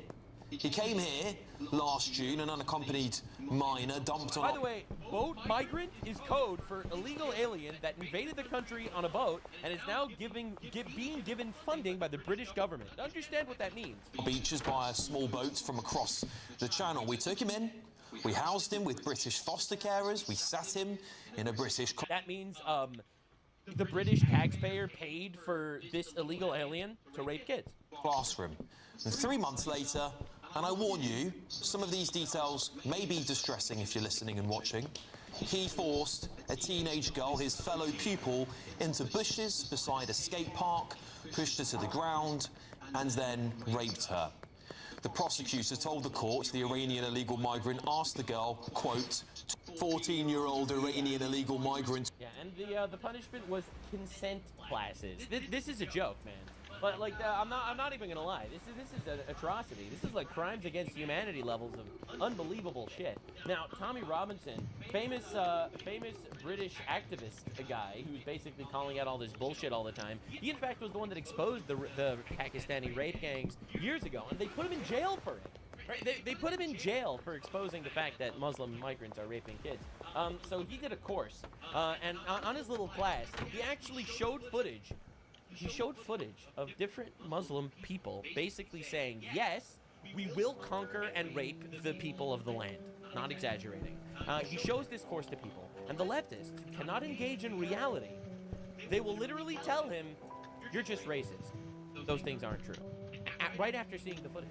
is honestly, it's honestly incredible. The psychology, the leftist mind is truly fascinating. It really is, right? These are people that are saying, oh, we don't believe in God, we only believe in science and reality. And then they just deny basic reality that's in front of their eyes if it doesn't fit their narrative. It's truly fascinating. Tommy Robinson was speaking at a college the other day when a student wearing a mask confronts him in the middle of his speech. And this gets interesting. What, you can hear me. Islam You still think COVID's going on? is a religion What's the mask? Can I ask what the mask for? because COVID is going on. COVID's going around. I would like to ask her, have you been wearing a mask since It's always 2020? COVID. If not, See, me, when the leftist assassin is trying to kill me, but he's not wearing a mask. is there a time since See, I always try to make sure that my leftist assassins are respecting the COVID laws. 2020 that COVID has not been going around in your view? Are you just going to wear the mask forever? Okay, are you vaccinated? Islam is a religion. You are pushing racist hatred. Yep. That's right. Muslim be like, I'm gonna rape your daughter. You be like, please don't do that. They be like, how dare you push racist hatred? Public campus, university, people of all backgrounds. That's fine. People of your background come here. Yeah, no one It cares. deserves to be a safe. You see, the thing is, people totally misunderstand something very massive here. We just don't care anymore. Right? Your boos mean nothing. We've seen what makes you cheer. If you are going to be the type of person that will celebrate the industrialized rape of a generation of British girls, I actually really don't care about your opinions on racism or bigotry. Place. Okay. Not a place for your hatred. So this is that standard argument. You're propagating hatred, therefore the university shouldn't allow you to speak. Watch what happens when he actually challenges her on this idea. Can I ask you just one question? What did I say that is pushing racist hatred? What did I say? Said that you Yes. to Congress and spoke to Congress. Yes. The points that you gave. Yes. That you would like them to round up all of the Muslims in their mosques. No, I didn't say that. No. Do you want me to read you what I said? Let me read you what I said, because you're lying. You're lying. You're lying. As if truth matters. Okay. Hilarious. What I said. First mistake, Tommy. The leftist doesn't bother himself with reality. Round up and deport every extremist. Like every time I see like some sort of like British or any of these European leaders with like their approval rating being like single digits, right? Listen, man, Keir Starmer doesn't concern himself with the opinion of the Brits. It's like, are you serious? Do you think Macron concerns himself with the opinions of the French? Is preacher, do you have a problem with that? Extremist preacher. Do you have a problem with that? Is that by your definition? Do you have a problem with... Just see the men who were calling for murder on that video. You see the men? Is that by your definition? Yep. She's arguing that there's no way to define extremism. As she claims, Tommy Robinson is too extreme to be on campus. Now, Tommy Robinson just played a video montage of what he would describe as extremists. We neglected the principle of support, which is al-jihad fi sabilillah. And each one of us should be a soldier today. Deport! كلكم حتما سيقتل. In this clip, he's saying out loud, you all probably are going to die in the pursuit of killing everyone, but you should go kill everyone. That seems extreme to me. I mean, I totally disagree. I think that's just your average religious guy. What do you mean? والله الذي لا إله إلا هو. All of them will be by Muslims. They all will be by Muslims. Incredible hot take. We shouldn't import these people into our country en masse. I really just don't think it's a good idea. And he's asking her, do you disagree? Incredibly hot take. See, I have the moderate position. We don't want to bring the people that are advocating for our deaths into our country. That's the moderate position. The radical position is actually bringing them into our country. Agree. What we just... Don't fall for their framing, by the way. The framing is part of the entire facade. Trump is cruel for trying to deport people. Are you insane? It's cruel that they're here. looked at is extreme. It is your duty as a member of the Ummah, now that you are also an American. It is our physical jihad duty to fight the entire earth until we enter it into the Ummah. And I don't want these people in our country, man. I do not want these people in our country. Like, here's the thing. They say it themselves, bro. They say it themselves. At least with, like, the Jew conspiracies. Like, the Jews don't openly say it, this stuff, you know? It's like the Jews control the media. First of all, true. Second of all, the Jews don't openly talk about controlling the media. They just control the media, right? It's a totally different thing. But, like, what are we doing here? These guys are openly saying this stuff, and we're supposed to make believe it doesn't happen? Goes on. He has about 6 examples in this video montage. Problem with Just see the men who were calling for murder on that video. You see the men? Is that by your definition? Yeah, okay. They're saying kill people. They are calling for murder. Yeah, but leftists don't care about that. They'll all say they're all saying someone's got to do it in regards to assassinating Donald Trump. Why do they care if Muslims are going to kill Christians? This has nothing to do with my definition. All of them will be by Muslims. We can objectively measure whether or not someone is calling for murder. This Yeah, isn't but why is calling for murder a bad thing? Like, let's be honest. If you're if you don't believe in "thou shalt not murder," all right, why is that a bad thing, though? a dispute over the definition of what it means to call for murder. Man, I feel like sometimes I watch these people, like the base right-wing creators, and I feel like I'm like a whole radicalization tier later. I'm so done with it. He's like, but calling for murder is like, yeah, they just like murder, actually. Right? I am like a whole platitude different than these guys. Do you see the men that were calling for murder on that video? One day they'll reach me. One day they'll reach my power level. No, I'm asking for your definition. Do you know the man on there? We have a lot of different definitions of... Excuse me. This is similar to the postmodernist argument. Everything's up for interpretation. We can't say they're calling for murder because how do we define... You can't say that this person with a penis is a man. You can't say that this guy that says, we will wage holy war and kill you. We can't say that he's an extremist. Define what it means to call for murder. Do you know the men you saw in that video? We have a lot of different definitions. No, your definition. I'm asking for your definition. You. Okay, so your definition. You know the man on that video who called for murder in the video? So the man on that. Okay, well, any of the men that you saw in that video calling for the murder and takeover of the United States, the subjugation of non-Muslims, any of those problems, do you define them as extremists? Or Why did I come here? As extremists for calling them extremists? I don't define either one of you as extremists. I define you as having a viewpoint and an opinion that you're stating. Can I ask? Okay. Alright, I gotta kill one more day. I want Muslims to commit holy war, jihad, and conquer our country. I know, call me crazy. Yep. Your opinion, you hate. Tommy Robinson. True. I actually think that hating people that are trying to kill you is a good thing. Actually. His view fuels hatred, not calling for the murder of people. That doesn't fuel hatred. He should be kicked off campus, but it's wrong for him to have a problem with anyone else's views. Exactly. Can I just ask you again? I want you to know that, and I want you to get that. Do you ever wonder how much of your personal information is just floating out there? I don't wonder about these things, actually. I don't wonder about things I have zero control over. God didn't put me on this earth to tear my hair out about things I have zero power over. Your opinion's wrong. Objectively, it is illogical. We can actually measure whether the logic is present or not, and adds up or not, and it doesn't. Okay, that's... And not just wrong. Your opinion is based on lies. You just lied. You said that I incited racial hatred. I asked you what I said. I asked you what I said that was racial hatred. You said I said. It's also so tiring because like this is just accepting the frame that Islam is a race. It's not a race. It's not racist to think that Muslims, are plotting the conquering of the world or whatever. It's not racist. All right. It's I'm so tired of this. Being a Islam is a religion. It's an ideology. It's not a race.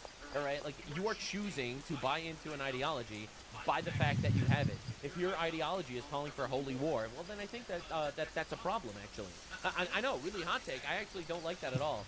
But that's just me, I guess. Maybe I'm an extremist. Deport every Muslim. I corrected you. I didn't say that. I told you what I said. You said go into the mosque. No, You said take extremist people. Yes, is there a problem with that? You're gonna just go into the mosque and take people because of your definition of extremism, how you define.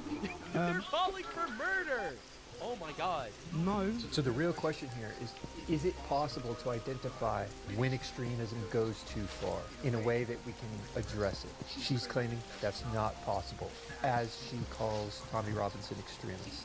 Oh, that's not okay. This country is more than coming into our churches and killing and murdering us, right? Now let me ask you. With everything you just heard on those videos, what would you do to stop those people? And her only counter to this is, there's nothing I can do to stop it. What would I do to stop those? Yes. Those people. Yes. All over the world. No, the ones in America. The ones you just saw. What would you do to stop them? How did I lose my spray paint? So I won't stop me. Why would I? Well, we will stop them. Yeah? You may not want to stop them. But many Americans will. Many Americans want to stop them. You're a minority, don't care. It's so ironic that she's trying to use that as a gotcha. That's Tommy's point. I'm asking. That's the whole point here. Yeah? Exactly, you're afraid. But it's not true. It's a false, Yep. it's a false fear. The problem when you say it's not true is that he just showed you video clips that you won't even address. You're right. I made up every single thing they were saying on that video. At this point, people in the audience start to shout. But this is the whole thing, man. It's like, you know, man, I really want a leftist to kill Trump. But if a leftist tries to kill Trump, you're going to say it was a right-wing guy that tried to kill Trump. It was a false flag. It was staged. Like, this entire argument, it falls on its head. Like, they do this every time. Challenge her and call her out. Everybody else, do you not see all of these? Do you not pay attention to the news in the last month or so? All of the attacks? What's your name? Sorry. What's your name? Sorry. Excuse me. What's your name? What's your name?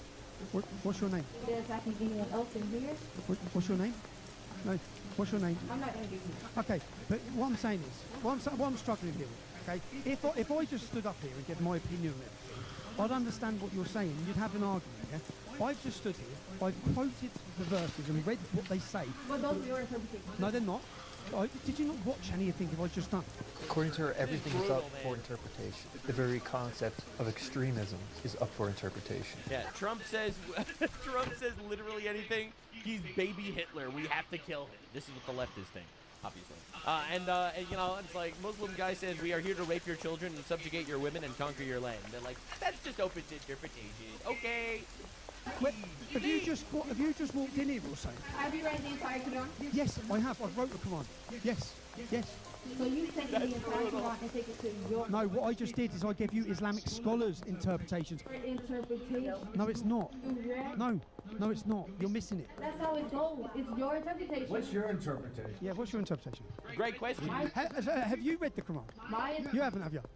You haven't, have you? Can I answer? You haven't read the Quran. Can I answer this question? Go on, answer the question. Go on. My interpretation is that it's a religion, just like Christianity. But like, that's right. You're not allowed to criticize any religion ever. That's right. It's protected. Meanwhile, the left shits on Christianity all day, every day. By the way, fun fact. All right. But also, if you get three dinguses together and they decide, oh, guys, we're going to make a religion where we sacrifice babies. All right, well, all right, let's do it. You can't criticize it anymore because it's a religion. What do you know about Islam? What do you know about Islam? What do you know? I know that it is a religion. Have you studied Islam? I know that it is a religion. And this is the thing I struggle with. Is I could make up a religion tomorrow that's absolutely crazy. Just because it's a religion. That guy was accurate as shit. Point to it and say, hey, that's crazy, according to her. Okay. And you know yeah, I could be like, hey guys, we get together a couple of dudes, we make up a religion where the prophet of the religion was, he went to the desert and then 10 very sexy, naked black men raped him all night throughout the entire desert. They rode him like a horse all night. And then he started a religion after that, and everyone followed him. And then people be like, wow, that sounds pretty gay. That's what I would say if I heard of a religion where something like that happened. That how? Because have you read the book? Religion because I was taught with religion just like I was taught. Oh, you. That was a very nuanced reference, but that's a story that happened in Islam. that happened to Muhammad, by the way. It was taught it was a religion. I was taught Christianity. They're the same. Do you understand the separation of church and state? Christianity or religion? We're wasting too much time on this one. Right. Thank you. Thank you. Sorry. Thank you for coming. Thank you for coming at least and listening. Thank you for coming. I know you didn't take much in, but thank you for coming. That was nice. Yeah, so anyway, that's the psychopath far-right guy that's like, hey, thank you for listening. As we try to warn you that these people are trying to kill you. The tolerant leftist is like, actually, you're the fascist. We need to let them rape a generation of women because that proves that we're tolerant. Make no peace with evil! Oh my god! Bro, it's honestly insane.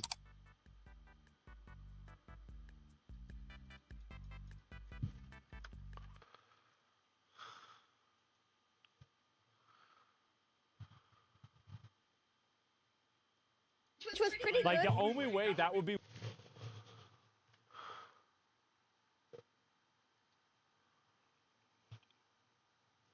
Alright, well, I guess I'm gonna log out, eat some lunch, go grocery shopping. I will be back on later. Yeah, I will talk to you guys later. You have a wonderful afternoon.